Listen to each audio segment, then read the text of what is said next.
Good, Hey, hey. good evening. Good evening. Happy Well, Wednesday. yeah, Wednesday. it's Wednesday. The day Um, after D-Day. yes, the day after D-Day, the day after the election. We're gonna get into that. We're gonna get into all of that. Good evening, It's up guys. to you. So much for being here. If you haven't already, hit the like button, hit the like button, hit the like button, hit the like button. The like button is like donating money, okay? Because the gift just keeps multiplying. When you hit the like button, the algorithm notifies others to come over and see what we're talking about.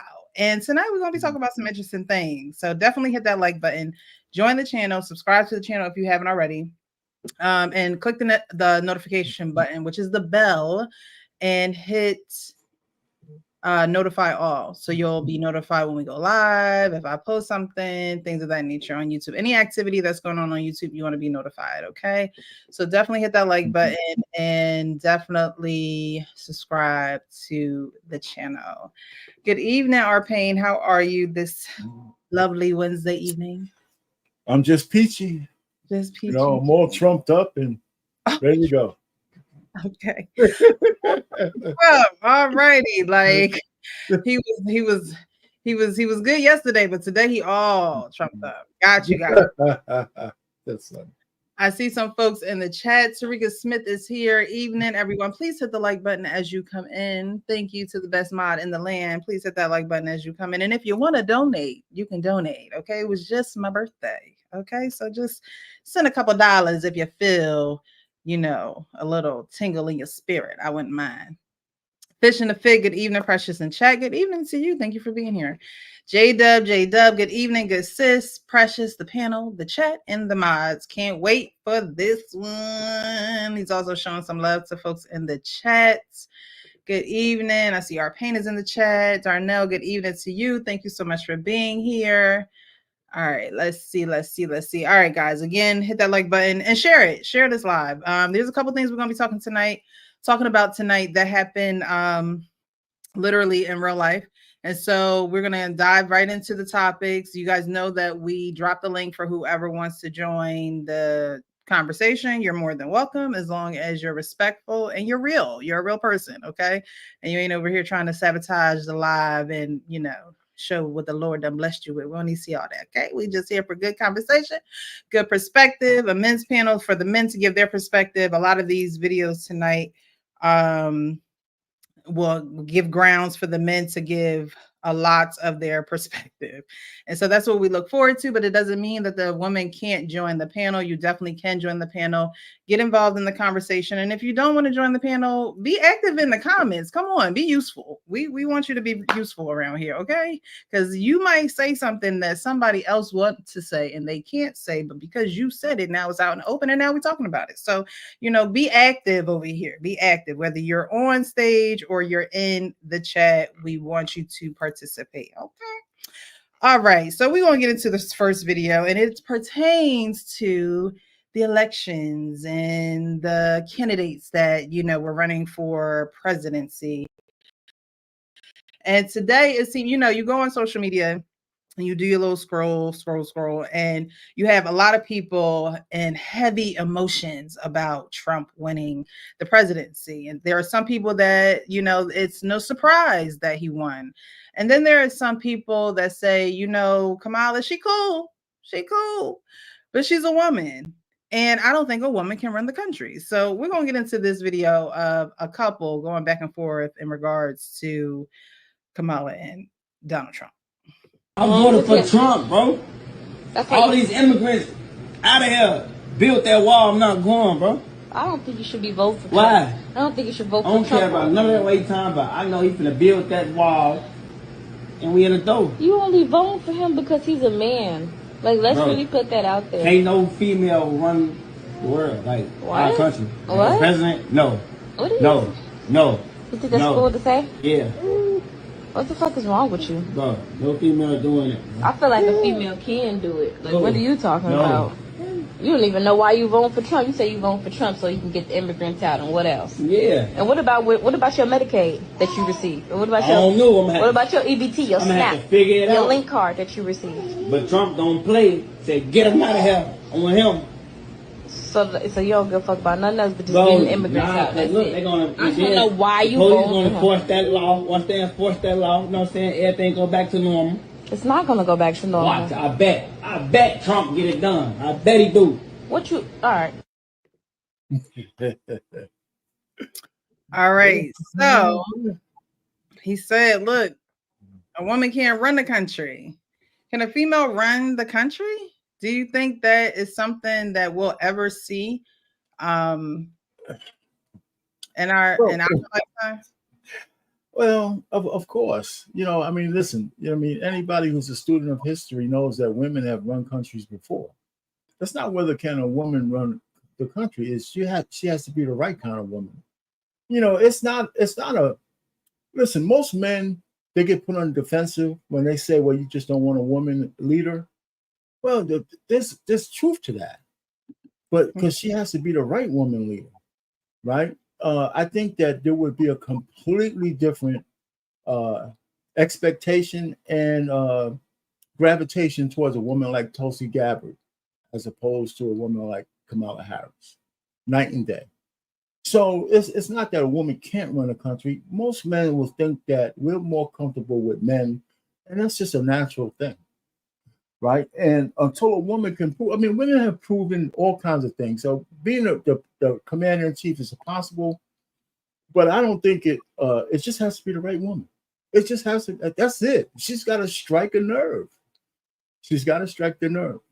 And listen, let me also say that Kamala Harris still got 79% of the black male vote. Mm-hmm. So, you know, we got to stop this notion that men, especially black men, didn't want to vote for her. We still got a lot of men on the plantation.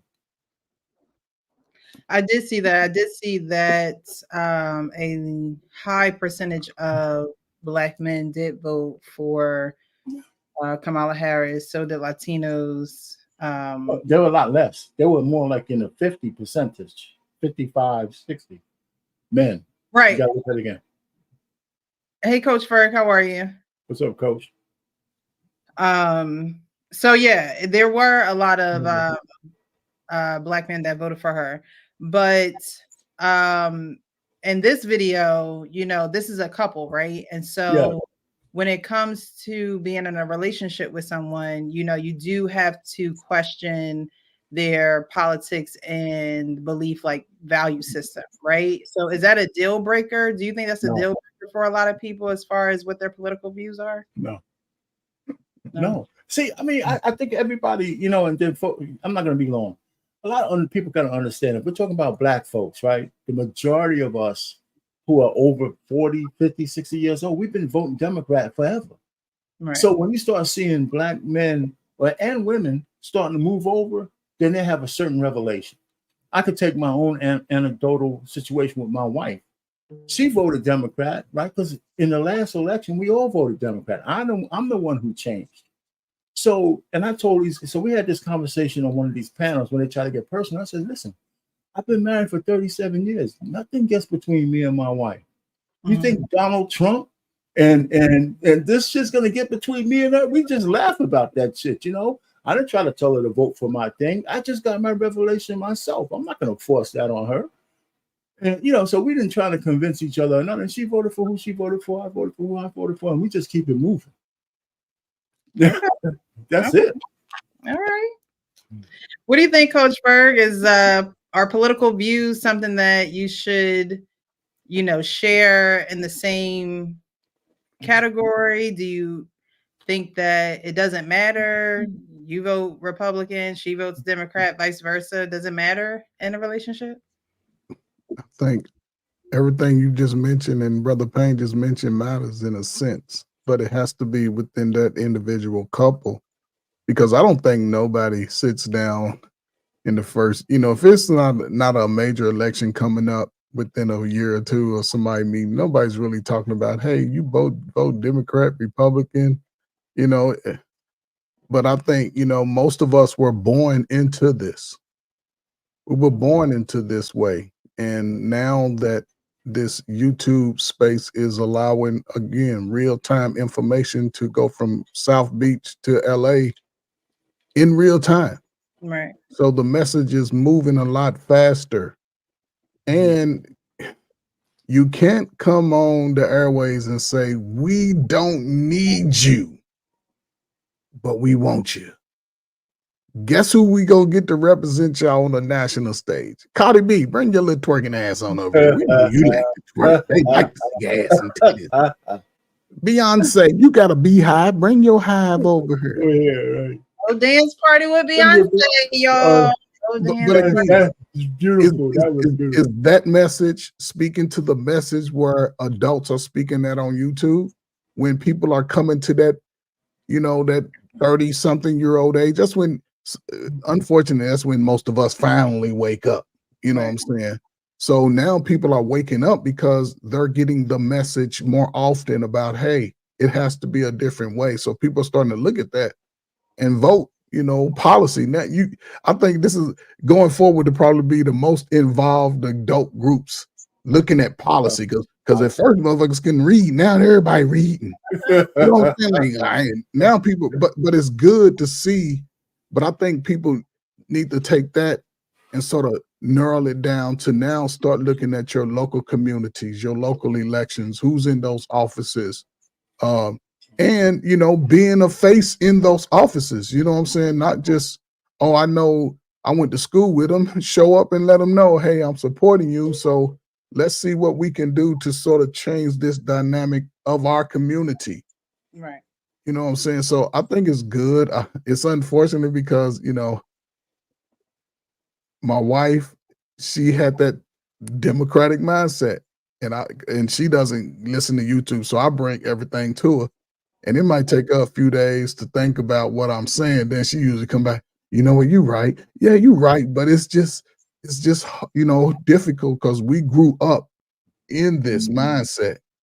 And now they can't just come to, and I only want to just say the black men, because the sisters are going to have to find a way to understand and get on board. We'll get a greater thing done a lot quicker. I don't even like you, Miss Precious, but I'm standing with you because, damn it, it's going to help us all. That's the mindset I think the younger generation is going to have to take, because they telling us, and I think it played out worse than they ever imagined.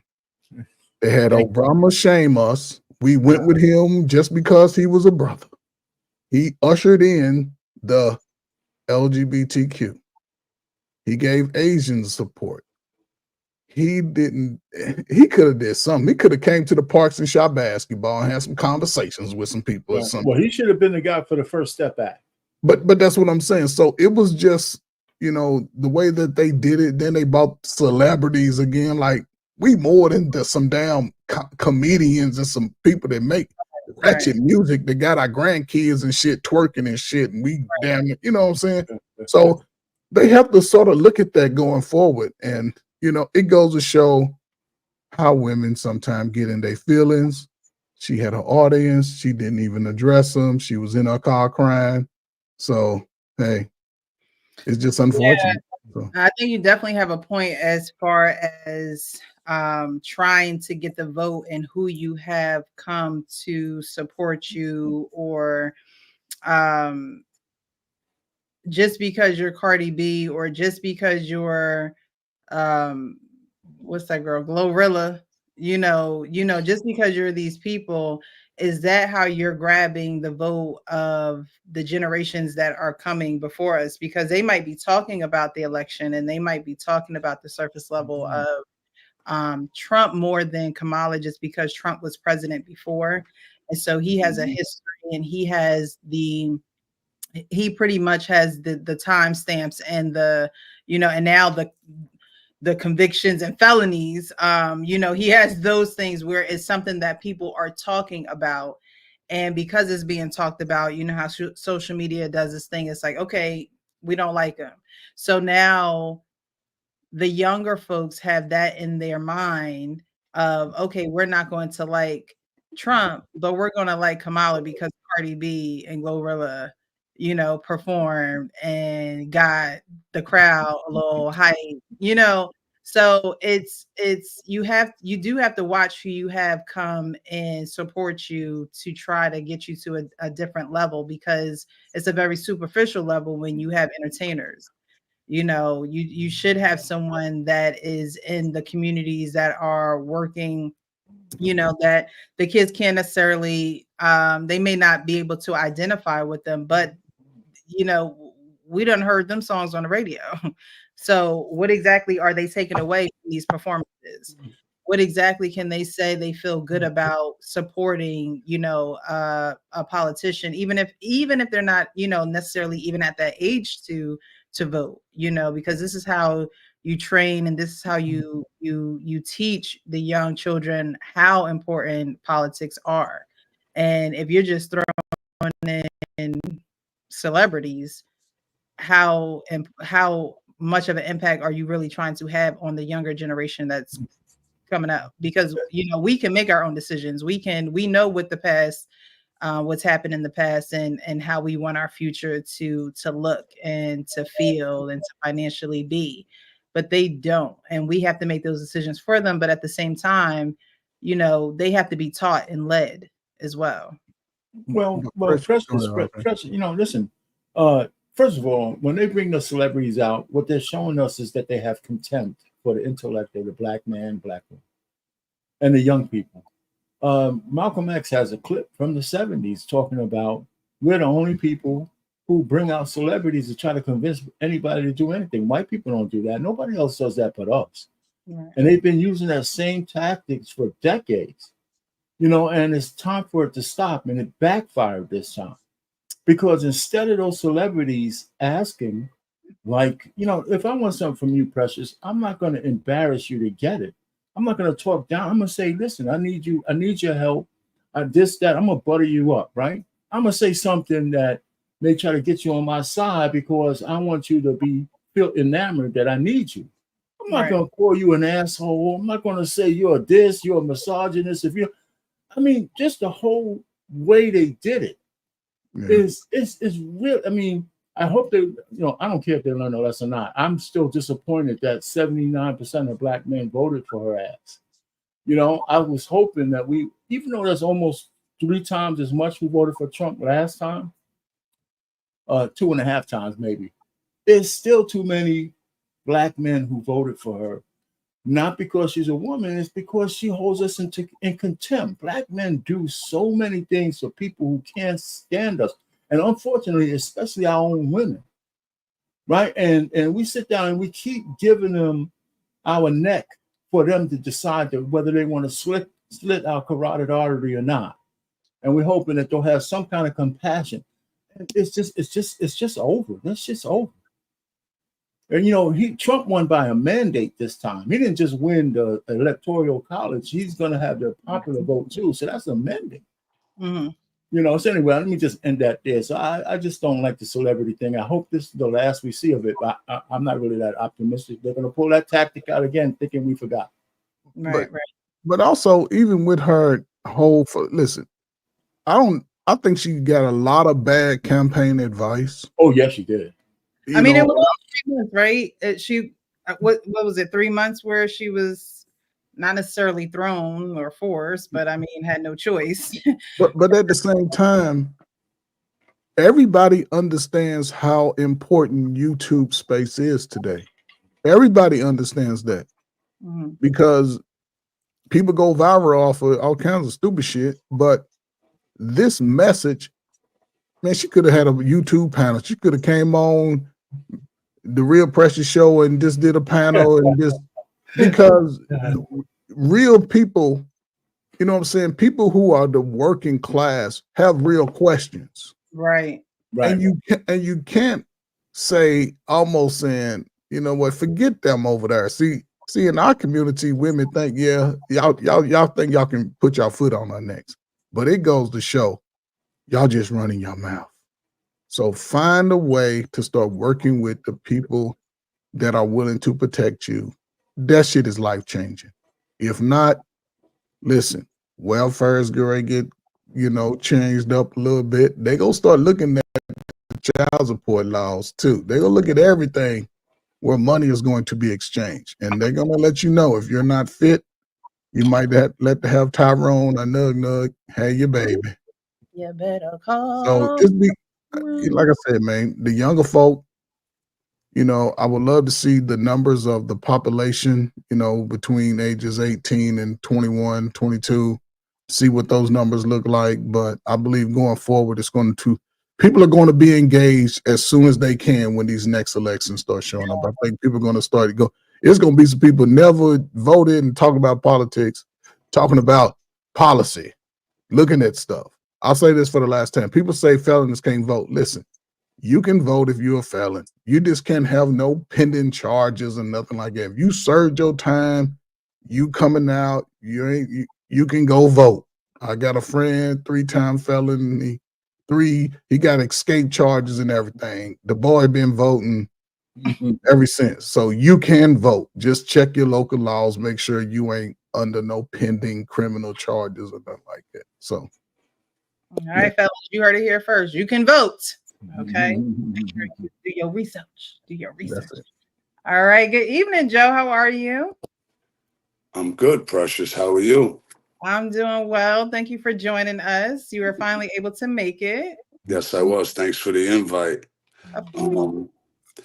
Yeah, I like what all of you said, actually. I agree with it. I think absolutely a woman could be president. I think a woman would be good at it.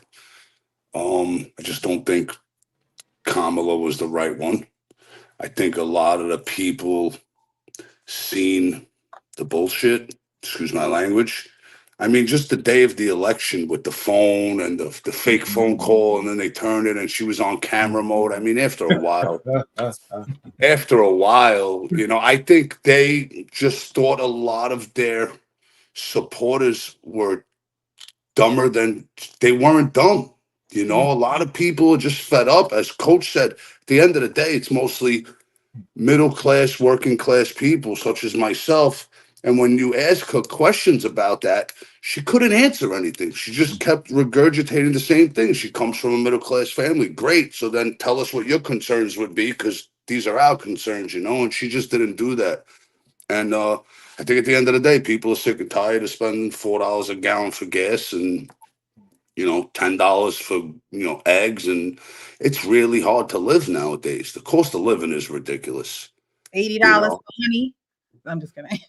But honey, it's really, really expensive. My cousin's got 4 kids, and his grocery bill at the end of the week is $400. That's absurd, And I think Donald Trump, when he first got in, I was never a big fan of politics at all. I just don't trust politicians on both sides. But when he first ran in 2016, I said, all right, this could be interesting.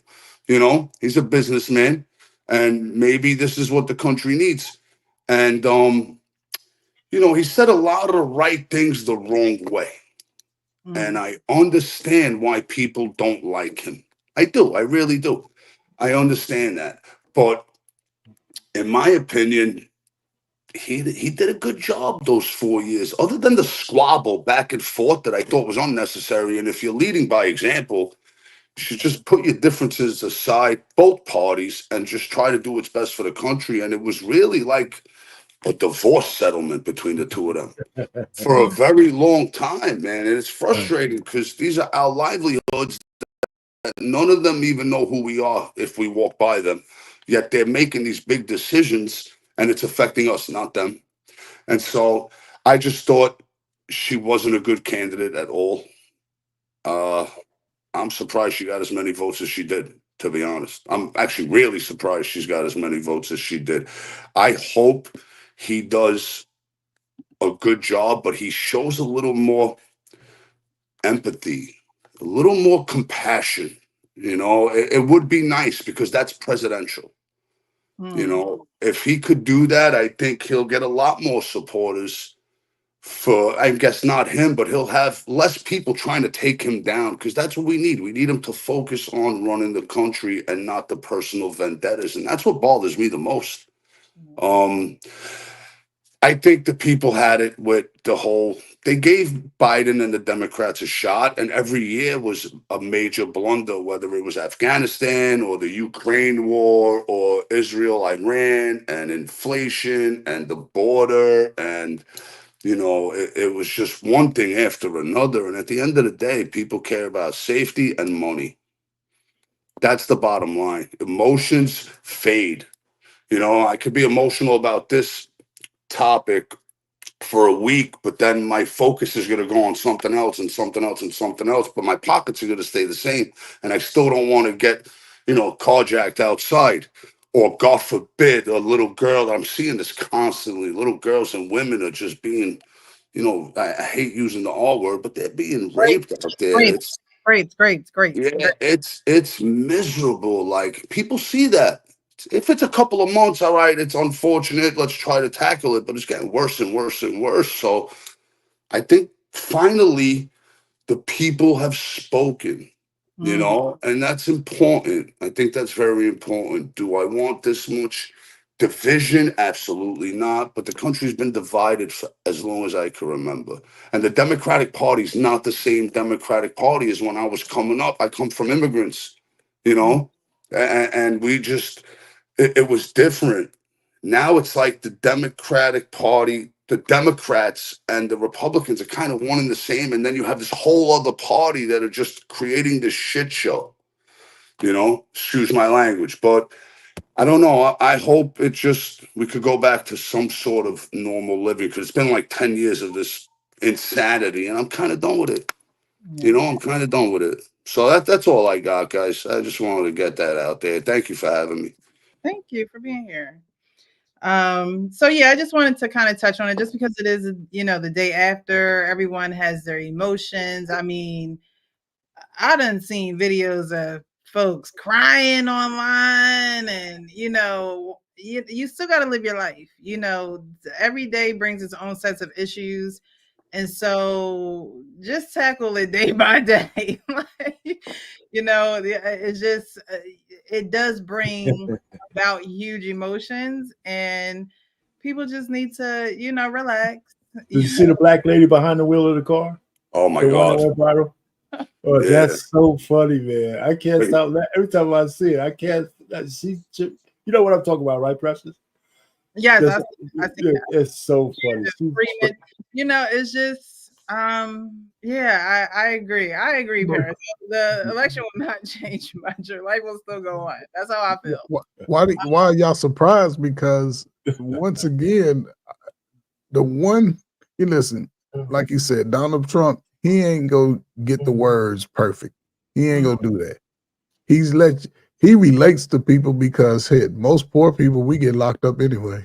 Yeah. So the fact that he got locked up, 34 charges or whatever it was. But they dropped them, right? The DOJ dropped them. Yeah, today. They tried to take him out twice.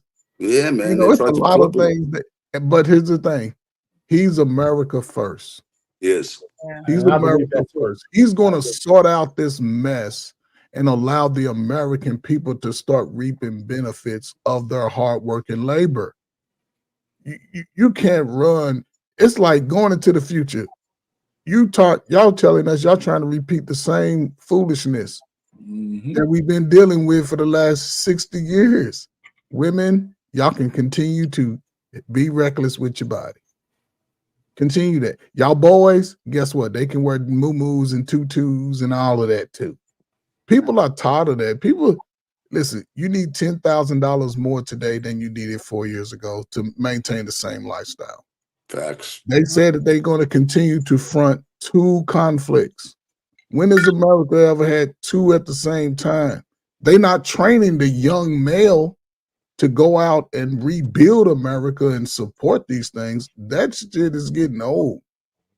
People that are working in these engineering fields, they getting old. Where's the young 22, 23 that can pick cars up for a living? Where they at? Who said, listen, we need y'all in this process? But they have to find a way to include those. Education ain't as strong as it used to be.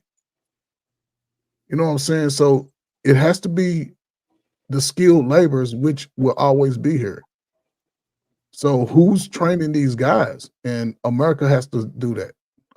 That's the only way I see it for the 20 and 30 and 40-year-old to have a sustainable life going forward. Because if you can learn one skill, that one skill may develop into 10 other skills, but they have to start somewhere.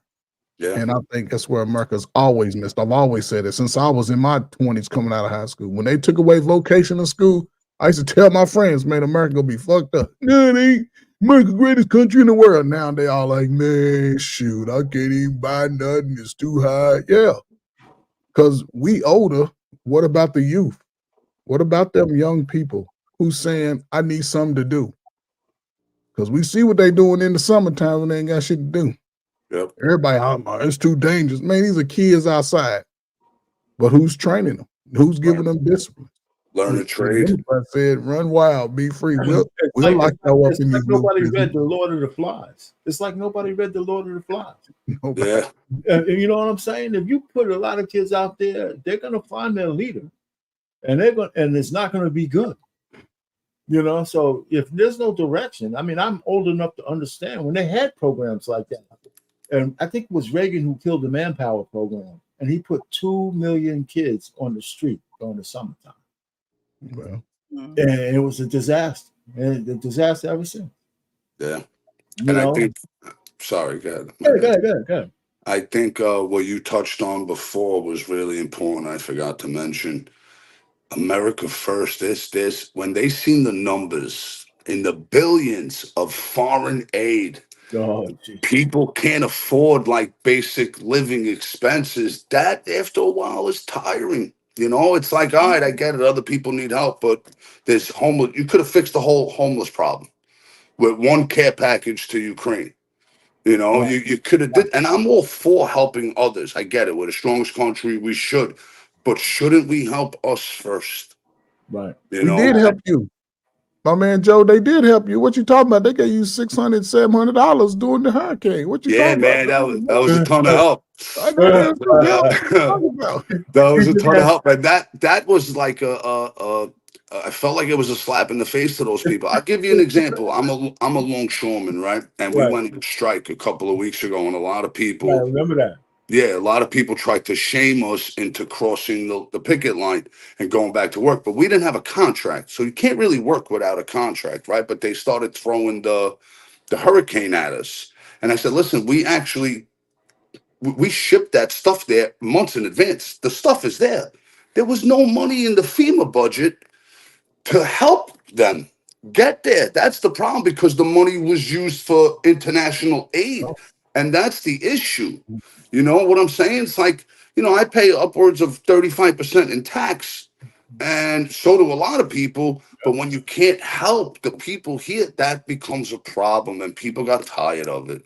You know, they got tired of it. So I understand. But I'm sorry, what's your name again? I know you're Coach Ferg, but the other gentleman, I can't read Just that. call me R Payne. R Payne. R Payne. All right, Yeah, cool. yeah. R Payne. All right. So if you're just joining, definitely hit the like button. Thank you guys for being here. As you see, we're having a great conversation. It's only going to get greater because we have a few more videos. It's just going to get more and more, you know, a little tense. I'm interested to see what the guys have to say on all of these videos. Definitely show your support in the chat. If you do not want to be on camera, that's fine, but definitely participate in the chat. Let us know what you're thinking. Perspectives are welcomed here, and so is respect. So if you ain't going to respect, you just leave. You just go, or you just watch. You know, you just do that too and just be quiet. All right. So this next video I'm going to show, I posted it on my Instagram channel. A lot of these videos I post on my Instagram channel, they get a lot of engagement. And this was one that got engagement. And I thought it was interesting, but I'll give my perspective after we watch and get into the conversation. Understand, the nigga been out your life the last 10 years and you still holding on to something he got you 10 years ago. It's not that deep. The thing that's pissing me is a necklace. The thing that's pissing me off is it's not clicking for you. If you don't like it, then replace it, because I like it, so I'm keeping it until I get something else. For me, is you stuck on stupid and keeping something this man got you. Get out of your feelings. Don't worry about it. We getting rid of it. I don't care what you say. Who getting rid of it? We are. You've lost your ever loving mind. At this point, you know what? We need to talk to somebody else, because whatever it is not clicking for you, and the fact that you stuck in this mindset, stuck on stupid. We can ask somebody else. If you want, we can make a couple. Say less. All right. So she wears a necklace from an ex from 10 years ago. And he's like, you stuck on stupid. Why you still wearing this necklace? We gonna get rid of it. And she's like, no, you can replace it. But if you're not going to replace it, I really like this piece of jewelry, so I'm not going to get rid of it. So what do you guys think? Do you think that she should get rid of the necklace or what? Who wants to go first? Because No, I mean, there's a couple of caveats. The fact that she's willing. See, the point is, I mean, they're not talking the same language, right? He's talking about the memory of the guy who gave her the necklace. It's not talking about the necklace. It's the memory. The guy was banging her ass out, and she's wearing the necklace. That the guy was banging. That's all he's thinking about. Every time she puts that necklace on, she's spending the night with that dude. You know, and that's it. And then she's playing willfully ignorant that that's not what she's doing. Most women understand that that's why he's saying that, but he doesn't know how to articulate that. Now, does replacing the necklace change that? It might. It might, but I'm not sure. You know, so you know what I'm saying? I'm not sure. So now, if they're married, then he can't just walk out based on that. If she's just a girlfriend, I wouldn't want to have that headache. You know, if you can't let go of somebody else, you would leave. That? You would leave if she was just my girlfriend. Yeah. Wow. Yeah, I would leave her. You know, only because I wouldn't want to listen. We can't settle. Listen, and if a woman's gonna be my woman, there's only certain things that I'm gonna ask for her. And the memory of somebody else who banged her ass out is not one of them. Oh my God, I'm just serious. I mean, I'm not asking for much. I hear it. Bang, bang. Every time you say that. Excuse me. I mean, I'm just saying it that way. So I can emphasis. I'm trying to tell you what the guys are thinking. You know what I'm saying? I mean, you know, because it's not the necklace. Oh my gosh. You know, so yeah, if she was my wife, it's not we'd have to work it out. We'd have to work that out. It's not the neck. Okay, so whose perspective matters the most here, yours or hers? So for you, it's every time she puts it on, you think that she thinks about getting banged out.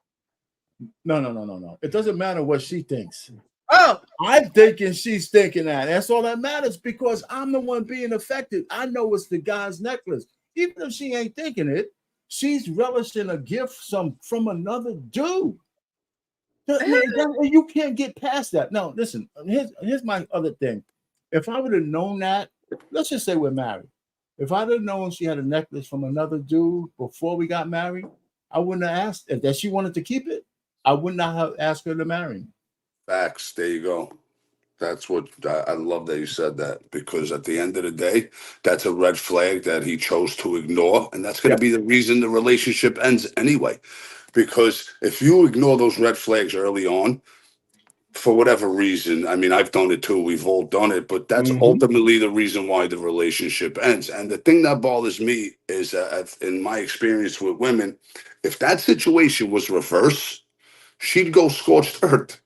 I couldn't even have a PlayStation controller that a girl bought me. If you know what I'm trying to say, sometimes a girl wants you to change your bed or your furniture that another girl sat on. So I understand, you know, I just think truthfully, she don't really care about the guy.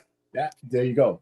That's why if I was him, that's what I would do. It's probably hard for him to do, but if she really cared, because I know when women really care about you, they'll go 100% in, and at the end of the day, everybody shows you who they are. They don't tell you, you know. They show you who they are. It's promotion. It's attraction, not promotion. You know. So I just think I feel bad for the guy. If I was his boy, I'd be like, "Yo, cut her out now." But I don't know who he is. Right. So he's gonna have to go through the pain of that himself. You know. I don't feel bad for him. No, because he's. Yeah, I hear because you. like you said, most of us avoid red flags. And the fact that we are having a conversation about this necklace, I don't know how long they've been together, don't know the depths of their relationship. But the fact that we having a conversation about it, and you telling me the only way you take it off is if I replace it, man, listen, she better not ever take it off. Her priorities are wrong. Absolutely. I used to ask questions when I was dating, like, what you got of your old boyfriend? Yeah. What you mean? Like what your old man bought you? Well, he bought me this, he bought me that. So if we was to be together, would you keep it? Some said yes, some said no. I moved accordingly to what they said. Yep. But if you gonna flaunt it in my face, and then I listen, don't worry about no jewelry from me. Don't do it because listen, man. Salute to my wife, man. If she got some shit, that shit tucked under some shit, and if I find that shit, guess what? I'm gonna look at it, try to assess the value, and I might go pawn that shit and get her a gift with that shit and get me something, because I'm gonna get me something. Be like but I'm just saying though, you know, it's just unfortunate. So when a man, when you guys give gifts, right? You freely give gifts, correct? Or are there stipulations? No, just it depends how much we like you, right? Yeah. Depends on much. Right. On a woman, yeah, it depends on a woman. But go with the scenario, right? And so, if you're with a woman and you guys are saying if you're with a woman and she has a gift from an ex that she likes and she wears, you're saying that if you ask her to get rid of it, she should automatically just say, you know what, I'm getting rid of it. No, I think, sorry, not to jump the gun, but go ahead. I think he could request that. And if she says no, then he's got to be strong enough and smart enough to identify she doesn't respect you, bro. And she doesn't really care about you. Because that's the case. Because if a girl really cares about you, she'll be happy with any gift you get her. And she'll do everything to make you comfortable as a man, to know there is no competition and there is no bar you need to reach and we could do this. That's the way a woman should make you feel. Now, nowadays, women are different. It's about what could you do for me? How could you replace the value? They put a value on everything. Right. And it's sad. I mean, I feel really bad for, I don't know how old that couple is, but that young generation, their dating is different, man. With me, it was, if I bought you just a card and wrote in it, oh, man, that meant more than any diamonds I could get you. Hey, Joe, you said something I want to go back to, though. Sure. It was important that you said it. When you said that you give her the choice, right? Because the best thing your woman can do for you is do shit because she wants to do it. Absolutely. You know, that's it. Not because you ask, not because she wants to do it. She understands. Women understand a man's ego. It's not much. Right. It's unfortunately, it's more of a gift. Maybe it was a gift that a lot of women today lost. You know, but I'm just saying, you know, so I mean, yeah, I wouldn't say, well, give me that, let me throw it out. If the request was made, now she has a choice, and then based on her choice, I have a choice. Yep. And I think, you know, and you got to be willing to have that choice. Now, I did put the caveat: if I'm married, right, and I've made that mistake to bring it in, I will say the consideration has to be harder. But if we're with boyfriend and girlfriend, we're done. We're just done. Yeah. Agreed. Well, we ain't gonna be done that night. It might be ultimately it's over. Right. I'm gonna make you pay for your decision that night. Yeah, it's going. Ultimately, we gotta have the good night, little, you know. And I'm gonna listen for that chain to be like that. Oh my gosh. Like, yeah. Okay. Yo, coach is crazy. I love it. Hey, I love it. Grab him by the chain. You know, man, I'm gonna be like, ride him pony. I'm gonna be rodeo style. Yeah. I ain't even gonna look at it in the face. So. Break it off her neck. I mean, that would give a reason for, you know, her not swearing anymore if y'all was really slick, you know, we're trying but you know, we clearly know she was in love with that guy. She was in love with that guy that gave her the chain. And she probably regrets the fact that, you know, she's not with him. So what? I know a young lady. Minds? Is this what y'all really think in your minds? That Go ahead, Precious. Tell us what you're thinking. You don't think that that's true? I'm gonna tell y'all right now, I'm wearing a watch from an ex. Okay. I don't care where that man at. I don't care what that man doing. I love his watch. Now, Precious. Okay, Joe. Precious, let me ask you a question, Precious. If you really into me and I say, hey, listen, That watch bothers me. It just makes me feel a little insecure, and I can't afford to replace it, but I'll work on it. Can you stop wearing it? If you say no, which is your prerogative, but if you say no, I got to really assess that situation. I would wear another watch. Okay, see, you made a compromise. This I girl would was like, nah, I'm not doing it. I'm keeping it on. What I'm saying is, it's not always that the woman is still in love with a man. No, I don't think that's the case. I just think No, she doesn't really care about him. Or you know what? And this has happened. This is why we think this. She could still be sleeping with old dude.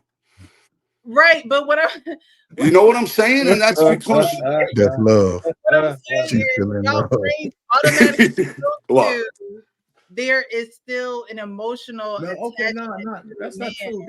Not for me. Not for me. Okay. You mentioned it, right? You said you don't care about that guy, but you damn sure still remember it as his watch. So That's the watch that he gifted me. well, hold on for a second.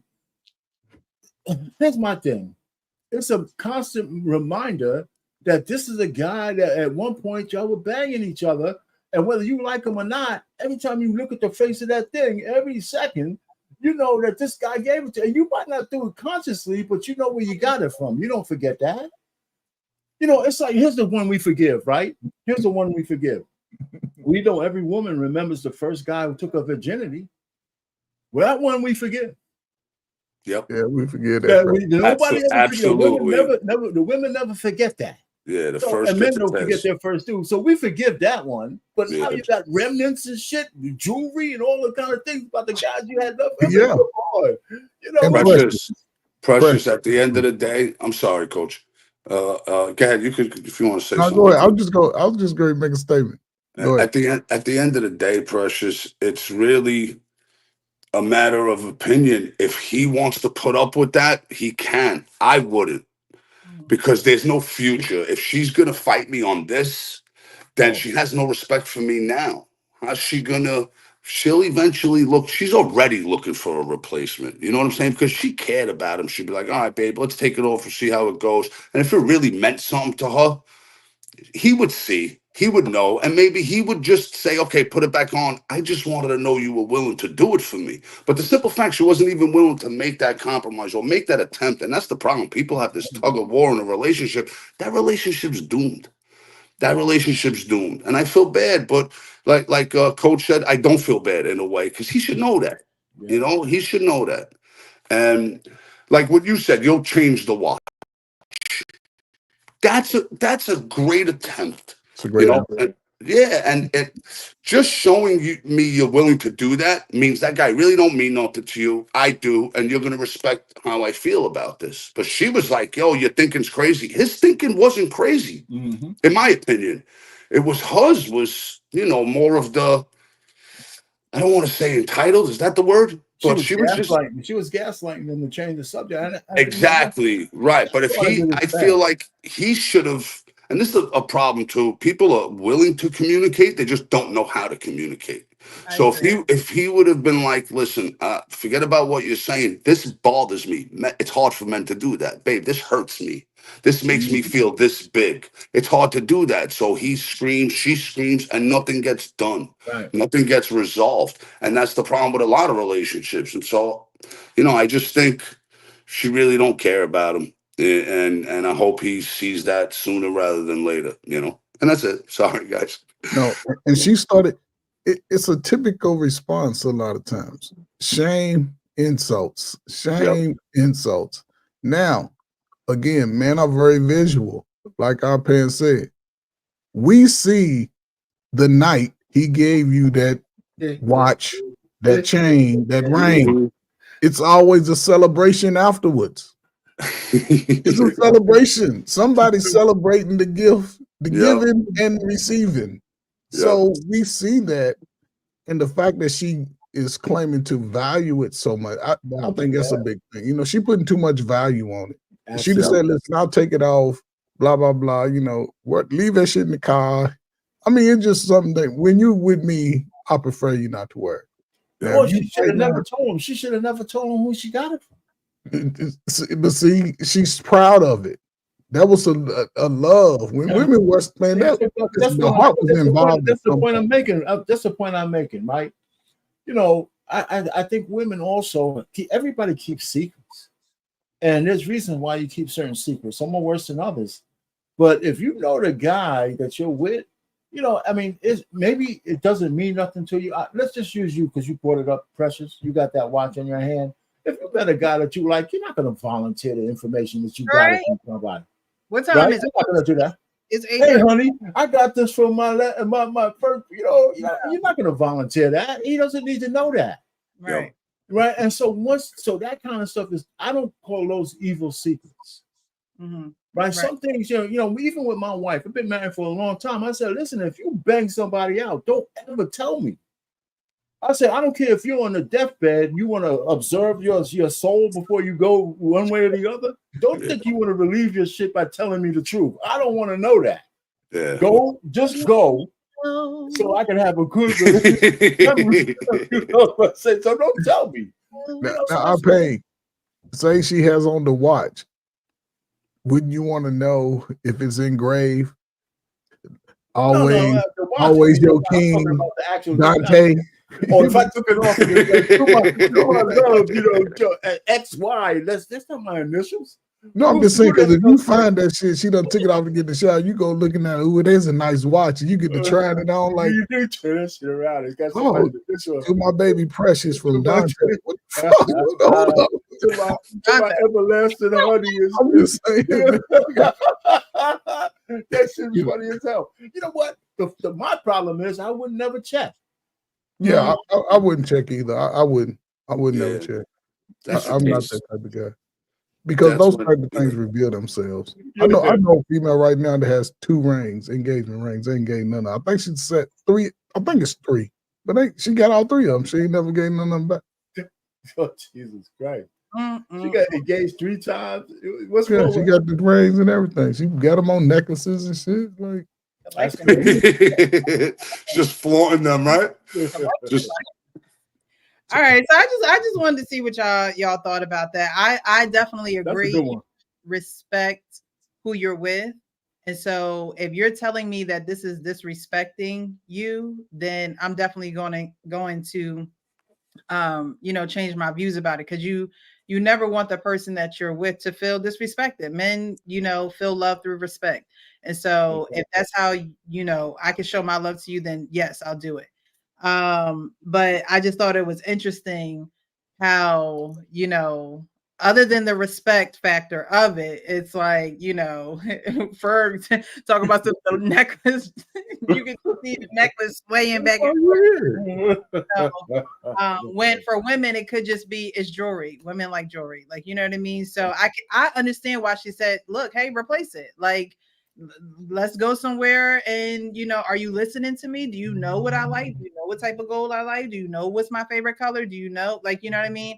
And so yes, maybe it could have meant a lot to her because that person was thoughtful and giving her the gift. And so it's time to make new memories. It's time to make it's time to have something new with someone else. And so I wouldn't mind letting a material something materialistic go. I just wouldn't mind doing it.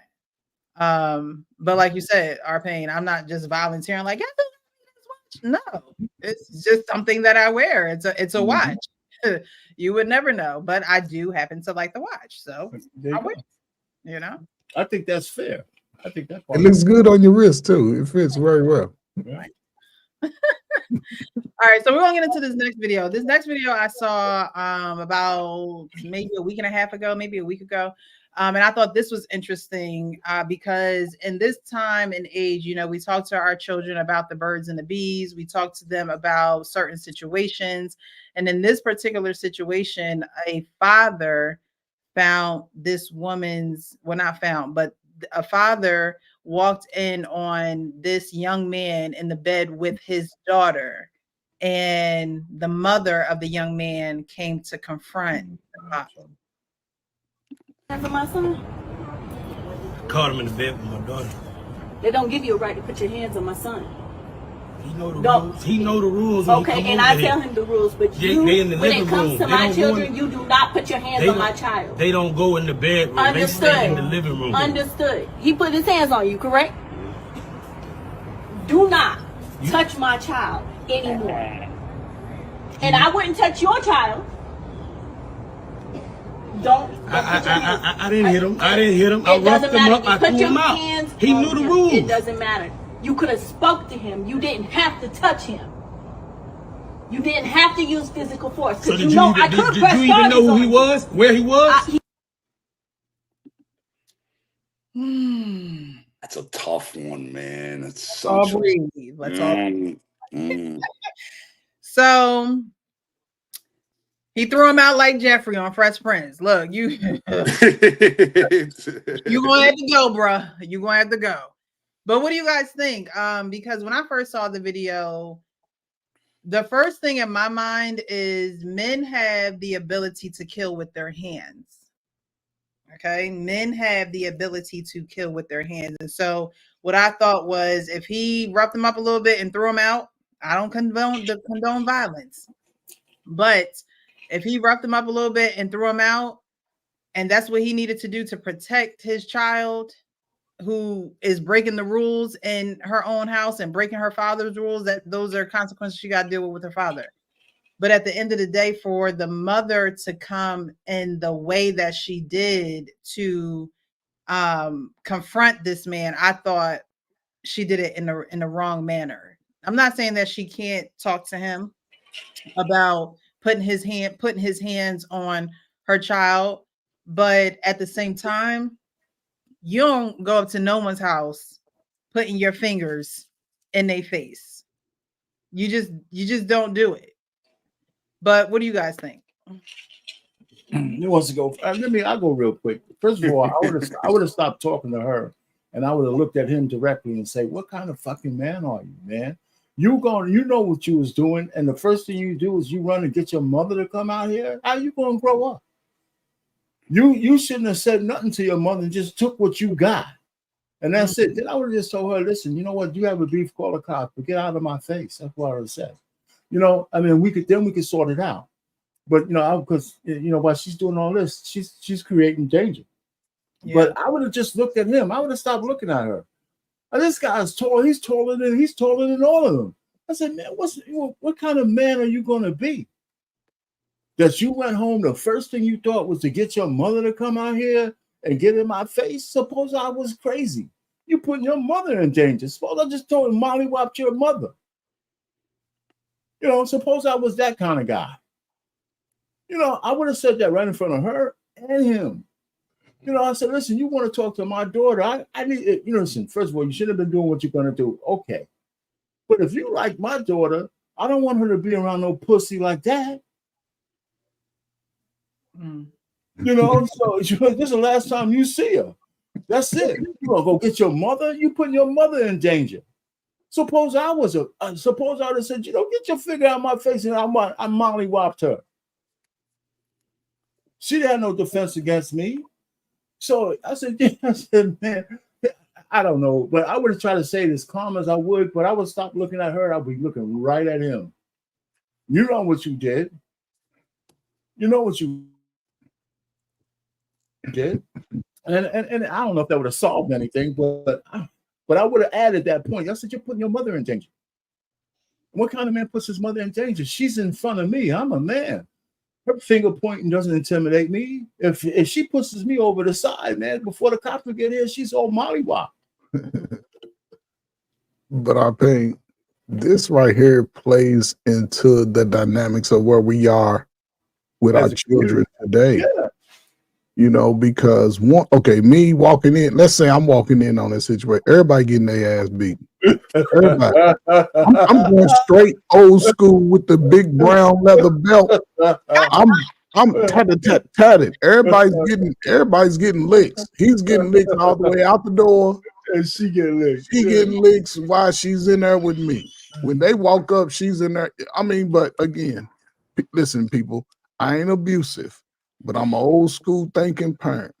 When I done shit, my father gave it to me. It took me to the 7th grade and I was done with the dumb shit. Yeah. Now, if you got teenagers, they still doing dumb shit, look at your mirror and say, I'm not that good of a parent. I need fucking help. Right. And the fact that, listen, I already see that he lied to his mama. Mm. I already know. He put his hands on me. Now, old school mama, why the hell he do that to you? You gonna have to explain to her why he did it. Mama ain't gonna show up at his house. Daddy, Ain't no daddy. what again? Mama's, it would have been different. Mama would have called the daddy. Come over, we need to talk about what the hell would happen. Because he's saying Mr. Jones put his hand on him. Now, old school people go ask you 1,000 questions. You gonna finally confess. Look, man, we was trying to do something. He walked in. Okay, then, dumbass fool, don't do that shit no more. You lucky. He didn't do anything worse. Today, don't put your hands on my baby. Da-da-da.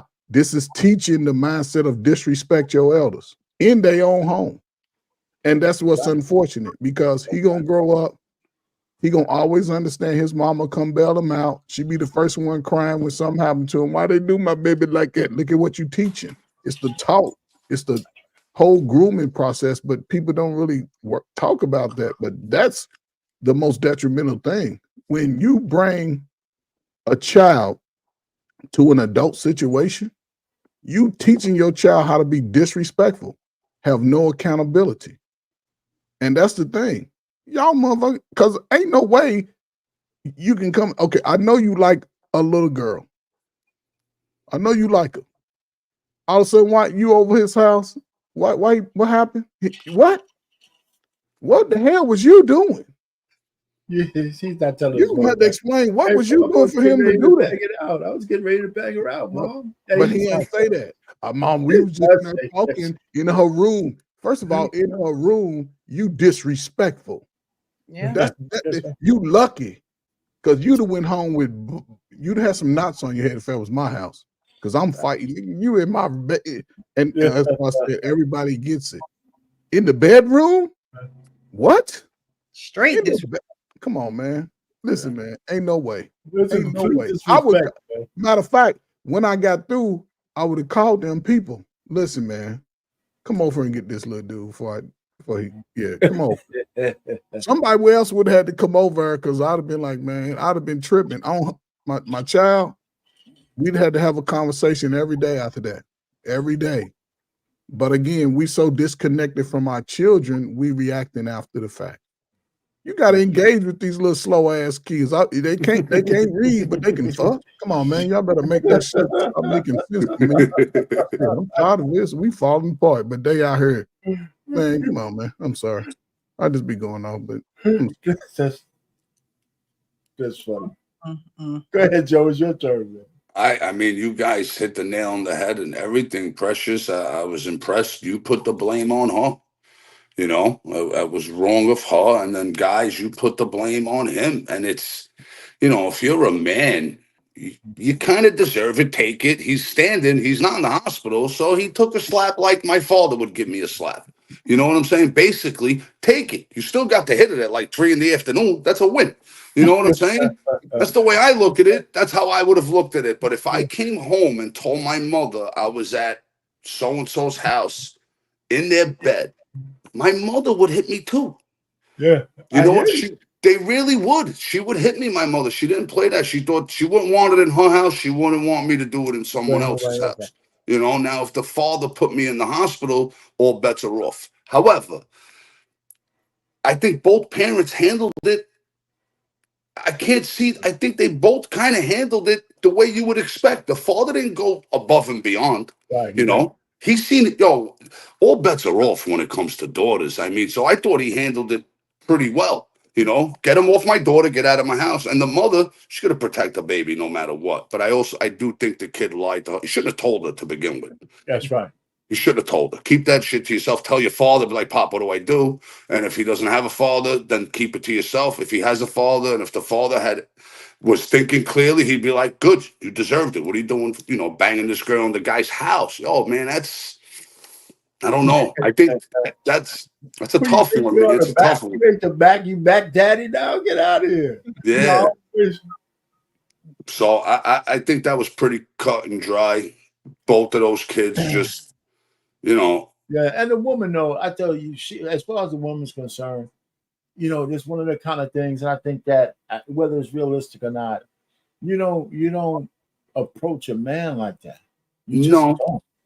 But she's a mom. Moms will die for their kids. Yeah, I know, but like I said, I know they do. That's not what I'm saying. You just don't. Right. Oh, agreed. Crack era adults approach a fucking bear in the woods. What are you talking about? Here we go. They crack era adults. I'm just saying though, man. It's just the time when things sort of went wonky in the community. I'm not arguing with you. I hear you. I mean, it's just crazy. But she was pointing her finger in his face. Yeah, that she shouldn't have did. Right. Man. That was. But see, I blame that on her son. Yeah. Right? Because he's putting her in a dangerous situation. Absolutely. Hey, what's up, man? I agree with you. HQ. Yes, I'm done. What's going on, man? What's going on, guys? How's I everybody? didn't know. I'm sorry. I didn't even know you. I don't know how long you were backstage, so. A few minutes. I wasn't there too long. Okay, how are you? Pretty good. I haven't seen you guys for a while, so I thought I'd jump in and say hi. Oh, it's been a while. How you been? It's been more than a while. It's been like a hot minute. I think it was like a couple months now, maybe more. Yeah. All right. So you've been watching. Did you want to add anything to this video before we hop to the last one? Well, I have a sensitive spot when it comes to putting hands on mother. Everybody knows I take care of my mother, has cancer and everything like that. Yeah, that's not cool. Any way, shape, way, or form, how you look at it. So how that went down very, very wrong. Simple. It shouldn't have went down like that. When you say it shouldn't have went down like that, do you mean the mother confronting the dad the way that she did? Yeah, it should have went. Anytime a mother gets involved, hands should not be put on anybody. I don't care if it wasn't a mother or any kind of general situation. It should never went down to the point like you had to put hands on somebody. Like, for example, let's say you and X, Y, and Z had a daughter or a son or whatever. You're just letting your son, any shape or way or form, doesn't mean you coming in next minute you're walking out with a black lip or a black eye or whatever the case is. That's not. Did you get the full context though? No, I actually walked away from when you guys were going over it. Yeah, the son told his mother. The son was over the man's house banging out his door. Right? I can play it again. Yeah, play it again. Put your hands on my son. Caught him in the bed with my daughter. They don't give you a right to put your hands on my son. He know the rules. He know the rules. Okay, and I tell him the rules, but they in the when living it comes room. to my children, you do not put your hands on my child. They don't go in the bedroom. Understood. They stay in the living room. Understood. He put his hands on you, correct? Do not touch my child anymore. And I wouldn't touch your child. Don't I didn't hit him. I didn't hit him. I roughed him up. I threw him out. He knew the rules. It doesn't matter. You could have spoke to him. You didn't have to touch him. You didn't have to use physical force. So did you even know who he was? Where he was? So do you get a little bit? Yeah, it makes more sense now. Like he was trying to get some action in the wrong places. Cheeks. Say that again. So he was trying to get some cheeks. Yeah. So now what? Go ahead, Grooming. What's now? What do you do, Grooming? That's your daughter. He was just in the bed with. What do you do in that moment? You walk in. It smell like feet and everything. What's going on? Fuck that. It's a reason to call me the Spartan around here. See, that's why I'm the ghost of Sparta. Because before you see my shadow coming, it's done. It's done. Oh, okay. All joking aside, seriously, I would have probably ripped him out of the bedroom. So I'll probably done the same fucking thing. I don't care if I'm putting hands at you. You're trying to bang my daughter and trying to get penetrate your seed with that. Absolutely not. He don't put the seed in and everything. Hey, you know how graphic I can get. I'm just warming up here. But joking aside, seriously, it's just It just gets worse and worse. Ugh. I'm just getting warmed up here. No, I hear you, bro. All bets are off with the girl. All bets are off with the daughter. I Yeah. hear you, bro. And she's lying anyway. If the roles were reversed and that was her daughter, man, come on, man. She'd have been on that dude's back getting him up out of that room, man. 100%, bro. 100%. They just There's no reacted way. emotionally. I understood both their reactions. It was emotional, but I thought the father did a good job of. Yo, I would have probably killed that kid. You know. So I was impressed with the father. He was calm too. I'm sorry, I cut you off, Sparta. My bad, bro. No, it's good. Like I get where you're coming from. As a New Yorker and a New Yorker here, we have very short tempers. We don't fuck around with that shit. If I see anybody, with my daughter in the bedroom trying to get some cheeks from her, I'm like, not happening, not happening. And like, I'm taking. So, I'm so the woman comes to your door, Sparta. She got her finger in your face. Now she got a finger. Don't touch my son, or else what you gonna do now? Honey, get my 45 out of the closet, please. Thinking back on it, right? Looking at it, I would like to think I would tell this lady, you're right, I shouldn't have done that, but it was a reaction and I'm sorry. However, can you try to put yourself in my shoes for a minute? Like that, these are the perfect responses. That is a very good point, too. But you don't make a perfect response. It's hard to have a perfect response. I thought the guy did a really good job of keeping his composure. His straight was good. Yeah. That's the time you wish you had a girl. If I had a girl like a street girl that was with me, I said, "Listen, come here and take care of this woman." Outright, yo, hold on. See my wife. Let my wife take care of this. Just take care of this chick, man. At the end of the day, you guys are right. The son was a bitch. He shouldn't have taken under that. Yeah. You bring your mother there, and you have your mother. And dude was tall. He was like the guy 8 feet tall. He looked like that, bro. He had a beard and everything. You see his beard. He had a Don't see there's another video, and it's only maybe like 2 seconds longer. But at the very beginning of the video, he's like sucking his teeth, like waiting for this thing. All he had to do was the Birdman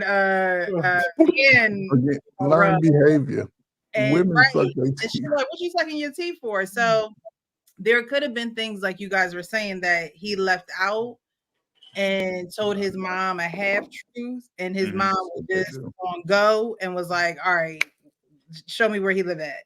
And then she's like, "Don't put him on, don't put your hands on him anymore." It's like after that, you're not welcome into my house anymore. Right. It's over. In the ultimate rule, you know what I mean? If you can't stay in the living room and you feel like you got to go in the living room, now you got to exit my house because now you need your own house where you make your own rules. And that's the other thing too. Like, why were they in the bedroom? The daughter was that wrong. Yeah, the kids were wrong. Both kids are wrong. Like, listen, one wanted something, and both of them wanted something, but the parents should have said, like, listen, bedrooms off limits. I remember when I was younger, like, girls were not allowed in the bedroom. But it's even worse than that. Obviously, he wasn't home. Yeah, he had to come home and walk in on him. It's my biggest fear. If he was there, that guy wouldn't have. So he wasn't home. Listen, if I had a daughter at a certain age, you're not letting a guy in the house if I ain't there. Right. Hell, that's the first rule. I mean, to be having nobody over here if I'm not home or your parent ain't home. That's number one. So he couldn't have been there. So he walked in on him. I think he walked in. Having a daughter's got to be so difficult, man. I remember when I was like, I think I was in high school at this point? Yeah, you was 10th grade. I think I was in school at this point, right? And it was a guy that liked me, but I really didn't pay him any mind. My doorbell rung at like 9:30. Oh, that's too late. Right? We rode the same bus. So he, where people get dropped off and where they live and stuff like that. So the doorbell rung and my dad answered the door. And so I'm like, he calls me downstairs and I'm like, "Yeah, what's up?" And he opens the door and like stands back. And I look and I'm like, what is he doing at my door? Like, what made you think that you could come to my house and ring the doorbell? And my dad wasn't going to answer the phone or answer the door. But it was almost like he was like frozen. Like he couldn't say anything. He didn't know. And then the crazy part about it is he had a friend with him who was hiding behind my mom's truck. Oh, Jesus like, Christ! Did you get coerced? Was this a dare? Like, what was it? Because I know you didn't think that you was going to be able to come up in my house, or I was going to be able to come outside, or whatever the situation was. Even if my parents are home, there is no. You're not having no boys. What you think this is? Was it a school night? It was a school night. 9:30. He tripping. Yeah. And I'm like, that's funny. Yeah. What made you?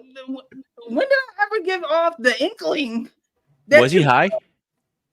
Was he what? High.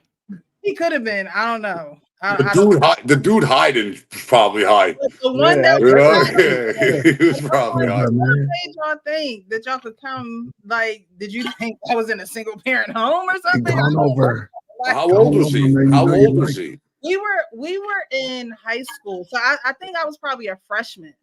This was like the early on in high school. Could have been a combination of innocence and inappropriateness. You know, maybe he didn't have that intention. Huh? That doesn't sound good to me with a guy hiding. What did you say to him the next day? Nothing. I didn't even talk to him. I didn't talk to him like that to begin with. So it was. Oh, that's different. I thought it was like your friend. No, that don't sound good at all. I understand why and how he got to the front door, and now my dad's looking at me like, "What made him think that he?" I'm like, "I don't know. I barely even talked to this man." So I maybe it was just an attempt of him like trying to see what the home life situation was, but it wasn't what he thought it was.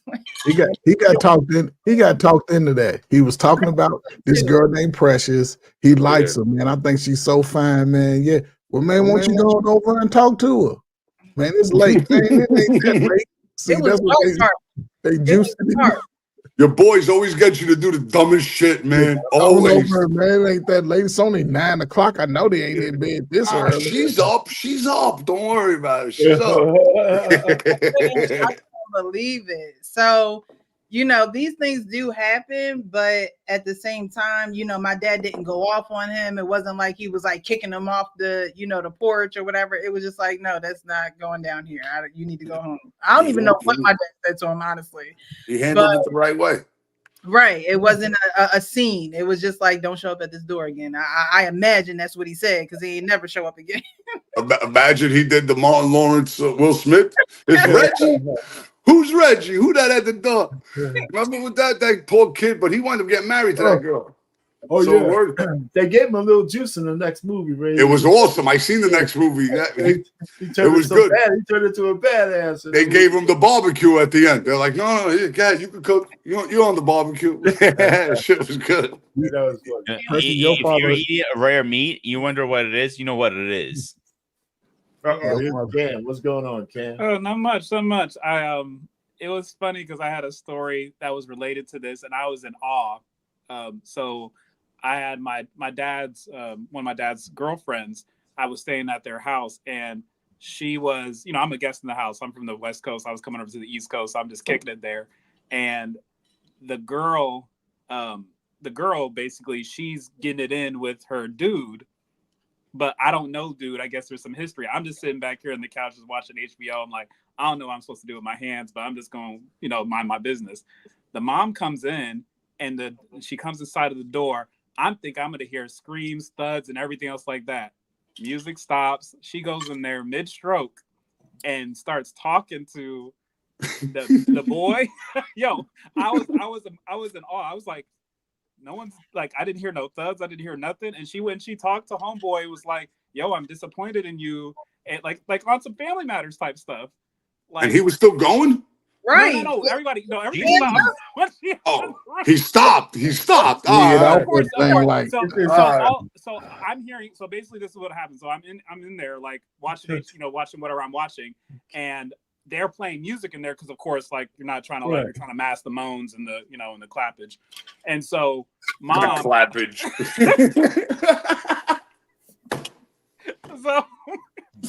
Oh shit! So mom comes from work, whatever like that, and she comes from work, she goes whatever like that, and she's like, "What's all this noise, whatever like that?" She's like, "Oh," so she walks into the room, and then she sees her daughter with homeboy. So though it's not the dad situation, it's her daughter. And basically the daughter's on and off against situationship. So the music goes off. I'm thinking that I'm gonna hear girls screaming or mom pulling her hair, like, "Girl, I can't believe." I'm thinking it's gonna be all that kind of crazy. It just gets dead quiet, and you start hearing talking. And I remember after that had happened, I was like, "You are literally a saint," because in the midst of that emotionally charged situation, to be able to talk and see him as a son, because she was out here giving them, like you said, that family matters. When the sad music comes in. She was out here like, "Listen, I'm disappointed in you, blah, blah, blah, blah, blah. You need to do better. Why didn't you do this, daughter? And she was like, and I was like, yo, because I'm hearing this, but I'm like this. I'm your husband, because I was supposed to be watching. So this is funny. Yeah, what's up? I have a question. Yeah. It was her daughter? Yes. And she was talking to the boy? She was, so they're both in there. So they're both, so of course, I'm guessing like, that wasn't nothing new. Huh? That's right. That wasn't nothing new. There's no way a mom walks in, her daughter is 10 and 2. Wow. No. But you could tell she was like, you could tell she's like, she knocked on the door. Like she didn't even knock on the door. She's like, nah. So like there was some type of context that the mom knew because she's been a girl before, but I just thought it was going to be more violent. I thought it was Cam, you was there? You was there? Yeah, what you doing? He definitely turned HBO off. Wait. He's listening to Look out, bro. Listen, I don't know none of these people. I bet this is my dad. I'm here on the strength of my dad, right? And so I'm like, so I'm not looking out for. So this is your dad. So the mom is your dad's girl. Yeah. Okay. So I'm just there, like I'm brand new. I'm upstate New York. I'm just chilling, right? And so I'm like, y'all are doing a lot. I don't know much people around here. I'm just gonna watch my TV. How Do You Want It's playing in the background. They got the whole little playlist going on, so I can't hear all the servicing that's occurring. And I'm just like, I'm focused on my movie and playing on my phone. That's all I'm doing. I ain't saying nothing to nobody. We chilling. So yeah. Taking that damn that's got to be the most awkward situation to be put in, man. It was very awkward. Seriously, the chick is trifling, man. She was, and so that's why I was so surprised for the mom, because the mom. This isn't the first time she's probably been trifling. It's probably the first time she caught her. Mom's trifling too. The mom knew she was sexually active. How funny would it have been if Cam had like popcorn watching the movie and he's just eating the popcorn and muting the TV and he's like one of these. Oh man, that shit would have been good. It would have been even more funnier if he had an notepad taking notes at the same time, or like recording it with his phone. That'd be better. FBI wire. Or OnlyFans came out, he would have a Cam fan. A Cam fan. Yo, that's a crazy situation. I'm sorry. It is. It was, but it reminded me. So going back to what happened with the guy, because I had answered this question because I'm like, not only from that experience, but like, I want, like, if the mom came up to me and she's like knocking my door, you did this and this to my son. I said, I'd have been like this. So first of all, if we want to talk, we're going to be civil. First of all, I said, and first I'm going to talk to you, your son. He was doing man stuff in a man's house, so he's a man. So if your son as a man would like to come and talk to me, if he ever would like to ever have any conversations with my daughter again, he would have to do that. And now I'm going to talk to you, Mom. You threatening legal action because you can't go blow for blow with a man, so you shouldn't be approaching me like a man. So that's one thing. And I can get your son registered as a sexual offender if you really want to get legal with it. Yeah, because she threatened legality too. If you want to threaten legality, I can threaten legality too. We can go blow for blow. I don't know. The kid looked like he got out of that unscathed. I've dealt with worse, just from Yeah. I know what you're saying. I know what you're saying. He should have not said nothing at the end of the day. He should have just took it like a man. He was wrong. man. She was wrong. You know, but I hear what you're saying. I just think I just don't like when people approach, like, don't be on the rah type of stuff, because guess what? Like, there's no need for that. Both of them were in the wrong. Your son definitely should have been doing that, and we could have just gone on about our day. Right. In a perfect world, Cam, I agree with you, but you're talking about two parents reacting emotionally instead of logically. You know, the father respects you. I agree with you, and that's why I said I would have did it like that. It's like, first of all, we're gonna be, if you're gonna have any type of conversation, right? We gonna level and have a conversation. We're not gonna, you're not gonna knock on my door acting like you can act crazy because you're not my girl. Yeah. But like Precious said, you should never go to someone's house uninvited, unannounced. Never. You don't know what could happen. You know, that's a number one rule. Let's be honest now. I mean, we say all this shit today. We ain't got no teenage girls getting split wide open. If you in the moment, our reactions are not like that. No way.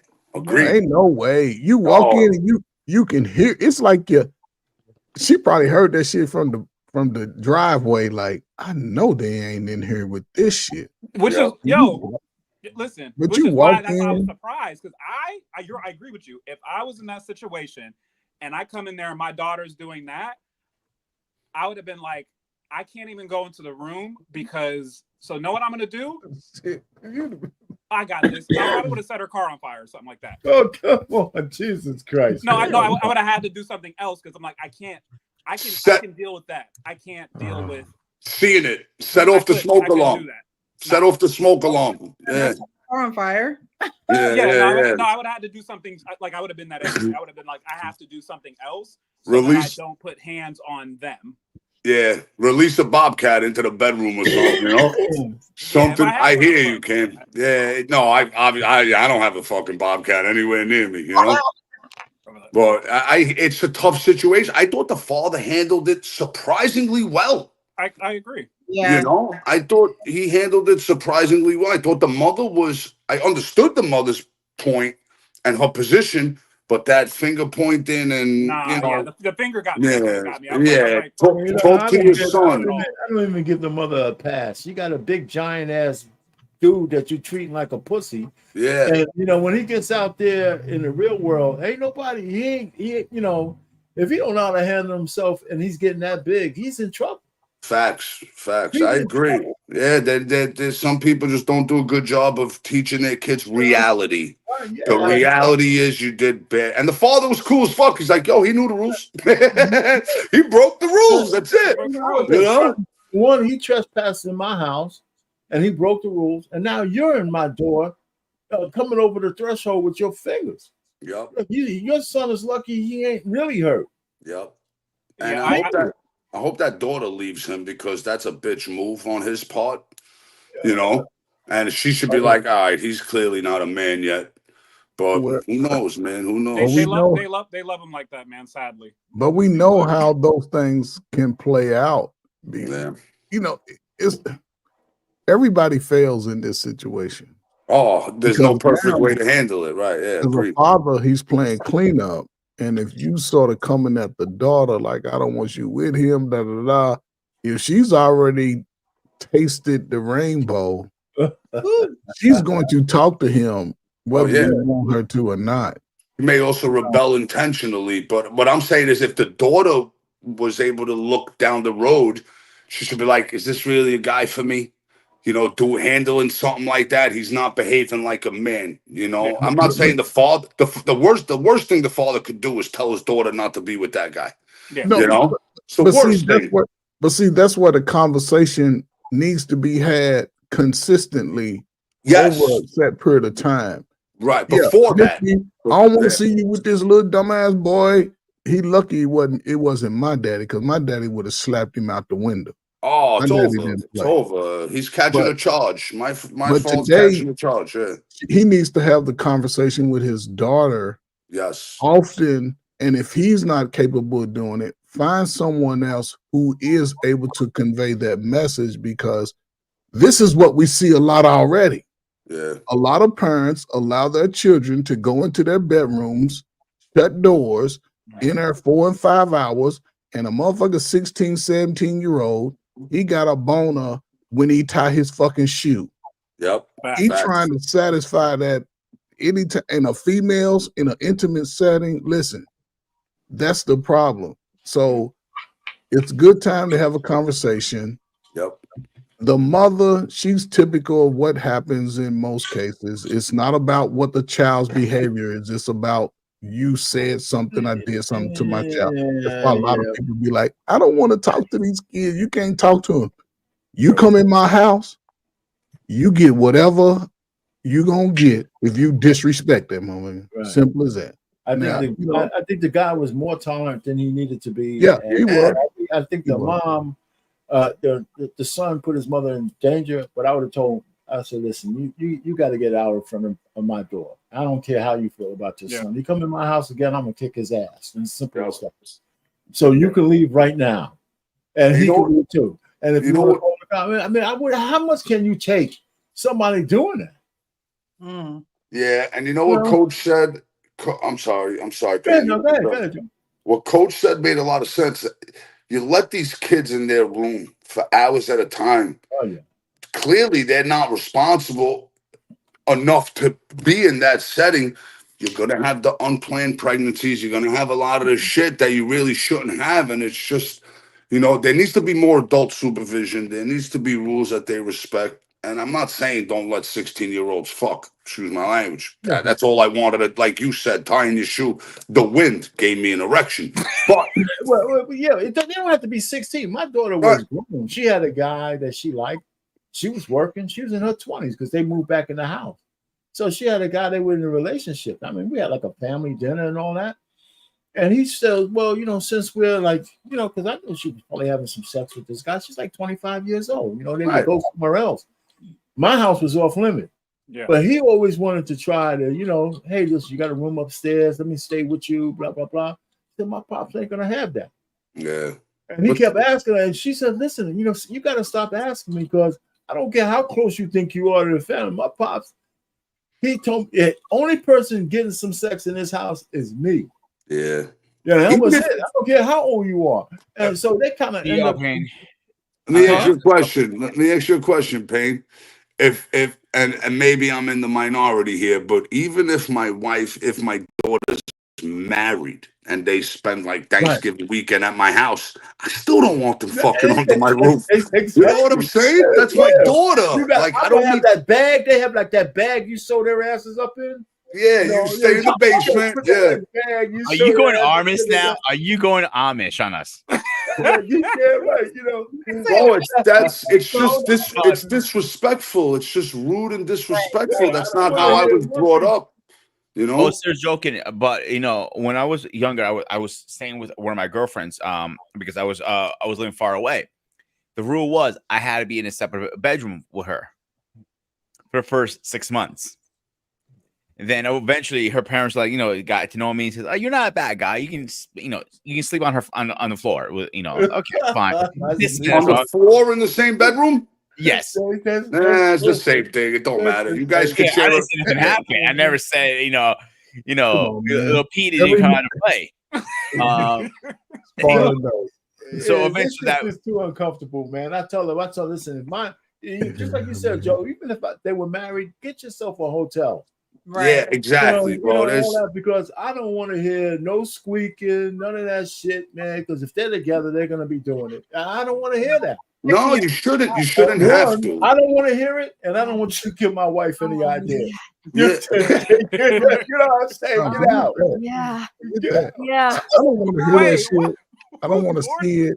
I don't want to hear no sounds. Did I just?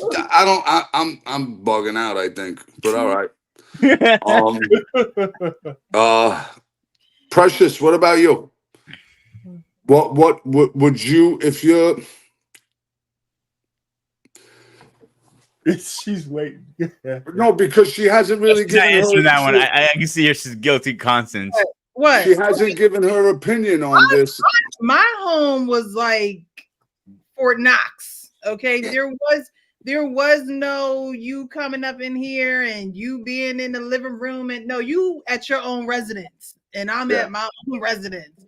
My parents didn't play none of that. My parents, I come from a home where my mom used to put me in clothes that were like 3 or 4 sizes too big for me because she didn't want other people looking at my figure and she didn't want men lusting over me. And so I didn't even know, I started dressing myself like that.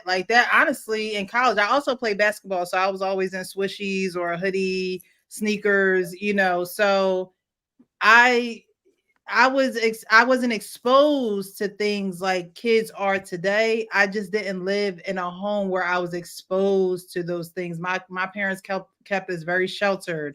They were very strict. They were very, my mom before she became a stay-at-home mom, she worked at night. My dad worked during the day. So there was no way we had alarms in the house. If you open the back door, beep, beep. If you open the front door, there was no trying to sneak and do anything in the home that I was raised in. So I wouldn't dare disrespect my parents' home by bringing a man in there and think I'm about to be busy with him anywhere up in that house. Right. Like anywhere. But what if I'm sorry. Go ahead. No, my question should have been, what if you're married and it's Thanksgiving weekend? No.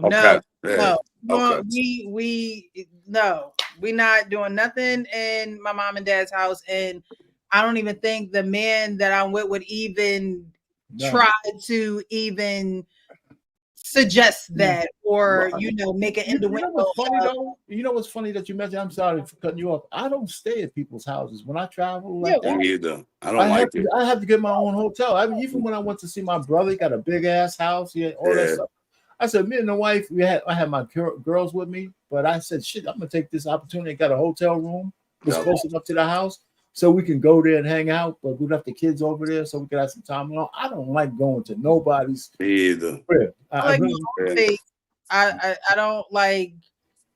Why would I leave my space to go in your space to have sex? Like, to me, that don't even make sense. Like, it just I don't know. Like, I feel like that's movie like. That's very movie. Yes.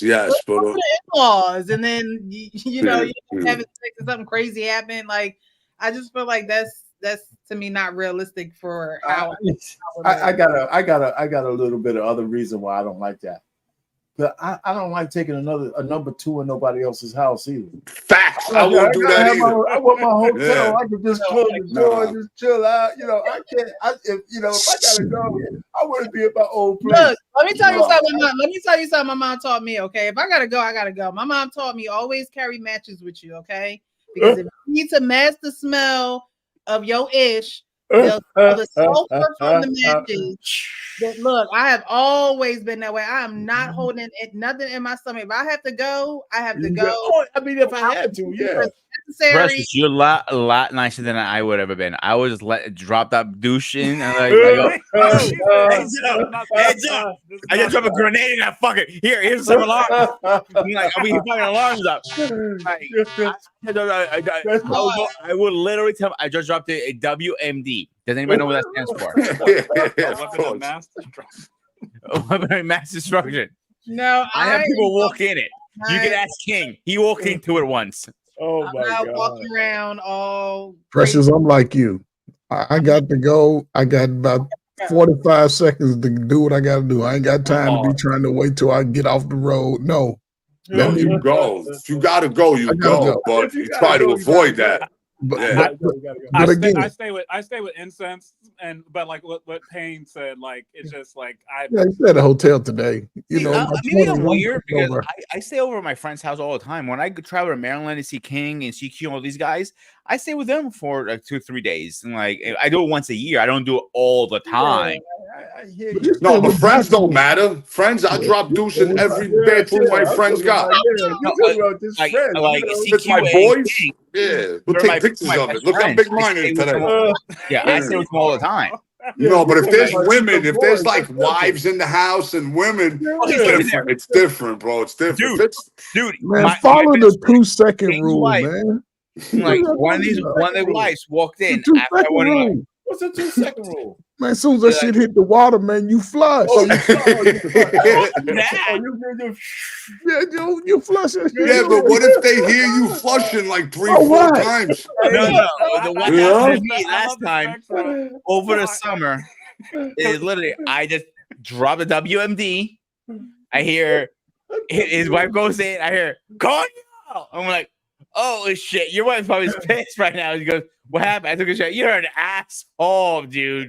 Listen, Like, she's gonna fucking cut your dick off. I'm sorry for bringing it here, but it's not just the dumping it.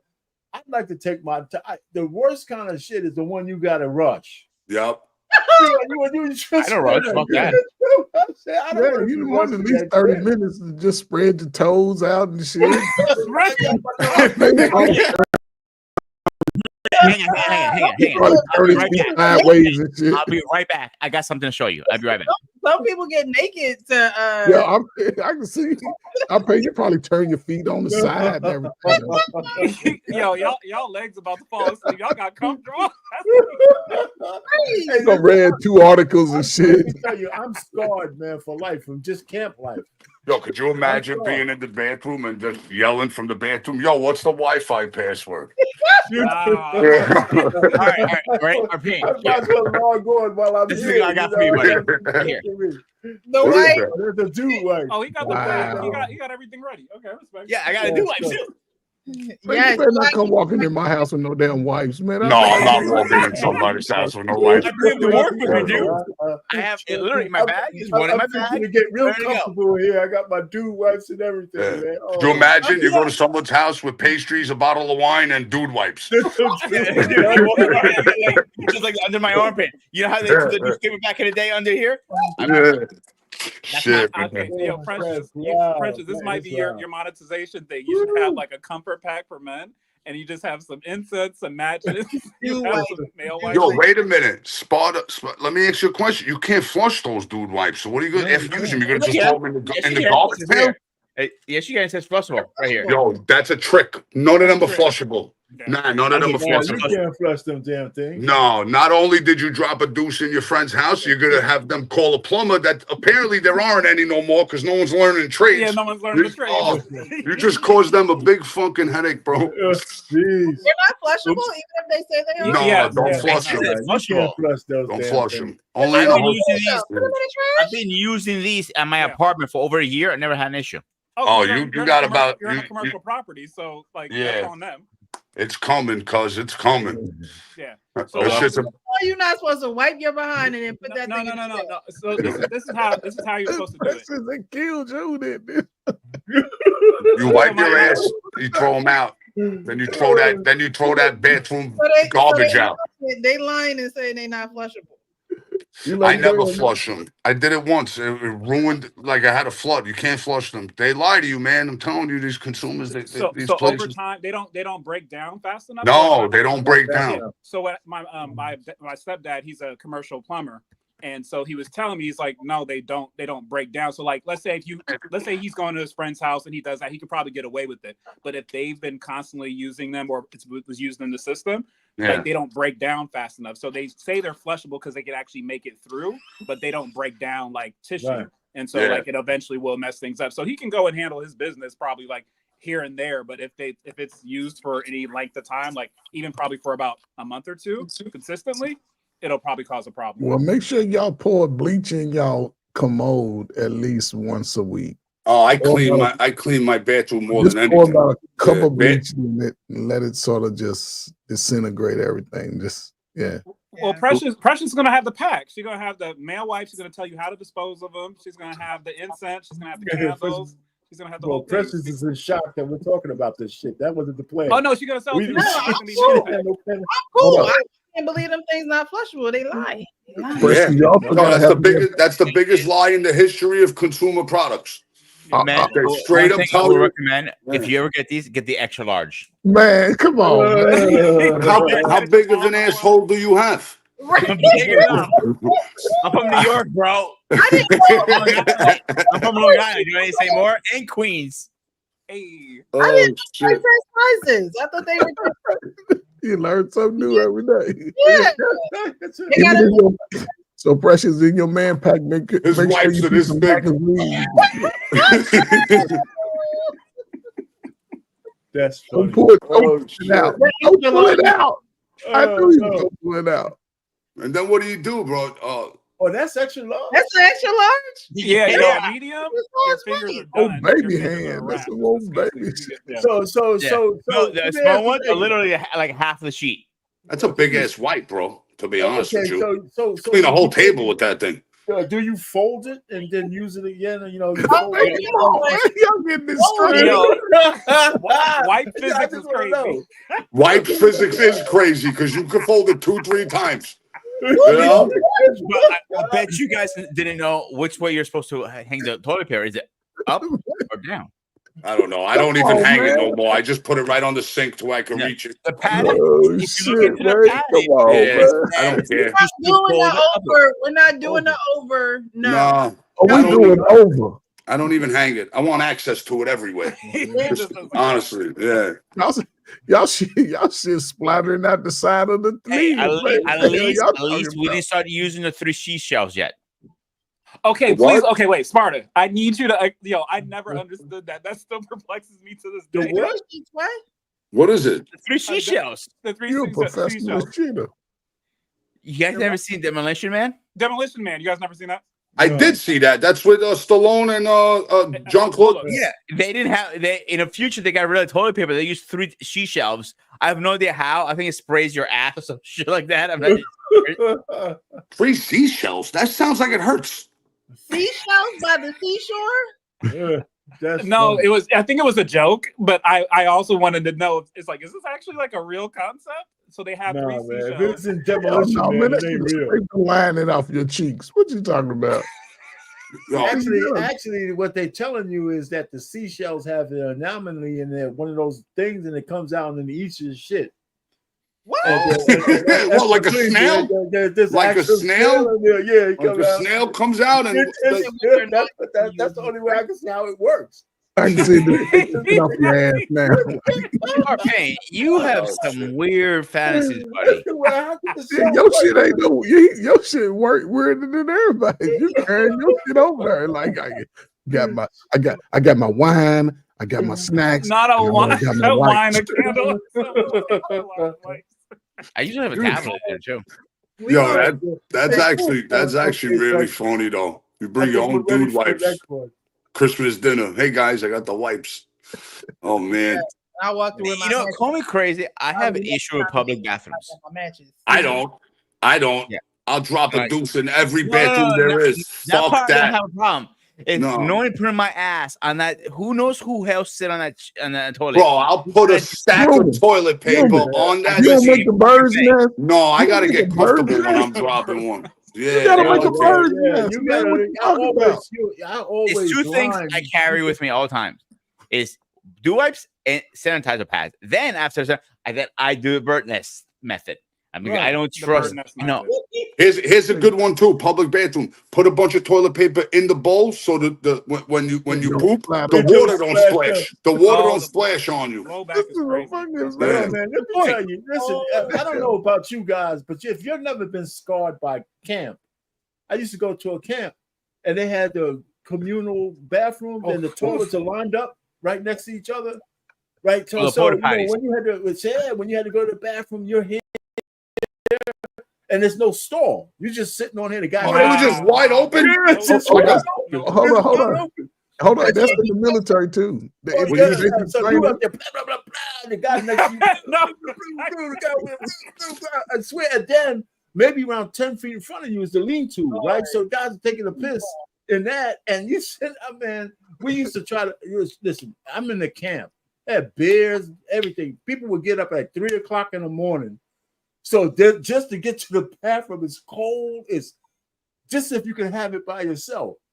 And all of a sudden, you always see somebody in there, you know, but at least you could be all the way at the other end, right? Because it'd be like 8. Yeah, there's room. There's room to move. Yo, imagine. I was like a teen. I was like 8, 10 to 13. I'm 66 and I'm still scarred. Yeah, Yeah, that's fucked up. I'm Could you so- imagine? Could you imagine walking in on 2 guys playing like rock, paper, scissors while they're dropping a deuce? I'm telling you, see that. Okay, my cousin's a Muslim. My cousin's a Muslim, right? So they go on the Hajj because you got to go to the Hajj with all of them. They're following the damn rock and the thing and all that with millions of people coming from around the world. So if you're a real Muslim, you got to do it at least once. Yeah. So they're telling me the story of the Hajj. And the only question I could ask them was, where did y'all take us? This is what interests us. This is what interests men. What they had was a bed. You had stalls. And so you had to pay for a stall. If you just want to take a shower, that's one cost. But if you had to take a shit and a shower, they had a hole on the bottom of the ground. Nah. So you had to squat over the hole. Yeah. You taking a shower. While you're taking a shower? Yeah. I'm actually okay with that. Aerosols is crazy. I think I'm okay with that. Taking a shower, taking a shit in the shower, and then just letting the water. I'm game for that. Okay, give me that. So bathroom physics. When someone's when you're taking a shower, you have all those mist and aerosol, and someone does anything in there, even if they just break wind, right? The last airbender type stuff, right? It magnifies it. So that's why I don't bring a drink into the bathroom with me. Yeah. I'm talking about my own private bathroom. That's $1 million idea. Have a toilet bowl in the shower. It's not a toilet bowl, it's a hole in the ground. Actually make them like that, dude. Yeah, but we need to invent that because how many times you taking a shower and as you get out of the shower, you're nice and clean. You got to take a shit now. And you're like, fuck. Actually make showers. Now you got to go back in the shower. Let's just do it all at once. Yeah, do it all at once. You're such an history lesson. History lesson really fast. Back in the medieval times, before bathrooms and all that stuff. I'm definitely a first world guy. I can't travel. No, if you don't got 5-star hotels and shit like that, I can't go. No, I'm with you. I'm not going. Realistically, I'm with you. The only place that I'm sorry, I cut someone off. Go ahead. The only place that's like third world is when I went to Greece and they have like. You got to use the sink hose to shower. You got to take the hose with you into the shower. It was the weirdest shit. Bro, I grew up in really Greece. Weird. What? I grew up in Greece.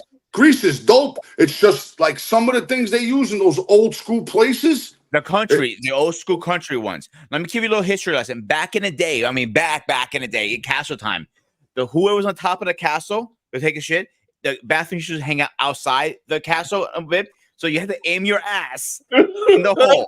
So whoever was walking about was getting shit-headed. Literally, that's the term shithead came from.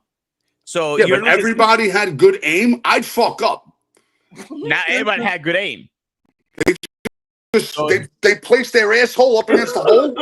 Yeah, pretty much. That don't sound like something I could succeed with. Yeah.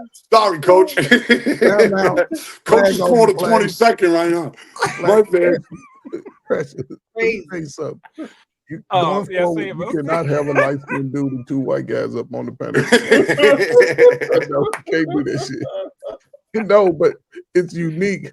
And listen, we all men. So it's crazy that this conversation is happening and everybody has a unique experience about taking a shit. It makes no sense. I want to apologize to Precious right now. She's hearing our WNBA. She already knows she ain't giving over none of y'all. It's locker room talk. And we just listening to the guys' team, just Precious, if I ever meet you, I'm gonna apologize right now. I'm not like this in person. Shit. But you got the bag of dudes right with you. What are you talking about? RP, shut the fuck up there. Hey, but you will be good for the wilderness when we go on our hiking trip. Hey, I gotta. Here you go. Take one of these. It's gonna come in handy. All those dude wipes, right? Hey. All right, we're gonna move on to our last and final video. So we're gonna revisit the Cam Newton and Corey Holcomb interview because I saw this post last week, or maybe the beginning of this week. Was today Wednesday? No, maybe it was like last week. And Corey Holcomb had asked him and pretty much said, "I know you can't be just messing with one woman." Now, mind you, Cam Newton is with Jasmine. I forget her last name, but she's like a comedian, and now she is his third baby mom, and they make these huge you know, pretty much perspectives about her on social media of how could she be his third baby mom. She's come out with videos saying, you know, I don't want to do anything but serve him. Like, I love him. I love I think I've listening. seen that. Yeah. Rubbing his back while he's going to sleep and just things like that. And a lot of women underneath of this particular video, I actually edited it from the original interview because, you know, when you have clips online, they don't necessarily show you the before and after and things of that nature. So I wanted to get like the whole clip. But a lot of women were saying, "Oh my God, he keeps embarrassing her. How long is she going to stay with him? She looks like a fool." But I thought this clip was very interesting. I'm gonna play it and then we can give our perspectives after. Lifestyle that's righteous, you got to tell the truth. Cam, I don't care how in awe I am of you right now. You are not finna tell me you up here fucking one person. It's not finna happen. No. See, you're trying to deflect back to me. No, I would never do you like that. But I got respect for you. No, here. But you didn't answer that for a reason. No. Understand this. You didn't answer for a reason. I'm gonna answer mine, and then I want you to answer mine too. I will answer it, brother, and I promise you I won't bullshit with you. Okay. How long are you talking about? What you mean? Fucking one person. What do you mean, how long I'm talking about? As long as I've been with Jazz, Jazz has not been the only person that I've had sex with. I don't know your situation. But I'm getting personal. Right. I don't know your situation. Since you want to take it there. And this is the thing that has... Do you feel like I'm being disrespectful? No. Because I'm not trying to be disrespectful. No, trust me. Trying to be honest. I'm trying to be honest too. There's times where I've openly had conversations, and this is why me and Jazz are growing in our relationship. Understand this. There's something that you mentioned as far as the peak of the spear. Jazz allows me to speak to her, and we are able to have banter, whether it's uncomfortable banter or just kicking the shit banter. But that's the basis of growing into something solid. Truth. But hear me out when I say this. As long as I've been with Jazz, I cannot honestly say that I've only been with Jazz. And I think as we grow, and I hate that I embarrassed her, because no woman ever wants to admit that openly. But what? I'm sorry, I want to make sure. That their person has not always been with them. All right, so we're just gonna stop it right there. So what do you guys think about what he's saying so far?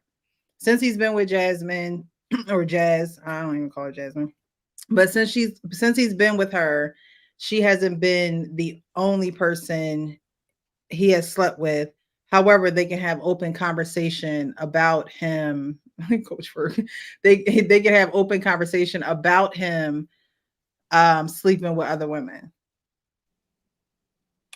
And this is only half of the video, so we're gonna get into the other half. But so far, I think it's interesting because the way. Sorry. No, go ahead, Ken. Oh, okay, good. I think it's something that's just understood. I think he was answering that question as politically correct as he could, given the situation. So I don't think, though he was being honest, I think he was trying to just formulate it, because I think, let's say Jazz knows that he's a man that has money, status, all this other kind of stuff, and he's always had access. So to act like he wouldn't do that, I think it's just an understood thing. And the reason that they're super cool is after it happens, or when it happens, or whenever it happens, they can actually have conversations about that happening. I don't think he goes and says like, "Hey baby, I'm gonna go smash something. I'll be right back. You want a burger?" He's not doing that. But I think there's an understood, and then when it happens and it might come out in another way, she already knows like, yo, you were gone until 2:00 in the morning. That was what's happening. So I think he just answered that in a very tactile way in order to like, I respect this woman, and I know she sometimes gets influenced because she's on social media and she's actively trying to get a bag out of social media and stuff like that. I want to make sure that I show her the respect because I respect her as a friend. So I think that's why he answered it in that very particular matter. But I think she already knows. I think the biggest part is the embarrassment. And I think that's what, like, even with Kevin Hart's wife, she knew he was probably smashing on stuff. She knows that he is. just don't make me look crazy. And I think that's really what it is with almost all women, is don't have me look crazy, especially with dealing with a man of means and status like that. Okay. Coach, you had your head down when the video was playing. What do you think? Me? Yes, coach here. I mean, I think, you know, in his situation, you know, I think she knows what it is. She knows. A lot of people, you know, and some, I think most guys would try that if they could. He can support everything that he's doing. He's not looking to go 50-50. He's supporting that. And a lot of young adults, they'll sacrifice their happiness for a lifestyle. If he can provide that lifestyle. Now, the thing is that, like Cam is like a lot of us, we're afraid of the commitment. We're missing out if we commit. But it still puts everybody in a unique dynamic, because this woman could give a lot of her most, no pun intended, precious years, most valuable years to a relationship. And again, Cam, he's at some point he's going to look for the next best thing. And is because I don't think he's finished having children, you know. So, you know, it's just a crazy situation today, I think. But also, guys should not use this as an example to run their life. Most regular guys don't try this shit. You'll be broke as a joke for as long as you live. Don't do it. If you want to have a child, continue your search. Or, you know, I've seen situations where guys who has the means, they've actually paid the mother whatever the cost would be to the child to turn 18, up to $40,000 to $50,000, and just paid the woman off. And they gave him the child, and he raises the children, you know, but he has the means for it. But I don't know. We got a future, and the future looks a little blurry. It's a whole lot of sex going on, but ain't no building of anything in as far as the family dynamic. So it's interesting to see how it pans out. I can't say, you know, either way. I ain't mad at him. Shit, if I could do that shit, I'd probably do it too at some point. But then I believe everybody comes to an age where you age out of that shit, and the shit that when it ain't gonna be fun forever. So you got to make it. This I did a video. If you finish, you finish? Yes, sir. I did a video right on my Monday show called "Successful Men Don't Marry; They Have Their Legacy a la carte." You know, and so I go over this whole thing that a lot of men who have means, and this is when the Dr. Brian shit was going on. I took umbrage with that, and I still do. Now, Cam and just with Cam and Jasmine, I don't know what conversation he had with her, but I'm quite sure that part of that conversation, he told her that he'd have sex with other women. I don't think that that's a secret with her, and I believe that other than just capping, I think women, not women, but women who've made that deal with successful men understand, especially up front. If he tells her, listen, every so often I'm gonna be banging out somebody else. So, and, you know, now the only thing that Corey, and maybe he does later on, I would ask Cam, would you let her bang out somebody? And still, so I would like to have that full conversation. If she allows me to do it, because a lot of women will acquiesce to a guy who has means and he's spending it on her because they already have a kid. I'm sure he's taking care of all of that stuff. But the real thing is, would he allow her to do that? I would like to hear his answer. Why would you want to know if he would allow her to do it? Because because to me that makes it real. I mean, if it's one way, I'd like to know. I think that's the complete picture. Because most men only want it one way. And I want to know if he's one of those kind of guys. And let me also say that I don't blame him, especially if he's paying.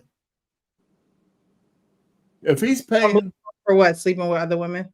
No, not sleeping with. If he's paying for her lifestyle. Mhm. If he's paying for her lifestyle, then I think that's something he could ask for. If he's not, and it's just casual and I'm banging out other chicks, I don't know how you're going to ask a woman not to do that when she's lonely.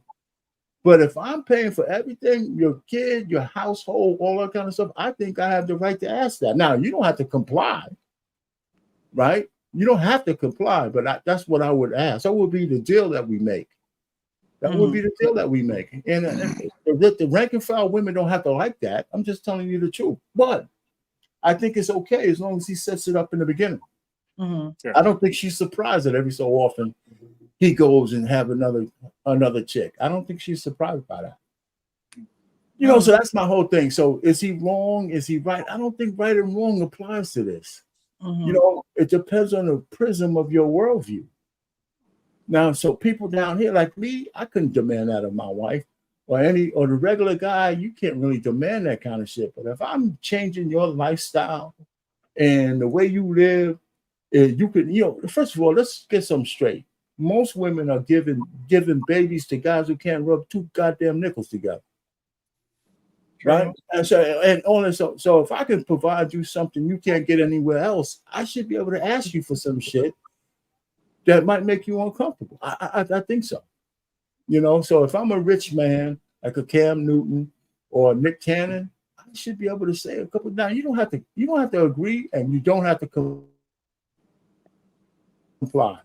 If you don't want to comply, and that's one of my rules, then go ahead and have some fun with the guy. You have to go and, you know, pay your own mortgage.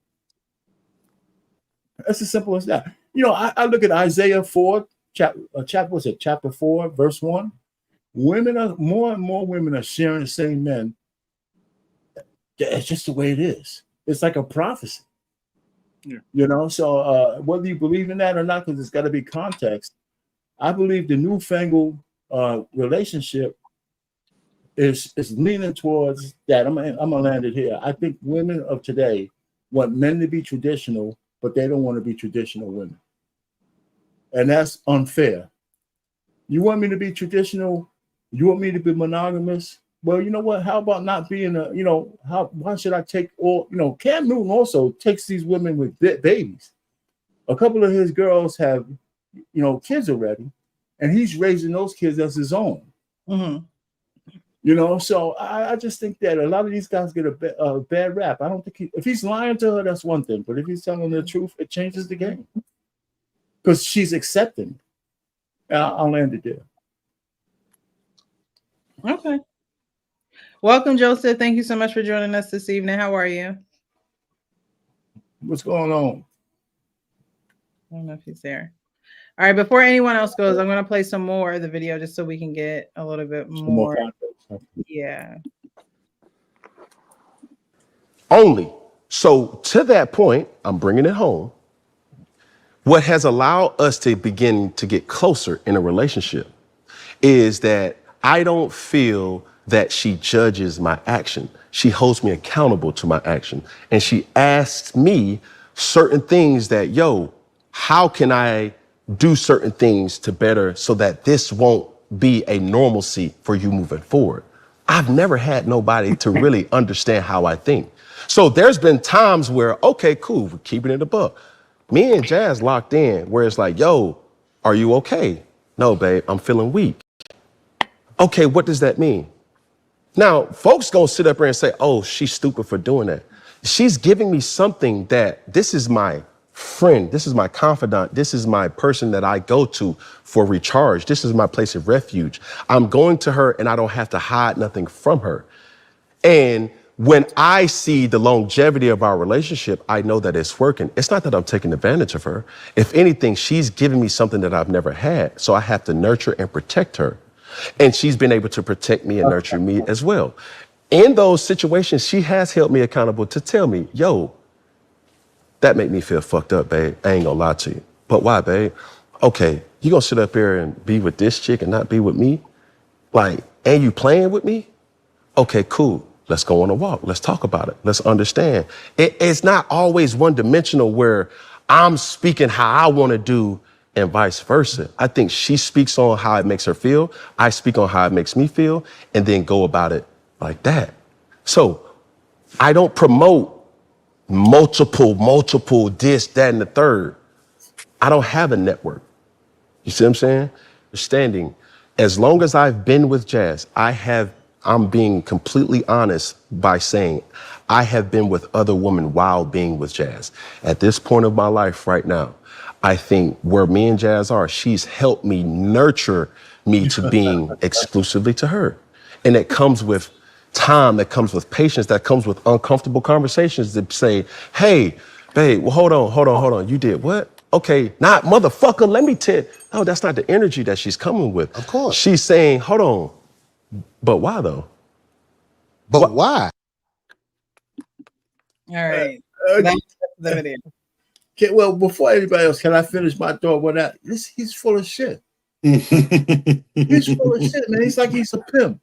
Listen, because the only, like I said to you now, the only thing that makes anything that he says legitimate is if he could actually admit that he doesn't, the rules for him, he doesn't have for her. Mm-hmm. That's the only thing I want to hear. If she came to him while he's doing all this soul searching and shit, say, hey, Kim, is it okay if somebody else bangs this shit out while you going on your little sojourn? And the way he answers that question tells me whether he's real or not. If he says no, then now he's on the path of being honest with her. Right? Because all of this word salad he's talking about, he sounds like Kamala Harris. You know, I mean, listen, I'm serious. The only thing that makes everything he says legit is if he could tell her to her face, the rule I have set up between me and you, it only goes for me and it doesn't go for you. And see what she said. Now, if she accepts that, then now he's talking real truth. You know, now he's talking real truth. Because if she tells him, listen, Cam, you know, while you're on your sojourn, you know, Billy Bob Thornton was over here doing the birdcage and shit, you know? I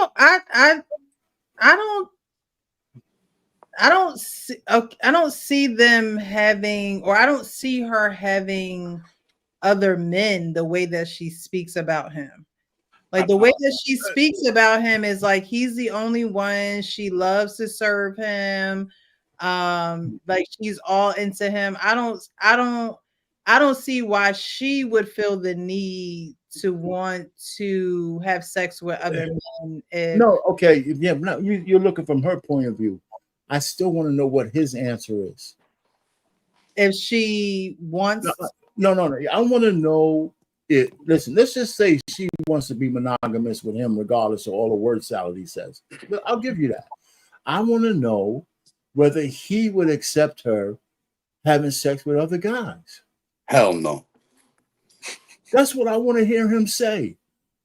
You know, forget about her. Let's just say she's pristine, because women do that. I think a woman could be faithful to a guy who's having other women. I think women can do that. But I want to know whether he can accept that. And if Corey, I don't think most men can accept that. No, but he still has to face it. Yeah. I know most men. So I want him to answer that. If I was Corey, whatever his name is, Corey Holcomb, Yeah, Holcomb. If I was Corey Holcomb, I would ask him that. I want to hear his answer. And I will end it there. But you see what I'm saying? That has nothing to do with the woman. It has to do with his mindset, because it's easy for a man talking about, yeah, I can have sex with all these women. My girl will accept it. Yeah, but I'm going to ask you a question. Would you accept that shit in reverse? Now, I'm in a whirlwind end. I just want to hear his answer. And most men, like you said, won't accept that, but I want to hear him say it. I think they only accept it when they're forced to accept it. You know, when a woman just does what she wants to do, but I don't think there would be open communication about it like it is on the other end. I agree with you. But let me ask you a question, Preston. I'll let it go. The other guy. So, wouldn't you want to hear him say it one way or the other? Would he accept it, or you don't care, or you don't think he needs to say that? Me personally, I personally don't think that that's the dynamic of the relationship, but I don't know. But just from the way that she speaks about him, You're still putting it on her. I'm just asking, do you think he should admit one way or the other whether he would accept that from her? It's not. It doesn't matter about how she feels. I agree with you on that. You don't think he needs to come clean on whether he would accept that from her if she was that kind of woman or not? I don't. I don't Okay, think maybe. Okay, I hear you. I don't think it's that tough, but I hear you. accept that. But as far as saying it publicly, I don't see what the need for that is. I'm trying to wrap my head around why Can I spin the wording? Because I feel like, and tell me if I'm wrong in this, because he kept on expressing grace, that this was almost a fault in him, his need and his desire. He kept on masking it in the words of weakness. That's why when Arpain said, as far as he's full of crap, I kind of low-key agree with him in the sense of like masking, masculinity and all that other kind of stuff is about strength, and it's about all that kind of stuff, even in your weakness, being courageous, like that kind of stuff. So he kept on saying words about grace and weakness and stuff like that. So I think Arpain, and it would be interesting, because I think Corey was going to go down that path, but Corey, it kind of almost seems like Corey was going to kind of back off of it, because like, no, I respect you. I could get real with you and ask you, like, would you afford her the same grace if she had the weakness? If she had weakness, because for whatever reason, would you afford her the same grace that she's affording you? Right. But I think that's where men and women differ, though. No, I agree. We agree with you. We're not. Yeah, I'm not disagreeing, but I'm saying, but I agree with you too. Yeah. Yeah. So to ask him if he would have that same grace, to me, whatever answer he gave would probably be the politically correct one, even in how real he's trying to be here with Corey, because no man is going to really accept their woman that they are having sex with. He done impregnated her. They're not going to really accept another man. Okay, so you think he's incapable of telling the truth? He's incapable of telling the truth? Then the answer should be, based on what you just said, the answer should be no. I won't accept it. Right, but that's what I'm saying. I don't think any man would accept that. I don't know. But you don't think he should be able? You don't think you would want him to say that? If we already know that they wouldn't accept it. No, you don't get away with that in the court of law. I want to hear you say it. Well, what the one thing, and I'll just leave it here so I can let the other guys talk, is that the reason why is that in the midst of all those words, and mind you, I love words, is that the simplicity of it is this, that even if you think this is a weakness, which I don't really think he thinks of it as a weakness, he might want to get better in this area, is that the dynamics are the dynamics. Right. I would never let you, me paying your bills and me having you as a woman, I would never let you go out and do those kind of things. I'll accept other of your graces, but that's where I would draw the line. And honestly, that would be just a cool conversation where she knows that she can't do that. I can do this because I have the means and I pay the bills, but she can't do that. I'll be gracious to her in other ways, but that's not one way I would do it in. And that's what people would like to be real in that dynamic. And that's where actually Corey went before the video cut off. He said, Jasmine just wants to know why. And so the video cut off, but Corey goes on to say, well, what you say after that why is important. And he goes, because you are a man of means, because you're a man who can get women. You're not a man who has to stay with one woman. Whereas with women, she done had his baby. Her time is ticking. So why would she, jeopardize that with all these men when she already has someone who is satisfying the needs of her current life? She got his baby. She, is with him. And my perspective, before all the guys go, my perspective of this is we talk about being hot, honest, open, and transparent, right? And so if cheating is his weakness, if your man has the flu, a woman is going to possibly cook him some chicken noodle soup, get him some Vicks, and make sure he got tissues, make sure he got. She's going to aid him back to health. But when it comes to sex and infidelity, and you're with, now they're not married, but you know, there are situations where men cheat in marriages, right? Instead, a lot of women will be like, well, why'd you do that? And why her? And you don't honor the da da da da da. They're not thinking about aiding him back to health when it comes to a marriage and him being unfaithful. That's not the first thought of a woman who's with a man who says he has this weakness of sleeping with other women.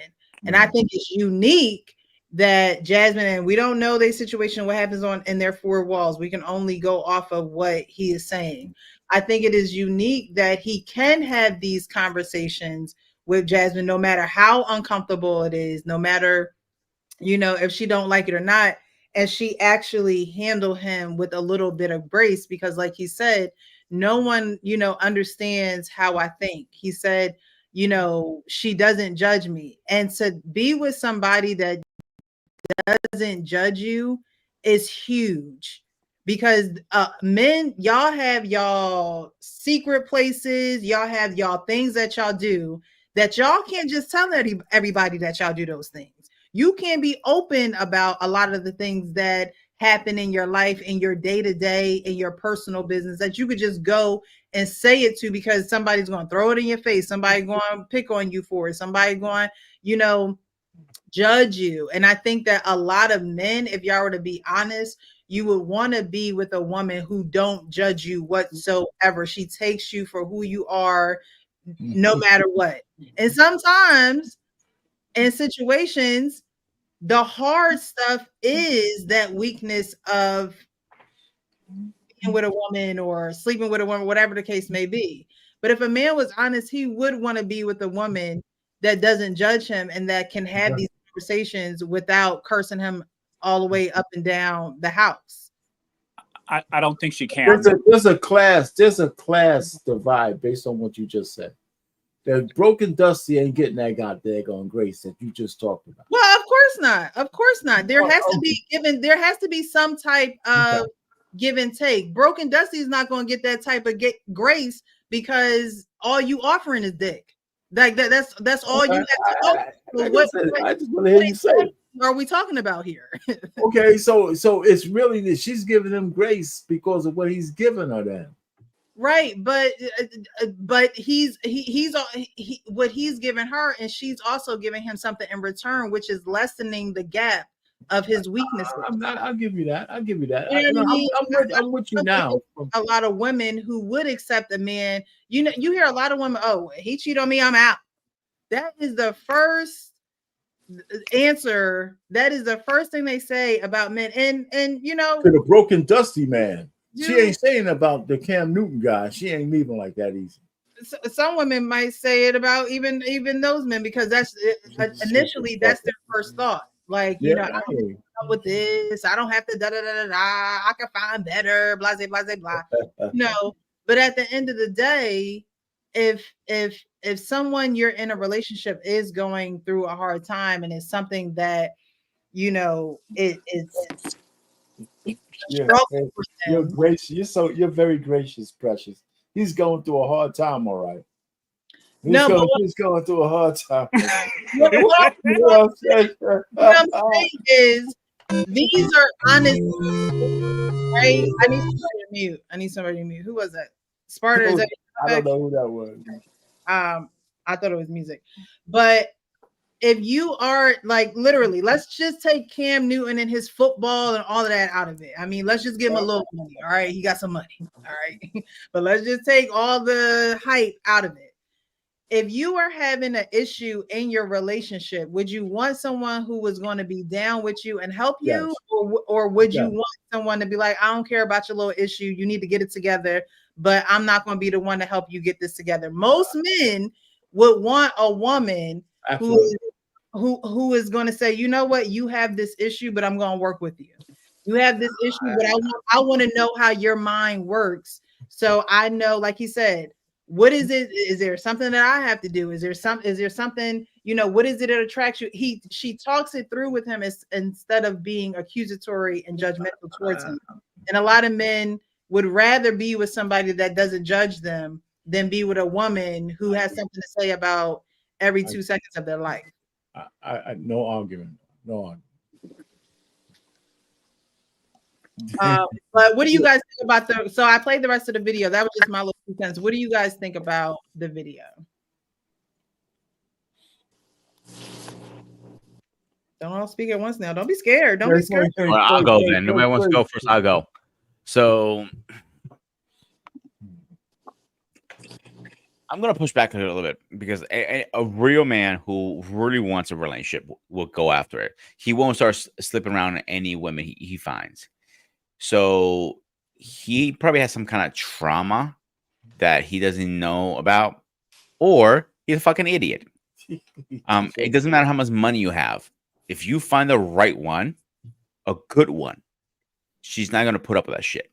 She's not going to say, hey, babe, it's okay. You just fucked my best friend over there in the corner. I'm okay with it. Oh, by the way, it's okay. You fucked my twin sister down the hall. But whatever the case is, it doesn't matter. A real man won't do that. There are a bunch of football players, musicians. They've been with the same woman from the day they married them to the day they are dying. It's possible, but it's up to you. It takes work. Let's be straight up here, guys. It goes both ways.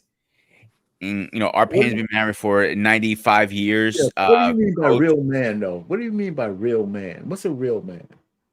To me, a real man, he goes to work. That's what he needs to do. Take care of his family. Okay. Take care of his family. Doesn't cheat. Take care of his wife very well. That's the things I grew up on. Okay. That's how I see a real man.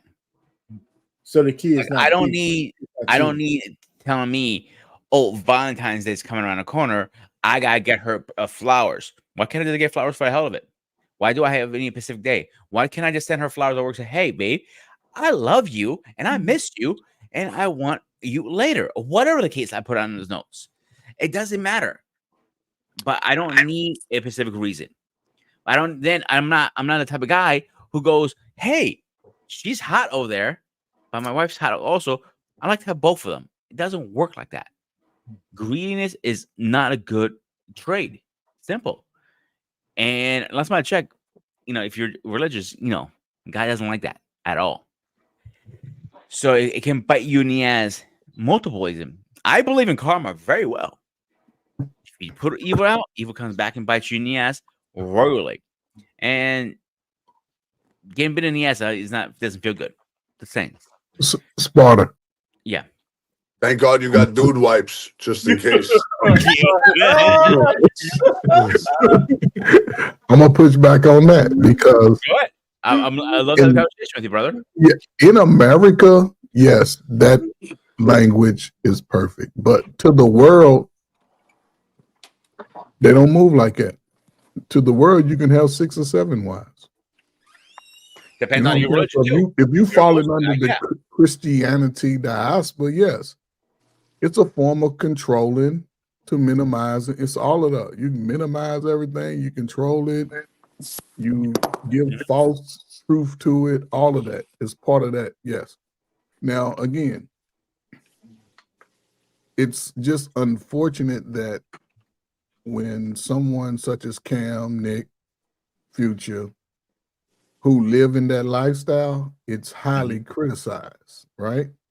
Mm-hmm. But DiCaprio, he damn near 50. Everything he want is under 25, 22, 21. That's okay.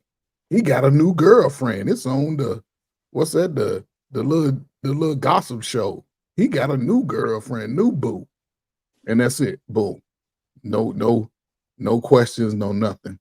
The only thing is, I think again, yes, most men wish they could be in that situation from 21 to 41. They would love that shit. Motherfucker, we trying to do that shit now, making $13 an hour. The thing is, most men are not honest about it. Right. Yeah. Because if you honest about it, it puts you in a trick bag. At some point, it becomes boring. That's where you start having problems because it's boring to me, but they all in. They done gave everything. They done stopped talking to dudes. They done had my children, gave up family members. Cause you know, women, how you doing that, girl? He doing that. But again, he providing a lifestyle that most women want is that lifestyle and security. He can do it. Me over here, I'm looking at like, man, why he doing that, man? He can't do the women like that. Can't do. Now, if that was me at his age, we think about it. I'm like, shit, man, you got some baddies. Ain't that the word y'all use, man? That's 5 baddies. But I think just today it's unhealthy for the babies, though. That's the problem. It's unhealthy for that because there's no commitment. You know what I'm saying? He's going to get younger he's going to choose younger at some point. She's getting older. It's just like the at-will job. When they ready to fire you, they fire you. And you get no benefit package, no separation package. You have to go try to find another job. And more than likely, you won't find another job that has the better benefits than the one you just got laid off from. So now jobs ain't shit. Ain't shit out here. Ain't no good dudes out here. But you've been with this dude most of your adult life. You ain't had nobody else. And who go come in behind Cam Newton? Nobody. Who's coming in behind Cam Newton? You ain't buying no Birkin bags and going on no. We can't do that. You ain't taking care of my kid. So that's just the trick bag that these things put regular folk in.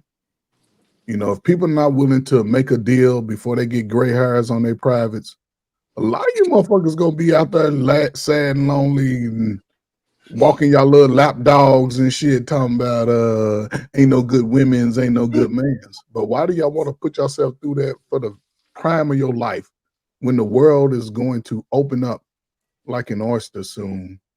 It's going to be opportunities that it's going to require the unification of everybody at some point. So I'm just glad that I'm a older guy. I ain't out there in that shit. Y'all be in trouble if I was dating. Y'all be mad at the light-skinned dude because I wouldn't have those problems. Sure. As soon as I got that personality from a woman that I wasn't attracted to, I would just move on. I would just delete your number. 48 hours, you don't call me, no call, no show on your job. What your ass gonna get? You fired. I'm not quite. Why you didn't call me? I called you. Seen everybody see. Everybody see when somebody call them. I don't give a damn who you are. Everybody, y'all grandmama who don't like you saw when your ass called her 3 times to ask for some money. She stopped answering your ass. So the only thing I want to add to this between me and you conversation is what I have also seen. I don't know why they do this, but I have realized when a woman sees a ring around man's finger, they go after you at like vultures. Like we're like, you know, a meat bone. Like my dog is chewing on that bone. Like, I'm like, you cannot. You listen. I'm sorry. Thank you for. I'm happily married, or happily engaged, whatever your situation is. And he goes, they're like, nope. They will keep trying and trying till you give in. And I'm like, what the fuck? Like sometimes you're trying to be a good person, but you know, she doesn't get the hint back there. Yeah, I mean, people want something that's like, what did the guy say? He says, "Do you go?" He said, "Do you go shoe shopping without any shoes?" Like, it's one of those situations where like he's taken because he's valuable. If he's not taken, then maybe he's not as valuable. And women are highly competitive. So you're saying you're happy, and so she's like, "But you could be happier, right?" She's trying to finagle and find her way. Listen, that shit sound good till you turn 50. All that shit look good out there till y'all turn 50. Ain't none of y'all, me and our pain, the only one 50. Yeah. When y'all get 50, you're gonna look at shit and be like, I would be a damn fool if I jeopardize everything I've built over here for 15 minutes And then you being generous. Yeah, you know what I'm saying? You'd be a fool to jeopardize that. You know what I'm saying? Because Probably 2 seconds with you. Oh you my don't God. want to. I've been there. I've been there. No, what I'm saying is, You know, maybe I'm one of the unique ones and the weird ones. When I was younger, I never put myself in jeopardy. Like, listen, I was with one woman, and that's all I cared about. I would hang out with my girl, you know, pay attention to her, treat her as best I can, take her out for dinner, do whatever I need to do. And at a young age, maybe because my grandmother raised me, and that's how I was raised. Yeah. And a good possibility, like as long as I can remember, like I wanted to get married, I want to have kids, the whole 9 yards. Obviously, it hasn't happened. How did those work out? How did they work out?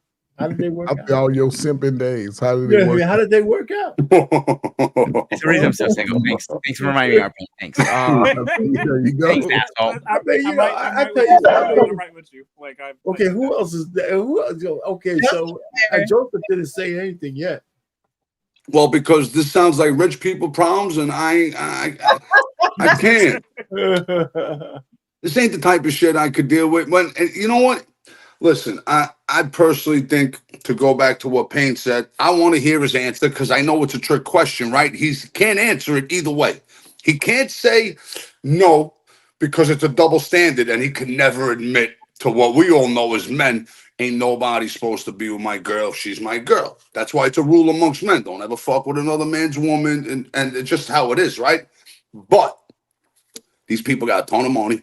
They do whatever they want to do, and I can't even begin to think about living that way because, as Coach said, when I was 30, you know, I wilded out, and I feel like I was supposed to do that. But now I'm middle-aged, and if I meet that one right girl, no matter how much money I got, I'm not letting her go, and I'm not going to risk it either. So I think when you're at that level, like Cam Newton straight up looked like Huggy Bear just now, and he was talking, see how cool he sounded? He was mad cool in the beginning. He's like, nah, fam, you know, I was like, whoa. And to make that shit publicized, first of all, I would have said, I'm not answering that. That's something private. It's not something I want to discuss, right? I'd like to think that's what I would say. But I think those relationships are transactional. Absolutely. You know what I'm saying? There's no real love. She knows she's being looked at as a fool. She doesn't care. And she's probably getting her shit on the side anyway. You know what I'm saying? And he just doesn't know about it. He can't know about it. As a man, you just can't. We're not going to share another woman, you know? But for me personally, at this age, I just want one good one. I'm happy with one good one. And if I could get to that level, I don't think I could get to that level without one good one. Right. Before I get to that level. That good one helps me get to that level, you know? Yeah, so Precious, can I ask the panel a question? Yeah, go ahead. Oh, let me ask all of you men here, all of you, whether you're married or not, can you see yourself with just one woman for? Yes. That's it. At this age, yeah. Even when I was 21 and when I was younger, I set myself with one woman. Because I don't like sharing. I don't like sloppy seconds. I don't like none of that shit. I like variety. That's the thing. About me. I'm talking. I want one woman, and one time in my life, I want to wake up in the morning, kiss her, make the fucking love at her every morning. I'm gonna make love to her when I see her at dinner time, twice, 3, 4, 5, 6 times a day. I want 2 kids, the big house, 2 dogs are driving me crazy. You know, all that stuff I want. Oh, you want a Disney movie, man. I can't see that shit happen. And I'm not trying to knock you, but if all you got is good sex with a woman, eventually that shit's gonna get played. You're gonna get sick of her. You're gonna want to grab her and her friend. You're gonna want to, you know what I'm saying? There's so many more elements that are necessary. Here's where I'm gonna push back a little bit. One of my best friends, he lives in Maryland. He has one of the best marriages I have seen. My other best friend lives in Jersey. Best marriage. Paul. So one thing they both have in common is they still go on date nights. They still make time for their wives. They still do different things. They have a real relationship. I'm sorry? They have a real relationship. Yeah. That's what I'm talking about, though. That's what I'm talking about. Real relationship. And for me, it's really marriage because I don't really believe in the relationships because people have fucked those up. Excuse my language. It's situationships and relationships are just, you know, I think people are fooling themselves if they're not really committed. They don't want to be alone. People don't want to I'll be answer. alone. Yeah, and it's only inconvenience. I'd like the people prove that you want to be with somebody by actually committing to them. Mhm. And I don't see that. I don't see a lot of people wanting to do that. So I want to weigh on this real quick. Oh yeah, I'll let you. Hey, Yosef. Just quick. You guys have very different thoughts and opinions about it. Some of which I agree, some of which I don't. Which that is what that is. I guess my two rhetorical questions I would ask of Cam if I was in the other gentleman's seat is, does a man's wealth and status supersede his sense of morals and character? And are women supposed to sacrifice a man's loyalty and faithfulness to her alone for money and fame? So, me personally, I would say no. But whatever arrangement that they have between themselves is clearly it's spoken but unspoken. It's implied. So when RFA is saying I want to hear him say these things, it's kind of like we can all see that that's what that is. Yep. It's my way or the highway. Facts. He's a former football player, and he has a lot of money. Hold on one second. Hold on one second. Yeah. So that's where I was going. He's going where I'm Hold going. on. All right, I'm back. All So, right. yeah, it was implied. So, if she wanted to sacrifice her morals and character, or she has an issue with it, but yet she chooses to stay with him, then hmm, I would question her lack of self-esteem in herself because she's trying to heal someone when she needs to be healed, if that's her issue. If she was okay with that arrangement, there would be no conversation. Why is she having a conversation with this man? She could just choose to leave, but she wants the provision and the status, and excessive provision. She doesn't need all that money that he has for her to live well. She wants to live exceptionally well, but that comes at a price. So she's paying the price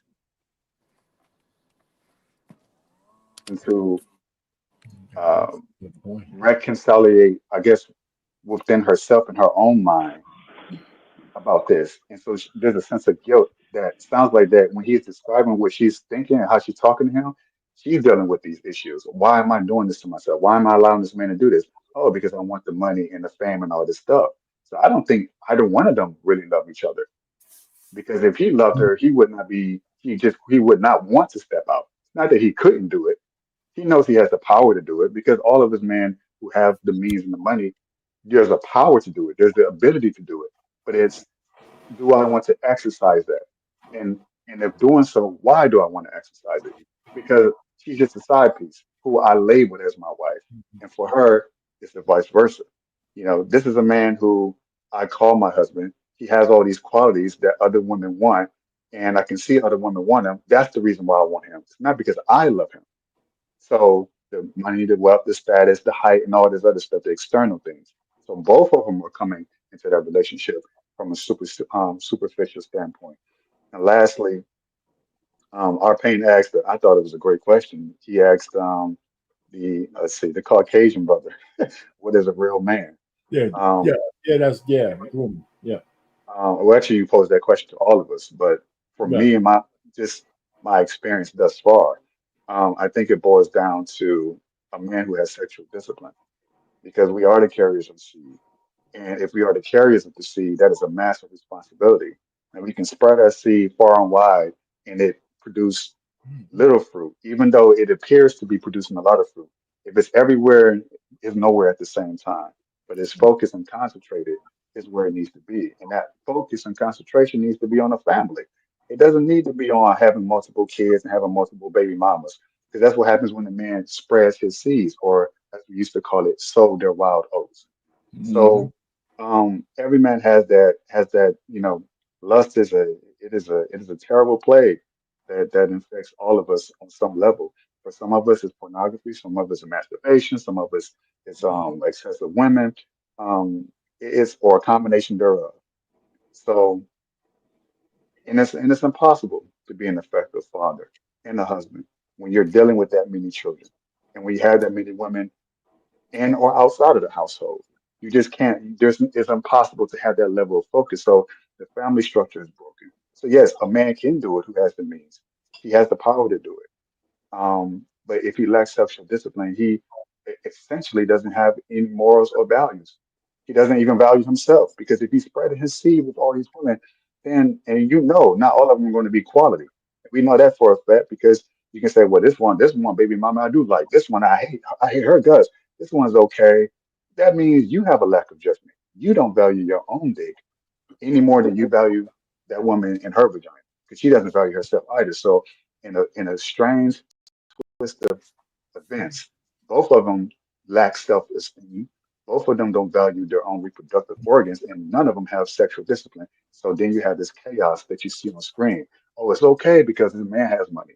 Oh, it's okay because he has a lifestyle on the web, or it's okay because she's one of the it's okay for them until you see it come to the surface and you see the damage it causes societies. So it's not just the thing that happens within their little circle. It spreads out because those kids end up having kids and they had that mindset that mommy and daddy had that I shouldn't value myself and what's between my legs. So therefore, I'm going to do what they did. And monkey see, monkey do. And it spreads. And that's what destroys society. So it starts off real small and innocent. Oh, man can do this and that. He can sleep around and have all these kids. And because he can afford to have kids. Yeah, but are you spending time with those kids? You can't say you do because you're only one man and you have 20 kids. So there's a cause and effect to it. There's there's a price to pay for sowing your wild oats. There's a price to pay for opening your legs to any man that comes that wants to come in. So that's all I really want to say about. At least that's my opinion on it thus far. That opinion might change and grow over time as I get older. But as of right now, this is what these are the downloads that I get, not necessarily just from experience and from myself being sexually disciplined. It's like, oh, so that's the key. Oh, I wish my father had told me that when I was 18. No, I had to go through it the hard way. Strip clubs, women, pornography, masturbation, all this other stuff. Oh, this stuff here it actually matters. Oh, maybe I should hold on to that. And then I start seeing things and experiencing things. I'm like, oh, so this is how you attract a woman that you actually love, not just tolerate. This is how you end up with a wife, not just a buddy or a side chick. So these are things that are just slowly coming together as of right now, and let's see where I'm at in 5 to 10 years. Okay. Thank you. I was going to answer the question that Arpane had said about could you see yourself with one person? I did it and I planned on it, actually, to be honest. And you guys know some of my history and story in terms of like my first girlfriend I married. And though I was late in the game, I was very like, I come from a religious background, and I was ecstatic, to be honest, because I'm like, dang, I'm done. I got done with it. Like, I'm good. Like, we're going to be cool.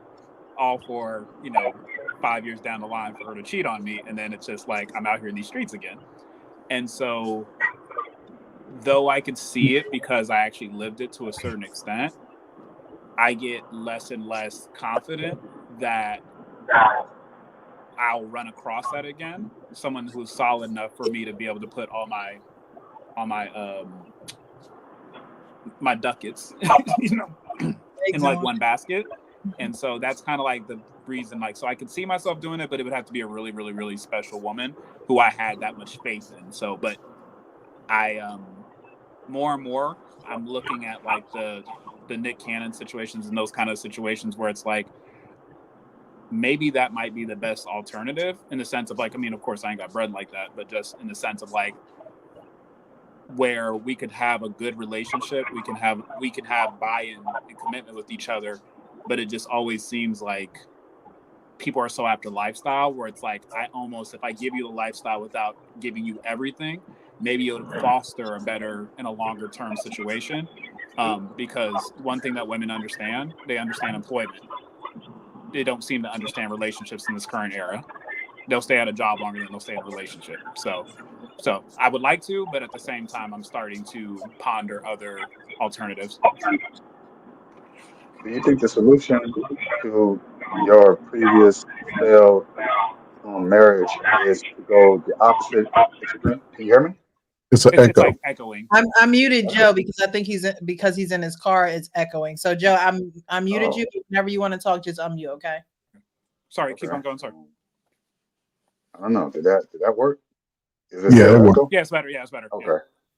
Oh, my question, Kent, was um because of your failed marriage, and do you think that the solution is to then go, I guess, the opposite extreme as a response to the failure of that previous marriage that did a number on you, and Oh, probably a lot of men. Do you think that switching and going, well, I'm just going to have a stable sort of woman, as opposed to putting my heart into any one because I know what that was like and it didn't work out? oh no, and this is not like I actually didn't have any damage from that. It's just what happened after that was I continued to go and interact and engage with different women, and I didn't get married till I was like 25, and so I continued to engage with a lot of other women, and even before I got with my wife, I was very specific in selecting her. It wasn't the failed marriage. I think it was everything that I continue to see, and it's a very rare thing to find a woman in this day and age, unless, like I said, I go to someone who's part of a really religious situation. So it wasn't. I'm not trying to go extreme. It's just more so like looking at other ways of having as close to what a traditional marriage would be, but maybe just augmenting aspects of it. No, I'm not trying to have a stable by any means, but like just having like maybe another dynamic would work better for them, because I could do a marriage for the rest of my life, but I don't know Mm. how possible it is. Like it's So hard. in a way, Yeah, it's just hard to find. so that's interesting. So in a way, you're like, well, it's not necessarily something I want to do, but because it seems like that's the trend that women, the majority of women that I come across, that's what they want. They want to kind of have this options open situation. Therefore, I kind of don't have a choice. Therefore, I will acquiesce to what they want, even though it's not something I really want to Yeah, yeah. It's kind of more so like I just know that I don't think you're capable, because like let's look at Precious. Precious had so much. There's so much that created a Precious, right? There's a lot of women don't have that history or experience to even do that, and it shows. Like I'm part of a dating group, and a lot of cool women, really cool, solid women, but they're in their 40s. Some of them are in their late 30s and 40s, never been married, and don't even know how to engage and have a real relationship with a man that would mirror something like Coach Berg or R. Payne would have. Well, I Rick, really. why you looking so for women that old? Oh no, I'm not. No, I'm not looking for women. I'm just saying, like I was just giving an example. Like even women who are well matured and experienced, they can't. No, my swing's crazy. It's like I go down like lower 20s all the way up to, and I've All right. literally I talked just to wanted 100 I women. just wanted to hear you say that. Yeah. But still, I think Yusuf, I believe he said, he made a good point though, because it ain't about the honeys, it's about what you want. It sounds like you're acquiescing to what you think is out there. Well, I look at As opposed to saying this is what I want, and I'm gonna keep going through the numbers until I find that. And that's do. really I got one more question for him too. Oh yeah. No, party. Yeah. yeah. He's like, huh? He's like, is that what I'm saying, or is that not what I'm saying? That's interesting. Um, my last question for you: Is it is it is the solution to looking for the woman that is of the qualities you're looking for? Is it in you looking for it, or is it like being somehow being brought to you or attracted to you? I mean, I don't know how you believe about God, or because it seems like there's a lot. I get it. There's a lot when we're in our minds and we're making the judgments of I'm looking for this woman, and it seems like this never ending search, and we're coming across dead ends. That doesn't seem like to do the trick, because we are running across a lot of women who aren't a good specimen, if you will. And so perhaps the solution is probably closer to what the Bible speaks of. And I'm not even someone that believes much of what the Bible says, but there are some things I've seen people apply in scripture, at least when it comes to relationships and finding their wife or their husband, that just works and they last the test of time. And it had little to do with their conscious, oh, I'm looking for this, I'm checking off this box, these red flags, green flags. Oh, I think I got it. Oh shit, I was wrong. Whereas it seems like if there's some sort of outside force, whether it's God, Allah, or whatever, something that has created us on the spiritual level, then that that force we can trust and to guide us to help us find the one who's going to be faithful, because we can't predict in the future if someone is going to be faithful. And it seems like a big risk if we are the ones doing it. So I guess my question is, have you considered that as a possibility? Well, no, that's how I live my life. Like, so my, but I'm also very practical in the sense of I believe God, everything that God has for me is for me, but there are optional things. Like God's not going to like make you buy a Porsche or make you do certain things. And I think a lot of relationships aren't a divine, they're not like, I have to be with this person or I don't have to be. I can still live a good, great, full life without that. I'm just noticing that like I had sex with my wife. My first person I had sex with was my wife, which was my first girlfriend. So I was very much in the vein of what you're talking about in terms of like putting yourself in a system with people with like minds or like beliefs. But what's happening is, I don't know if you're familiar, but they said if salt has lost its savor, then it's good for nothing. And I think just in a lot of our institutions, even like I said, I used to be part of the Christian church. You still don't find people who are very, very solid. Like I probably have ran across 3 or 4 women in maybe the last 5 or 6 years who would have been like, oh, snaps, we probably could make this thing work. You know? Probably. So, Not even a certain age. Probably could. Okay. I like to look at things from an age point of view. Yeah. You know, to our friend's question, I think as men get older, they will be gladly and willingly wanting to be with one woman. Yep. Y'all can't handle 2, 3 women talking to y'all about a debate about lollipops. There's no damn way y'all can handle 2 or 3 women that y'all trying to sleep with, who's having different emotions going on and range of emotions any time of the day. Now the thing is this, because you mentioned it, because I was going to ask this question. Could you follow the Christianity faith and practice, you know, not monogamy, because that's what it sort of speaks to, but to have more than one partner or one wife? Could you still follow that faith according to its law? I did. I mean, if you're asking me, yeah, 100%. No, anybody. Could you follow that according to his law? Because if you're speaking to a point where, because it seems like, in a sense, and again, my 30-year-olds, when I hear them talking, most of them are wanting to live this, we can have as many people as we want lifestyle, with no responsibility or commitment to that person. And that, to me, you know, as you get older, y'all see, y'all gonna wear glasses too. I ain't wear glasses too much. I was 20/20, I promise you. When you get to that space, you're gonna look at it a little different from when you're younger in your 30s. Yeah, you like, I can do that. If everybody's not committed to that situation, you really do yourself a disservice. You don't. It seems good on the surface, but you can't build and generate anything. Can 3 people's name? Yeah, I believe 3 people's name can go on the mortgage, right? Yeah. So, okay, so as many people, now you have to fulfill all 3. Everybody has to get fulfilled in that relationship. And I think for somebody to be able to do that, they have to have the means, for one. And if you're willing to work yourself to death to deletion to provide that for yourself, you're doing yourself a disservice. Then you have children.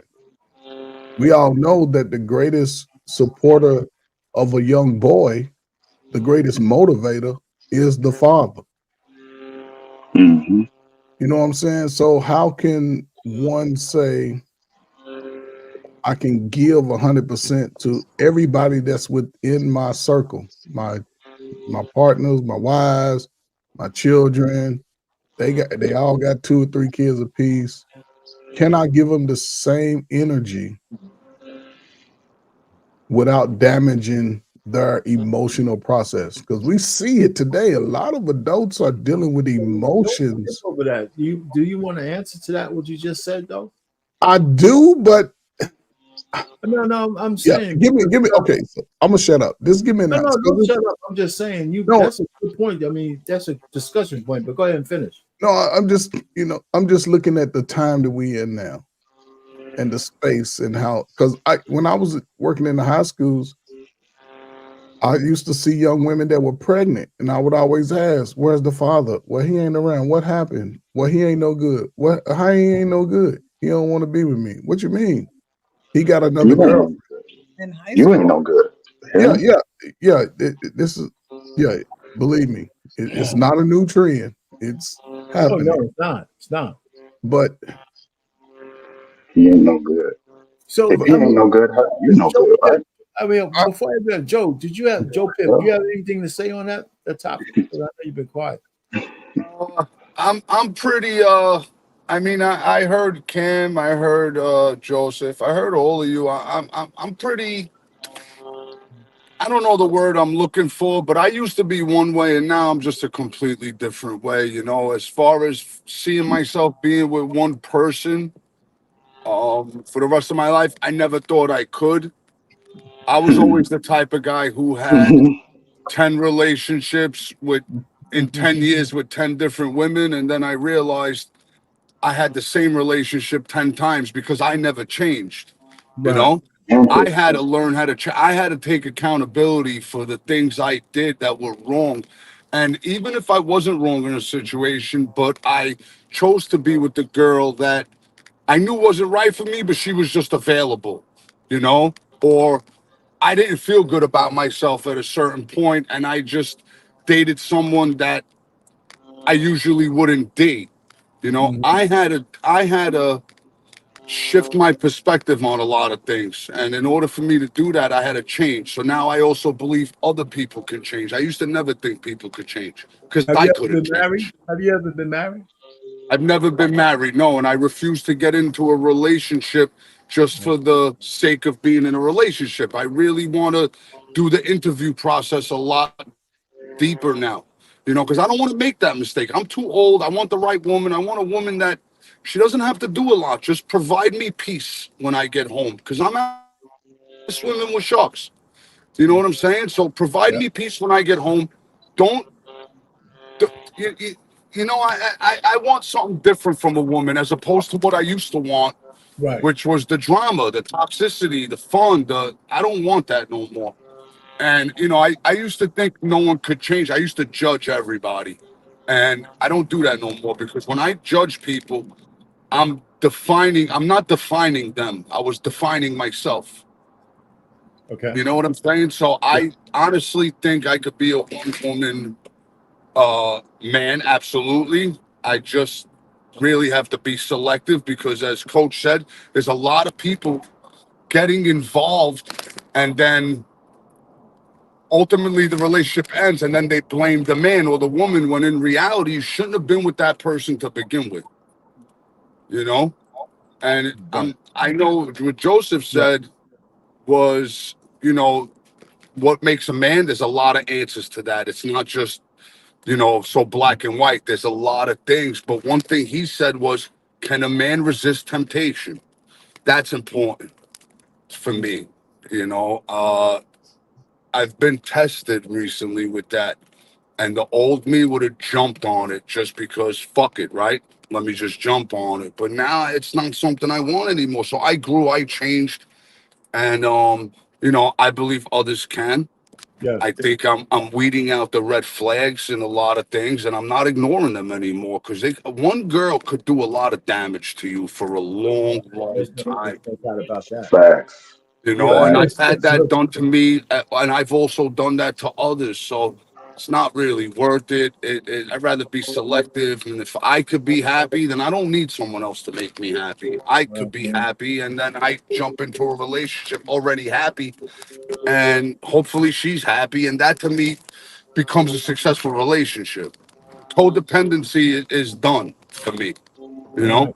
You know, I'd like to answer that question myself because I was young, man, when I made that choice stuff.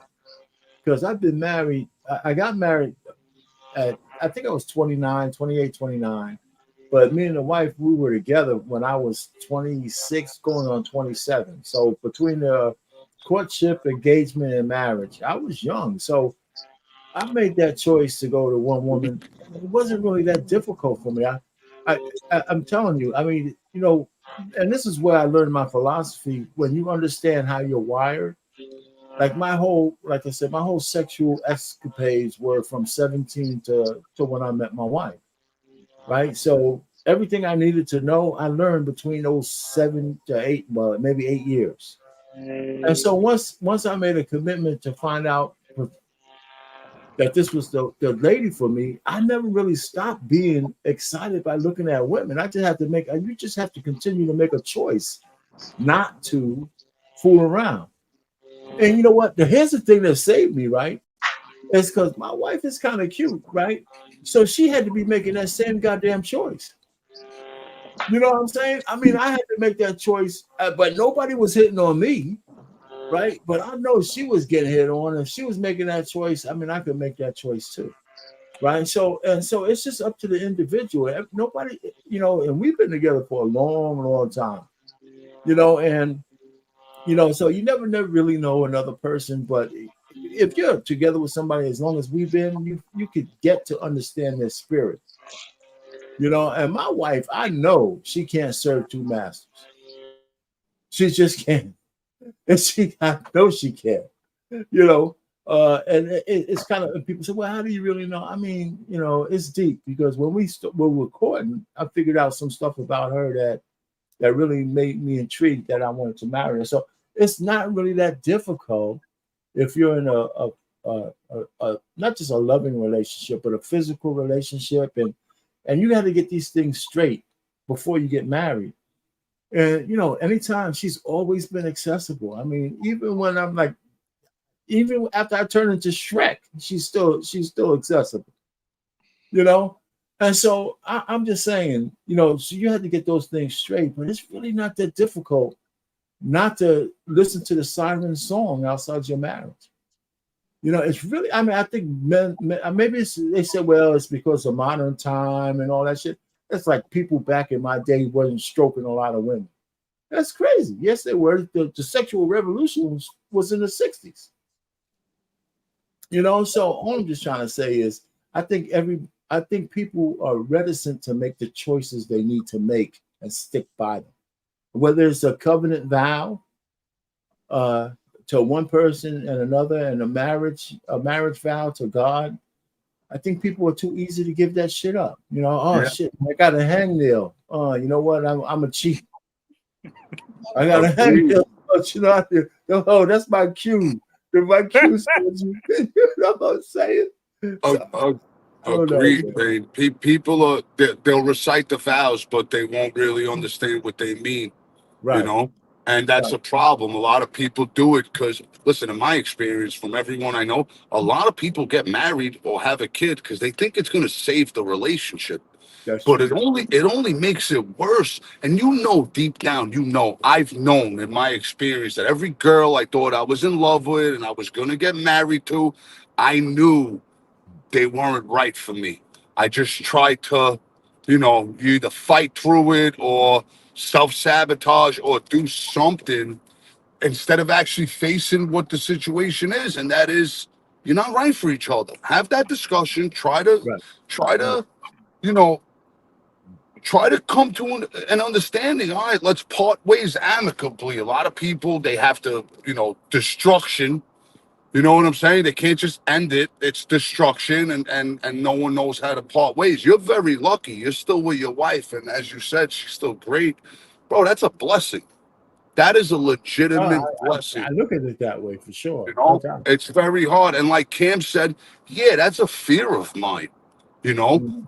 Am I gonna date someone that 3, 4, 10 years later just goes through this thing and she wants to leave me?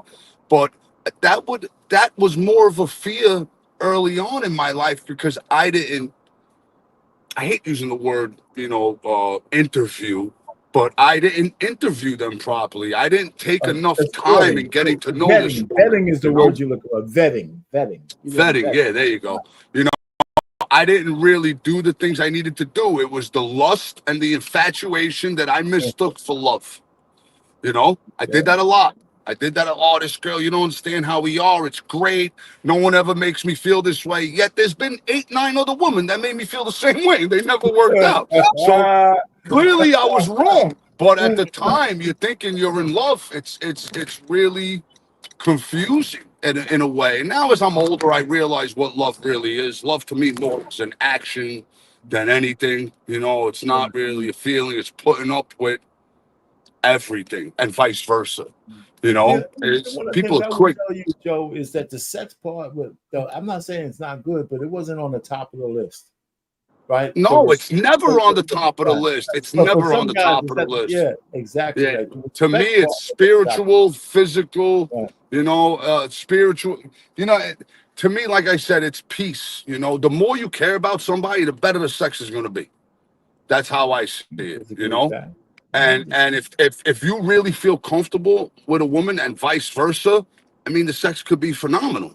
If you're open to, you know, to really being vulnerable and intimate. But it's not important, man. It really isn't. It's important. It's necessary to be on a to have it consistently, you Right. know.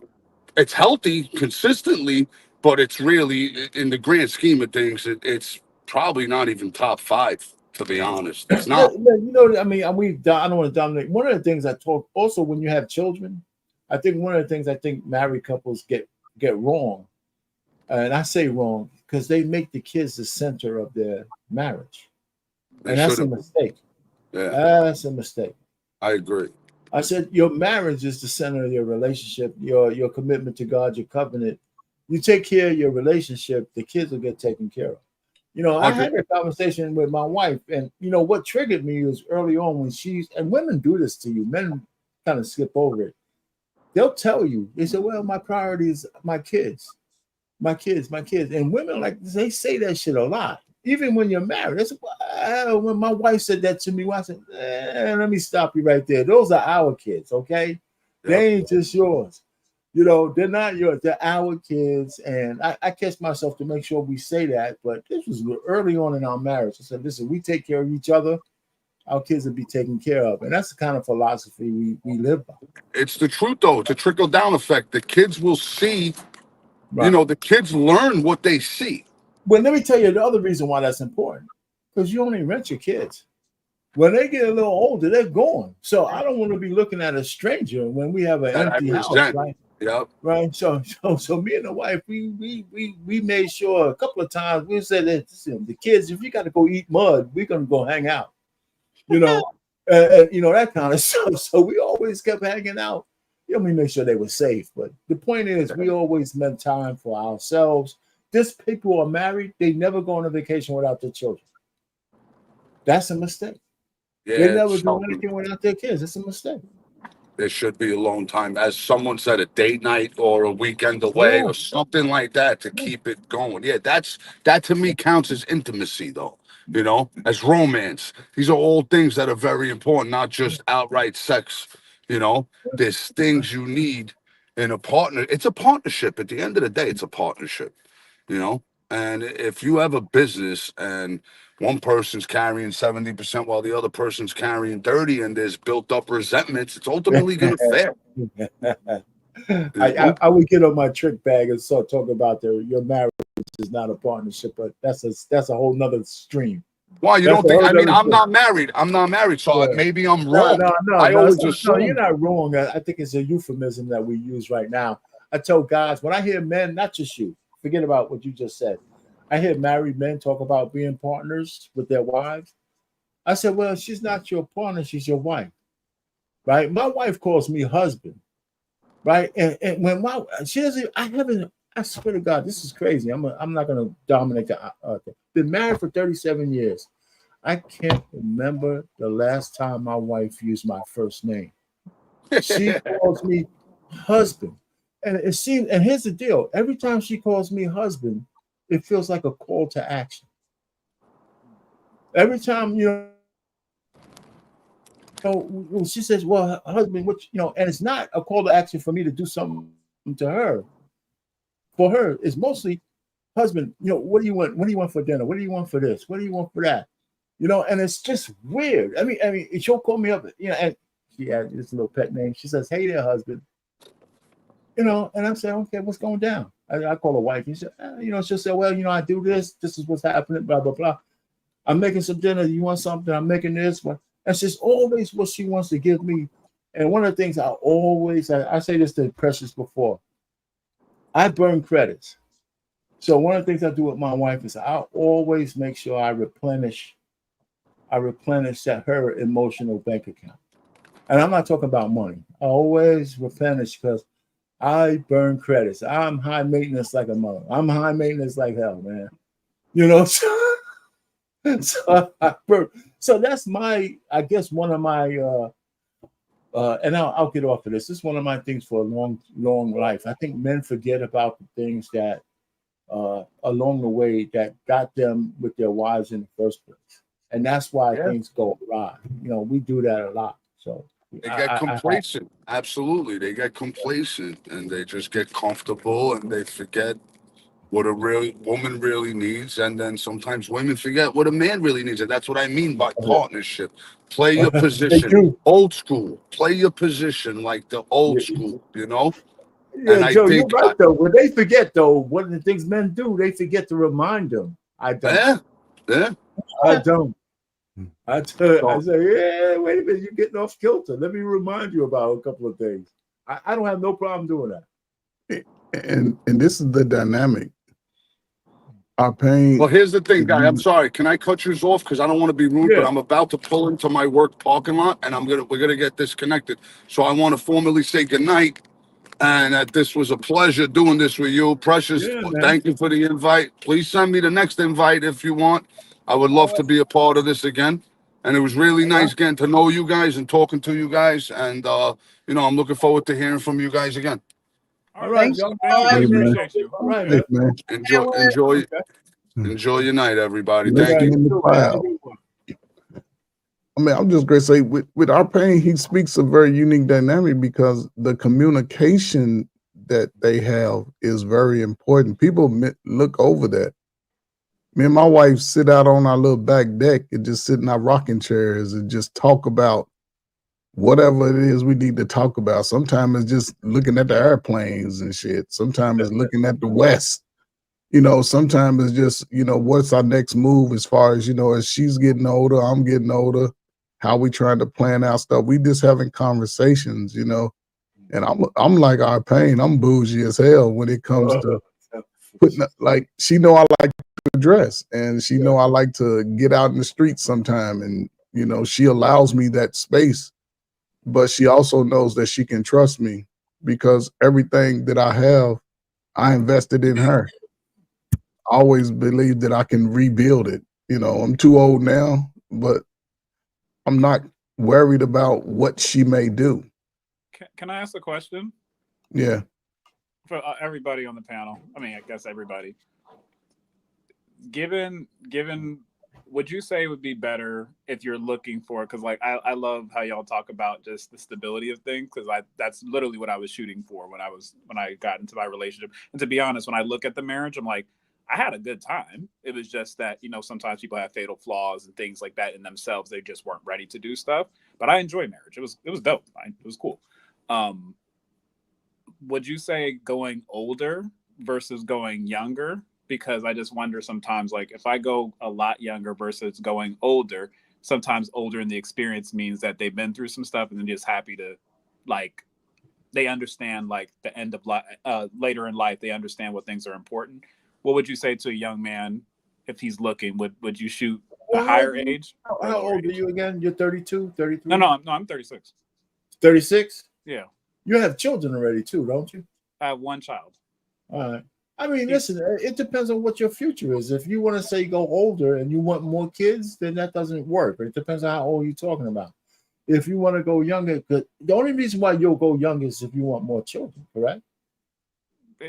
Yeah, probably. And to be honest, I'm not like huge on having more kids. I mean, though it would have been nice, it's not like something that I have to have. So all right. So then you got to weigh the benefits, because one of the things that it depends on what you want out of the relationship. Here's what I think. I'm going to end it real quick.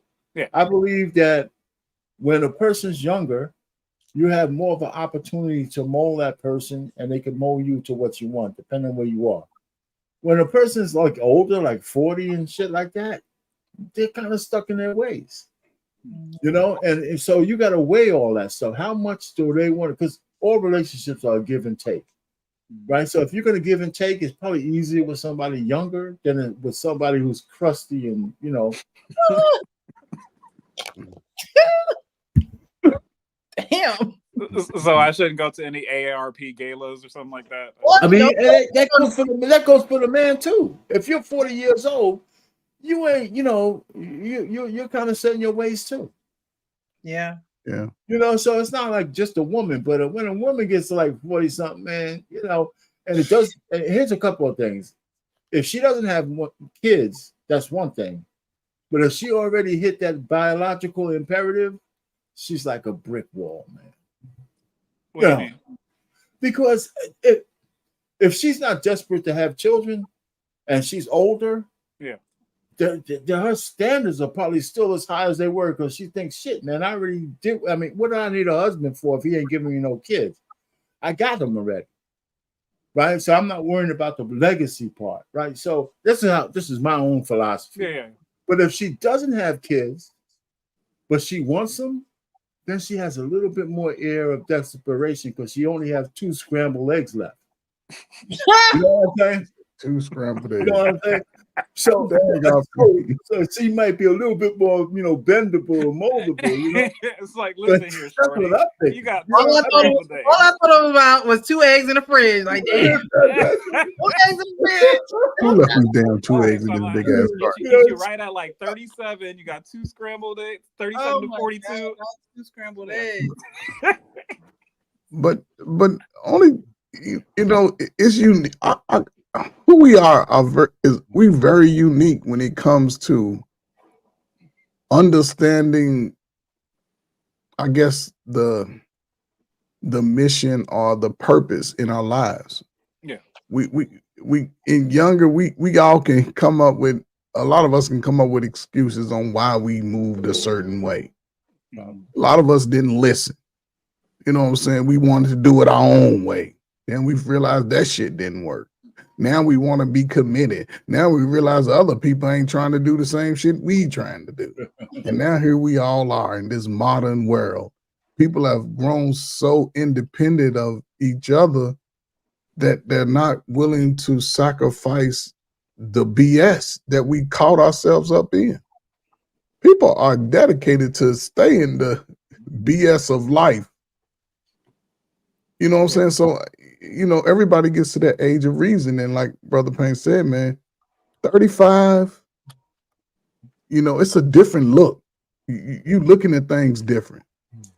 You know what I'm saying? You going from looking at everything waist down to everything neck up. And people don't. That's true. A lot of people, they're using their past experiences to determine their futures. They hurt. A lot of people are moving off of hurt and pain. It could be a form of relationship. It can be a family member, mom, dad, whatever they go use it. You know, whatever excuse they'll use it to try to move forward with it. But you can't really move forward with it because everything that could be good to you, you don't like it. I don't do that. I'm not used to that. But we getting older, why not just at least talk through, you know, find out if we can negotiate a deal. Yeah. Because it's coming down to deals for y'all mid-30s, and you gotta cut a deal at some point. But that's the reason why I said what I said earlier. Because, you know, listen, even as I get older, I get scared like, man, these young folks, look, young dude be done took me down. You know what I'm saying? Then you know, because everybody doesn't live in a good neighborhood. So now you got to think about the safety of yourself and your family. It's a lot of variables. And it's unfortunately that a lot of us, I'm just going to start asking for everybody 35 and over, show y'all goddamn report cards before y'all talk to me. I want to see high school report cards. If your ass was a D student, call me Mr. Just say Mr.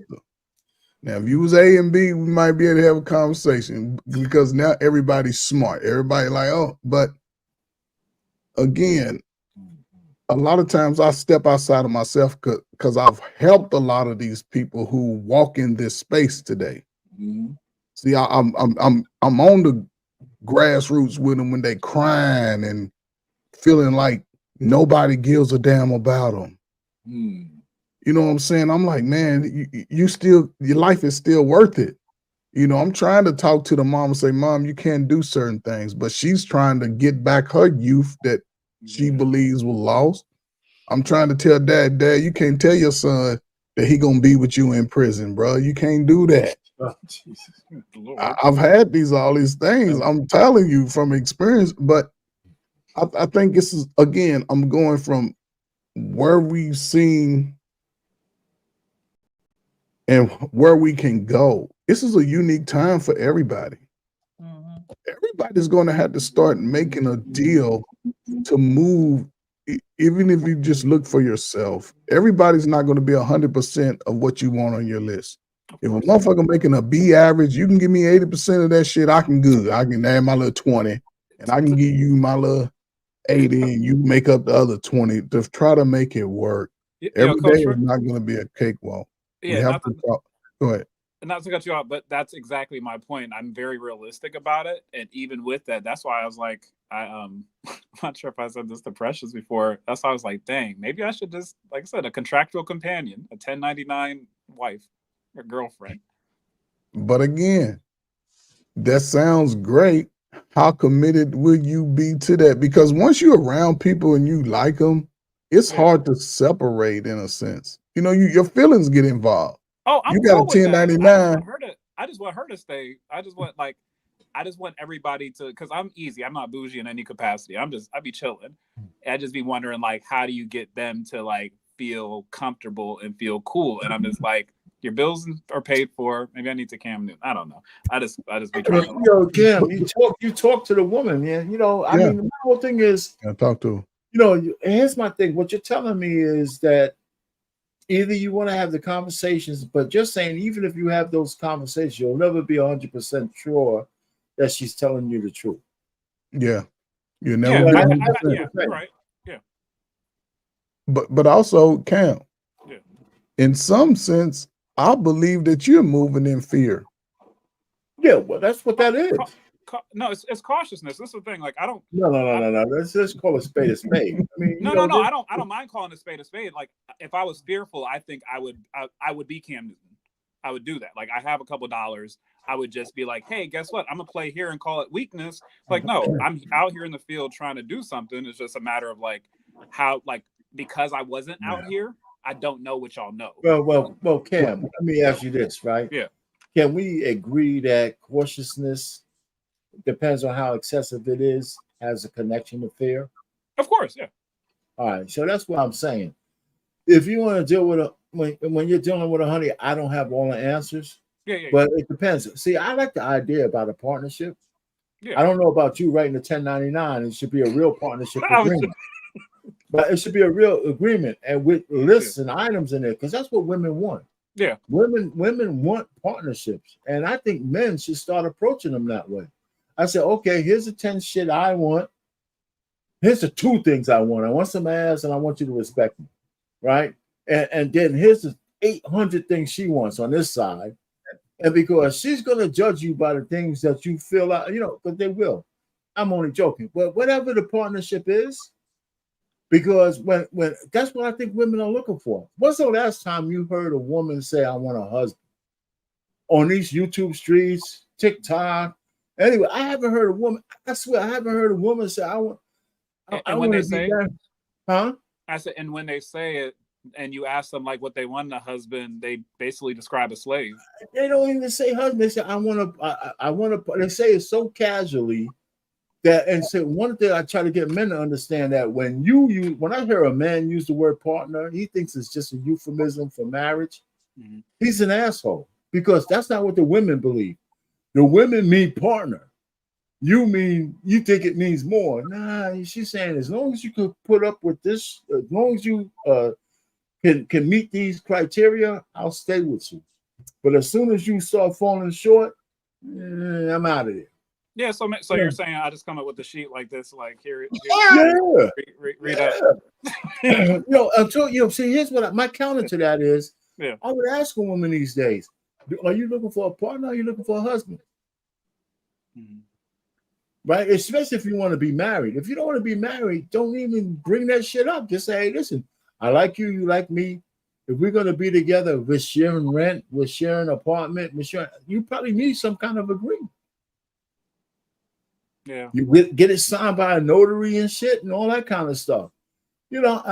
Some things you might not be able to put on. You can't say like 3 times a week. Exclusivity clause, like well, if you want to put that in, but you can't put like 3 times a week. You're gonna have to give me a little bit. I don't think that'll fly. Yeah. But why? Are you willing to teach someone? Are you willing to teach someone? Yeah. Teach somebody to do what? Yeah. To become the woman that you desire her to be. Yeah, especially if I got a young one. Okay. So you say yeah, right? I wouldn't mind, but this is the thing is like it's just about finding someone solid where I could do that. Listen, But yes, sir. Pam, Yeah, if you are the man Yeah. that you present yourself to be, then I believe she could conform to what you're desiring. She's got to take you seriously first, though.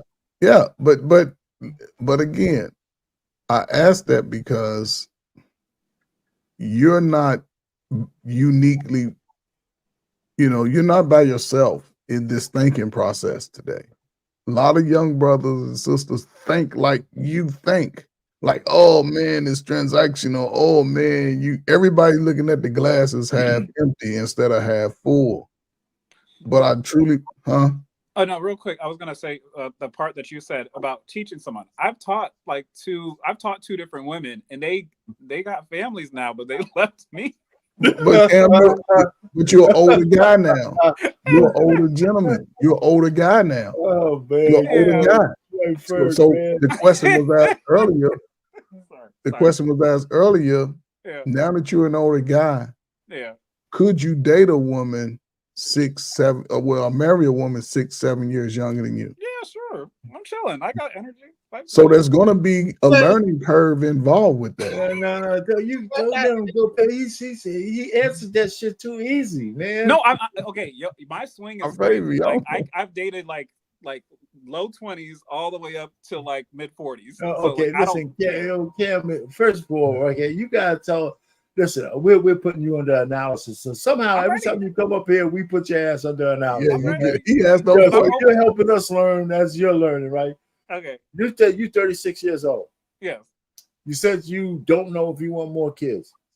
I don't particularly care. No. Hold on now. Yeah, you can't be wishy-washy about this shit, because if you're looking for a woman 6 or 7 years younger than you, she might want children. Oh, and I'll gladly take them. That's why I said I'm trying to be as flexible as possible, because to be honest, like I just want a solid woman.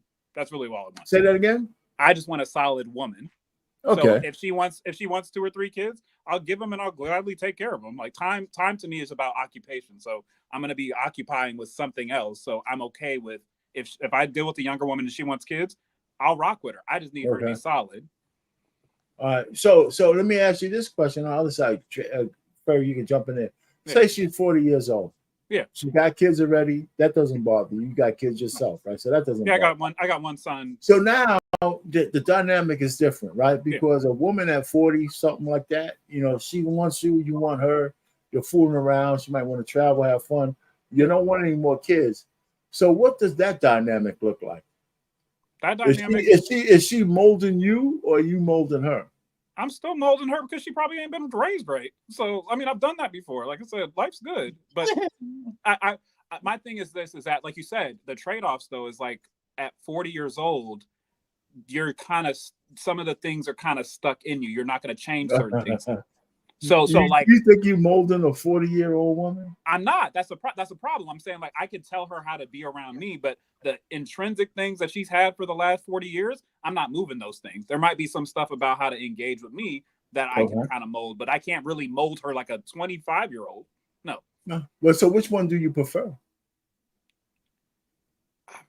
I used to prefer the older ones because it seemed like it was easier to get along with them, but like it wasn't. Like I feel like the younger ones were easier to like overall deal with, but they were flakes. Well, I'm hearing you. I'm hearing you talk, man. I don't think you. I don't think you. Listen, I don't think you really know what you want, really. But it's good that you have options. Yeah, that's good. I'm Cam. Yeah, what's up?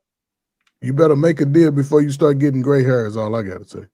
Oh no, like this is the thing. That's why I'm willing to be a part of some like you said, a deal making and tricking and stuff like that. I ain't say trick. Ain't nobody say trick, man. Oh no, it's long term tricking, right? If I like have a deal, I'm like, no. What I mean is you have some non-negotiables, right? Yeah, the non-negotiables. Right. She's gonna have some non-negotiables too. That's cool.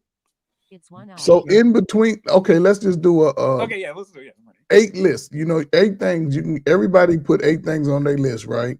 Okay, yeah. 3 of your 8 can be negotiated, just like 3 of hers can be negotiated. Of course, yeah. And then it has to create one list out of the both y'all lists. Yeah.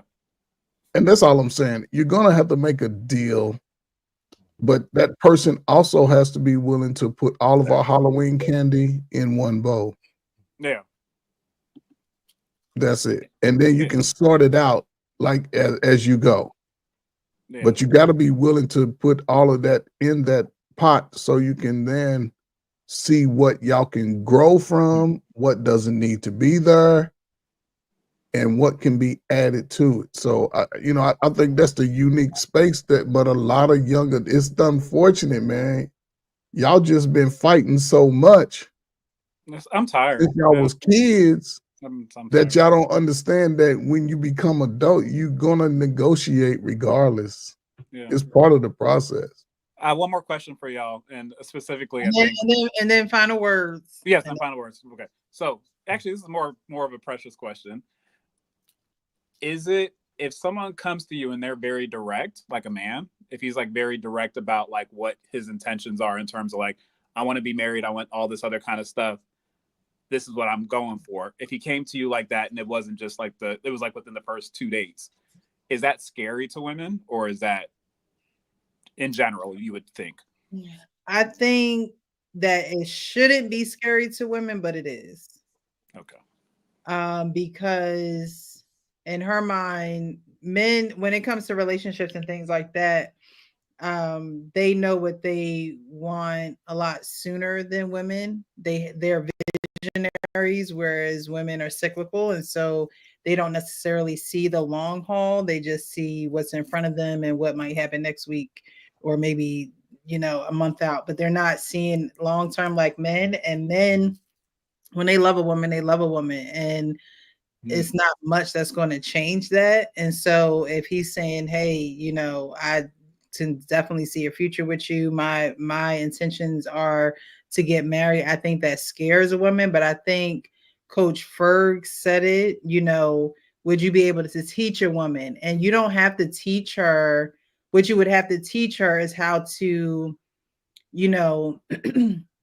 ease her mind. I think women's minds, our minds just run like on a hamster wheel, where you guys are better at compartmentalizing and not letting things consume your mind. You stay active, you stay productive.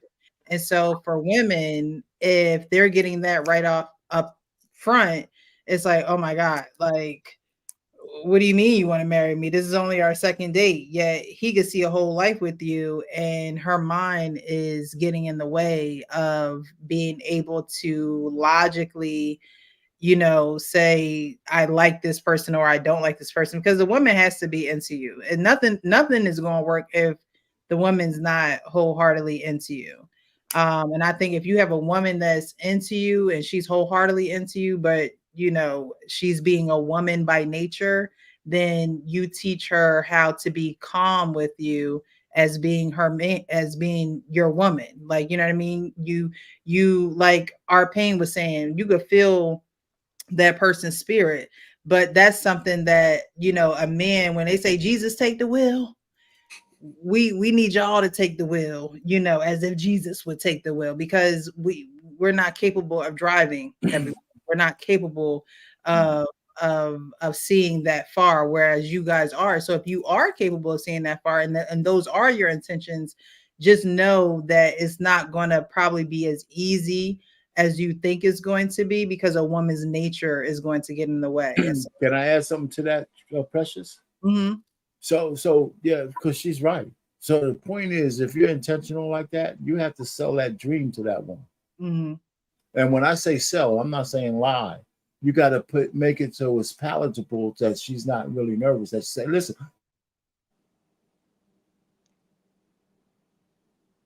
Oh man. Dang it. Okay, before it like paused, but it would come right back. This time it took a little longer. No, okay, you hear me now? Yeah, yeah, because it went down. But what I told her was, after we had a little dinner, we out. I said, listen, I'm not really looking for another girlfriend. I want to be more intentional. I said, it's been a while. I said, I'm looking for something more than that. And we had a conversation about what that meant to me. So, but she was game for that. I didn't say let's get married tomorrow and all that other shit. I just said, if we're going to be together, we're going to do this. It's got to be more than just, you're going to just be my girlfriend. We're going to spend a couple of years together and then go our separate ways. I wasn't going to do that. And so she was down. So it just changed our mindset when we were together after that. Because I didn't bring that up again. We just, once we started hanging out, it was all about how we're going to get to know each other. So if we were going to get into a long-term marriage at some point, what would that look like? And your actions, men can say things to women all the time. Men say things to me all the time. All the time, I know. But your actions gotta match. You gotta come through with your actions, and they have to be consistent. If they're not consistent, then I'm not going to take you seriously. If you don't act on what you're saying, then I'm not going to take you seriously. So a woman might not get nervous or she just may not believe you just because you're just full of air. You have to be action and intentional, like Arpain was saying. Like, okay, we're not gonna get married tomorrow, but nothing's going to stop me from seeing you. Nothing's going to stop me from spending time with you. Nothing's going to stop me from letting you know this is how I feel. And I'm not just going to say it to you every day. I'm going to show you. And women, show a woman, there's no way that she can deny how you feel, what your intentions are, because you're literally putting it in her face. So there is nothing to that's the security that she needs to be there with you. But if not, she's not going to take you seriously, and she's not going to feel the security. And so she's going to move around. She's going to keep it moving and do what she needs to do. And hopefully she finds somebody. And if not, she don't. But at the end of the day, if you are that person, if you want to be that person, then you have to show that you're that person and be consistent with those actions. Yeah, that's the only reason. And I know we're going to the final thoughts. That was the reason I asked, was that's been something, and it's been weird to me, where like with my first marriage and relationship, I'm very action oriented, and I did that. And of course, that's how I got into the marriage, and everything was cool and great. But I noticed when I'm like that, it'll secure me a thing, but then sometimes it almost seems like there's a fear somewhere that enters in there, where it's like, oh, maybe this is happening too fast for me. And so that's why I asked, like, sometimes like maybe being too intentional maybe feels too heavy. No, I think that a woman's nature is to, again, we're cyclical. So it's going to come back around. It's going to come back around, right? It's going to come back around. That's just how we are. Yeah. Whereas you guys are linear. Yeah. So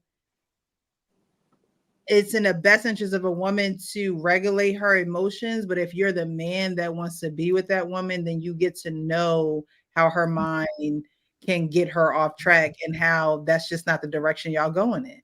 And so sometimes it takes for a man not necessarily to put his foot down, but to say, hey, we getting off track. I remember being on a cruise one time, and me and the guy was on a cruise, and I was just someone had bought me a drink and they put it down, but they didn't put it in my hand. And so I'm like, why would you put the drink on the counter? Like, why wouldn't you hand it to me? Like, somebody could have dropped a pill in it. Like, you know what I mean? Like, I was just, and he was like, we've been doing good this whole cruise. Don't like show your ass. Like, you know what I mean? And that was enough for me to be like, you know what? You're right. what like, it's just a drink, like, you know what I mean? But sometimes it takes for a man to just get a woman back on track, and that's just how it. I mean, I don't know how to explain it. Our nature. Oh no, it's no, you're good. I was just sometimes wacky, and a lot of women probably wouldn't admit that, or they probably wouldn't say that to you. But I'm saying that women don't want to submit to the leadership of a man, and that leadership allows for her nature not to always take over, just like a woman is a helpmate. So I can probably see things in you that's like consuming you, and I can help you, or I can, speak life into you, whereas you probably wouldn't want to admit that that's what you needed. But as your helpmate, I'm going to be that. I'm going to offer that. Whether you take it or not is up to you. But that's who we are to each other. So, sometimes the responsibility of a man seems big, and it is, but it just takes a little bit of tweaking, and for you guys to just be in alignment. Because again, like I said, she has to like you more, if not more, or as much as you like her. If she don't, nothing you say, nothing you do is going to matter. She's going to just treat you like a number. But this woman has to be someone that is enamored by you, that admires you, that thinks that you're him.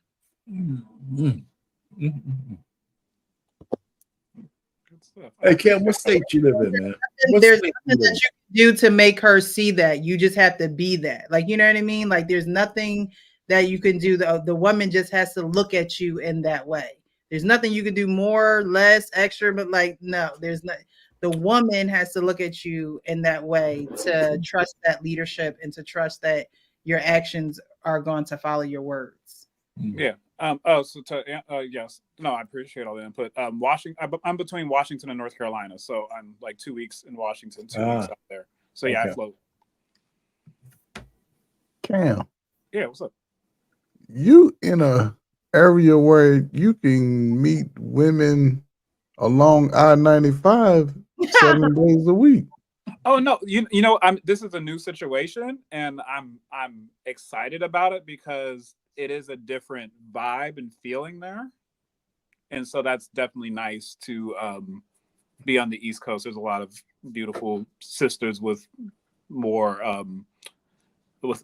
more constitution, I should say. So yeah, so it's definitely a interesting thing. So it's going to come down to you being more intentional about how you're trying to move for your future and having those tough ass conversations.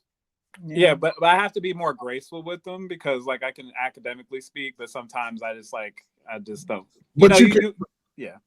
But okay, I mean, like you said, you have your heart.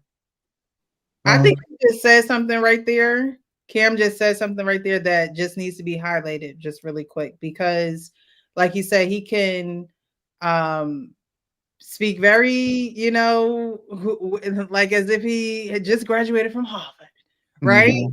But when it comes down to actually being in those real situations where you're faced with somebody and their emotions or they're high strung or whatever the situation may be, it's hard to place those words in the right order or to get those words out. And I'm saying, and I'm not saying just because it's hard, don't do it. You still have to do it.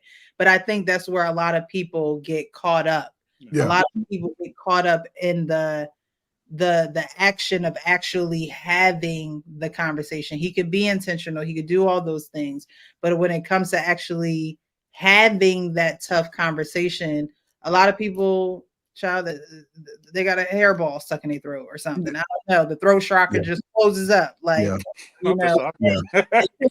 seriously. And it's happened with me before, it happens to all of us where it's just like, okay, there are things I should be saying right now that I'm not saying. There are things that I'm saying right now that I shouldn't even be putting it in this way. My voice is a little bit too loud right now. Maybe I need to take it down a couple notches. Like, you know what I mean? Like, it is a whole thing when you're trying to express yourself and to get the truth out and to still honor the other person's feelings and not necessarily hurt them on purpose, but godly, you might be intentionally hurting them and you don't even know. Like, it's a process when you're trying to communicate. Yeah. And see, the thing about it is you're able to understand and be able to self-regulate who you are and your emotions. A lot of people don't know how to deal with that dynamic of who they are because a lot of people don't really accept who they are. Right. So, and it's difficult to be like one of the craziest things me and my wife do is we joke on each other to this day. Yeah. We joke on each other. And people be looking at us like, y'all just telling jokes on each other? Yeah. She has strong fingernails and toenails. I'm clipping her toenails. They flying across the room. She's like, you making them do it. I'm like, why would I do that? But I don't mind taking care of her in that capacity. Yeah. You know what I'm saying? I don't feel like I'm doing anything because I'm the only one she let clip her toenails. You know? Yeah. So again, I think the fact that you can try to understand it for yourself, and when you meet any women, I don't assume that every woman is going to think like me. I'm not going to try to change everybody's mind. Yeah.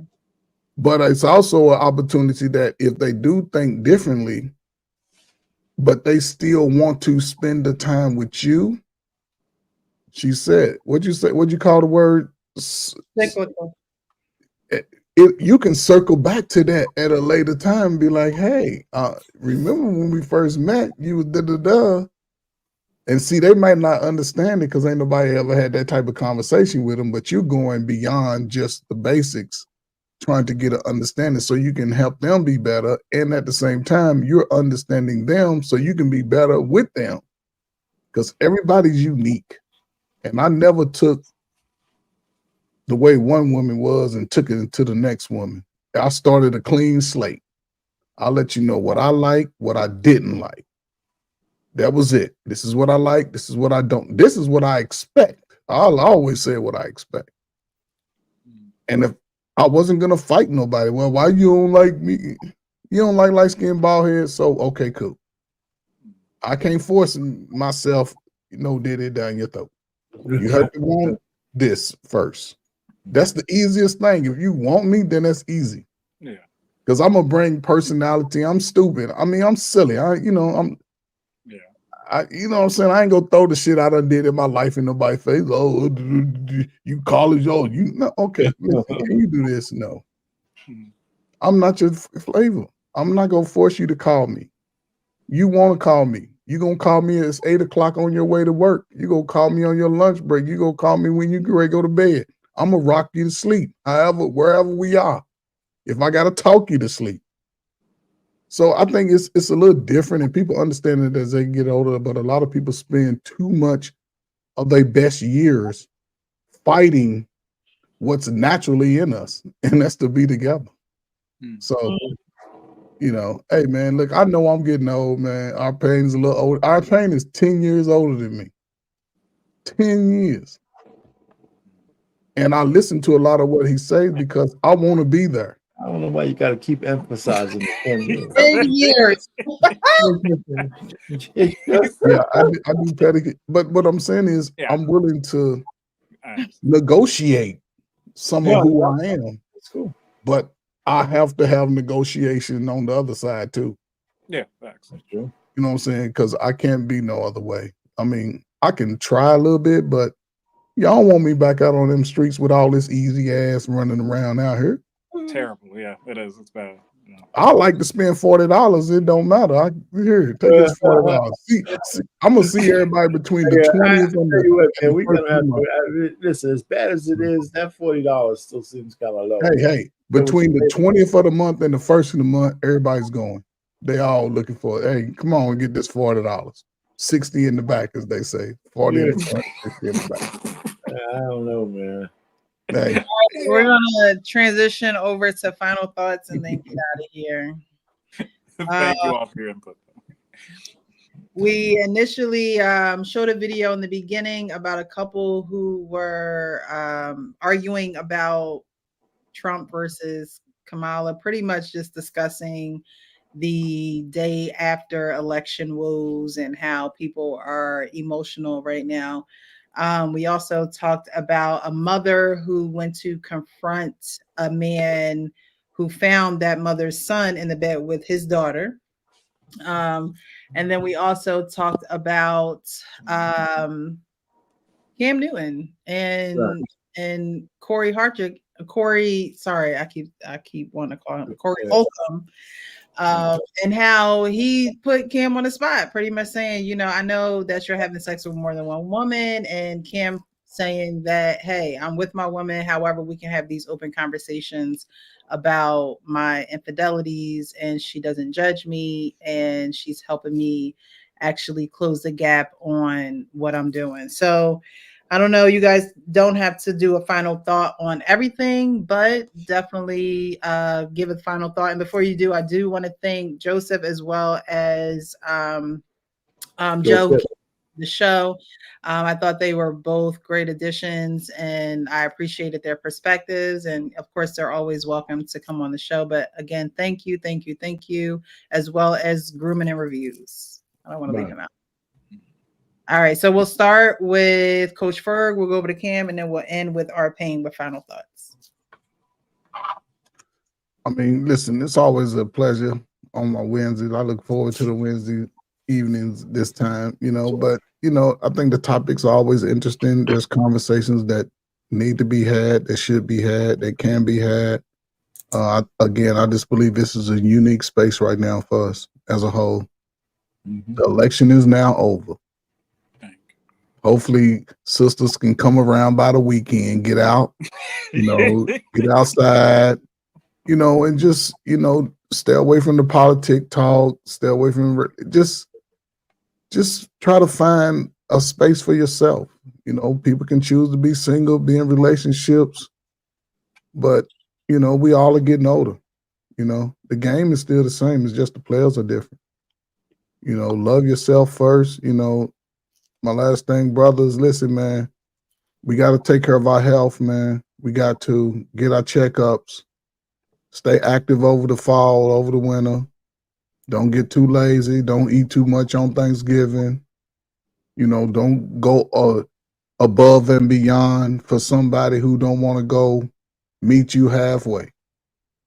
You know, move with more intention and just, you know, just have the conversation at this point. Now it's about having the conversation about how we can make each other better. Yeah. You know, step outside of ourselves sometime, you know. And other than that, man, listen,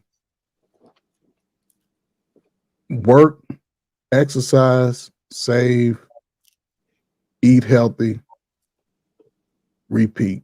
And somewhere along the way, that star that you're looking for may find you because you shining bright. Bright like a Other diamond. than that, just keep shining, man. Don't worry about what other people feel about you. Don't ever worry about that. The hell with that. How you feel about yourself. You know, so again, make your deals,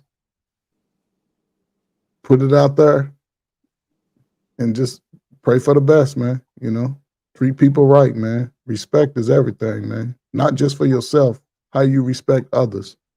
People, places, and things. Respect all of them, and you'll be all right. So, great show, man. For real. Salute to y'all. Thank you, Coach. Thank you. I appreciate you for being here. Cam, final thoughts? I'm just always grateful, like I said, the perspectives, the interactions, having new people on the stage. I'm always in awe of like how beautiful, like we always come back to the relationship talk in very specific capacities. And it's just because it's so inspirational, it's so beautiful, it's what we're supposed to do.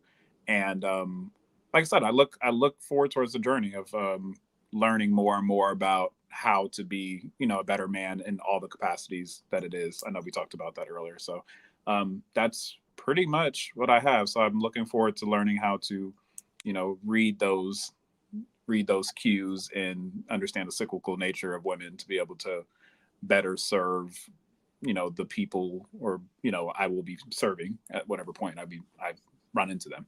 So yeah, it's pretty cool. So we're looking forward to hearing about your adventures from where'd you say, Washington to North Carolina? Where'd you say? Where? Yeah. So I'm between just south of Seattle, so Seattle basically, and Charlotte, North Carolina. So yeah. And so, are you settling down there or something? Where you just gonna keep going back and forth? There's a company down there that I'm helping out, but I think I'm gonna have a hub down there. So I'm gonna definitely have something down there, just because there's just so much that's going on, and it's gonna be a lot of cool stuff. But Washington is always like my home, and I just love the vibe and the intellect. So yeah, I'll probably be bouncing back and forth. But it'll be like I might stay in one place like for 2 months, and then down there for 3 or 4 months. Cool. Yeah. All right. Thank you, Cam. I appreciate you. Always a pleasure to have you. Irving, yeah. The election. I listen. It's so good that it's over. I think one of the great things is, and unfortunately, we have to concentrate on who was running, Kamala or Trump. But the point really is, I think is really meaningful is that the fact that Trump won. Let's just say whoever won, he won, but he got a mandate. I think the American people have spoken, right? Forget about ideologies. I think there's enough independents and enough people who are not Democrats or Republicans that gave him a mandate, not only with the Electoral College, but with the popular vote. I think that's meaningful, especially for a Republican. That hasn't happened it doesn't happen that often. So there's something there, but it's his to blow. Right? Because he's going to have the Senate, he may have the House, and he has the Supreme Court. Let me tell you, if you have all of that, you could do shit nefariously, or you can get stuff moving. Because now, and so it's going to be interesting to see which way he goes. The son, I think the man at the door showed a lot of restraint. I don't think the son was hurt. I think the son is a coward. And I think that's one of the reasons. I don't know if this was a single mom, but she had to be. She had to be. Right? She just had to be, because there ain't no. My wife would never be going to a man's door like that. No, I'm so on with she's a single mom, and so she got this big giant son getting ready to be a savage in the street, right? Because he's going to have all the muscles of a man and the emotional well-being of a loud woman. Those are the most dangerous men in the world. So that whole thing bothered me. The jewelry thing. Hey, listen, if you got a jewelry from another man, you don't need to tell me about it. Because if you did, I'm gonna be thinking the way I think. I don't care how you think about it. I'm gonna think the way I think. Every time you put that shit on, even if it's for a second, you remember a position or two. Oh my God. So that's all I gotta say about that. And then the Cam Newton thing, I think that we need to understand that there's a different mating strategy for men who are wealthy than for regular average Joe. And I still wanted to know. Of course, I already know the answer. He would not accept his girl banging out somebody else. Not if he's doing all that. But I wanted to hear him say that. But that's another story. And basically that was it. That was it. So thank you for letting me up. I haven't burned out all my credits, my precious credits yet. I'm working on it. Working on it. So thanks for letting me up. All right, gentlemen. Cool hanging out with you guys. I appreciate you. I also appreciate Harrison as well as Darnell. Thank you guys for sending cash apps. Thank you. It's very much appreciated. And those who were in the chat, you guys, thank you so much. Those who have liked the video, shared it, subscribed to the channel. I see that, our panel is growing. Different people are coming up. And so I actually, appreciate that, because that means people want to be involved in the conversation. People want to give their perspectives. And that's all we ask for. It's real talk, pretty much about real situations, and just giving real solutions, and how, things may sound pretty. Things may seem fairy tale. I don't know who said it, but they said Cam wanted this fairy tale, story. But at the end of the day, these are real things. And if we can talk through it and give different perspectives and things of that nature, it may just help somebody. It may just be something that someone is going through, and they can just take bits and pieces of the people who are married versus the people who are still in the field, and the people who have been married. It's just, we have a little bit of everything on the panel. And so I really do appreciate you guys again, Joe, as well as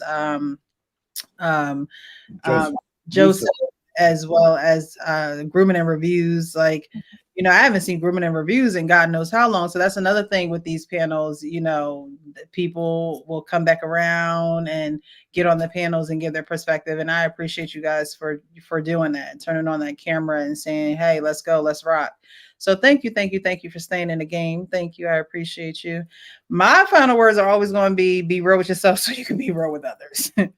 Be real with yourself so you can be real with others, right? So in the jewelry situation, that the man, I feel as though, was being real with himself, but she felt as though she was being real with herself too. So it's, where do we compromise? Where do we come together in the middle here and do something that is the best for the both of us, and not, me being real with myself. Oh, you could be real with yourself, but you could also think that you're right and you could be wrong.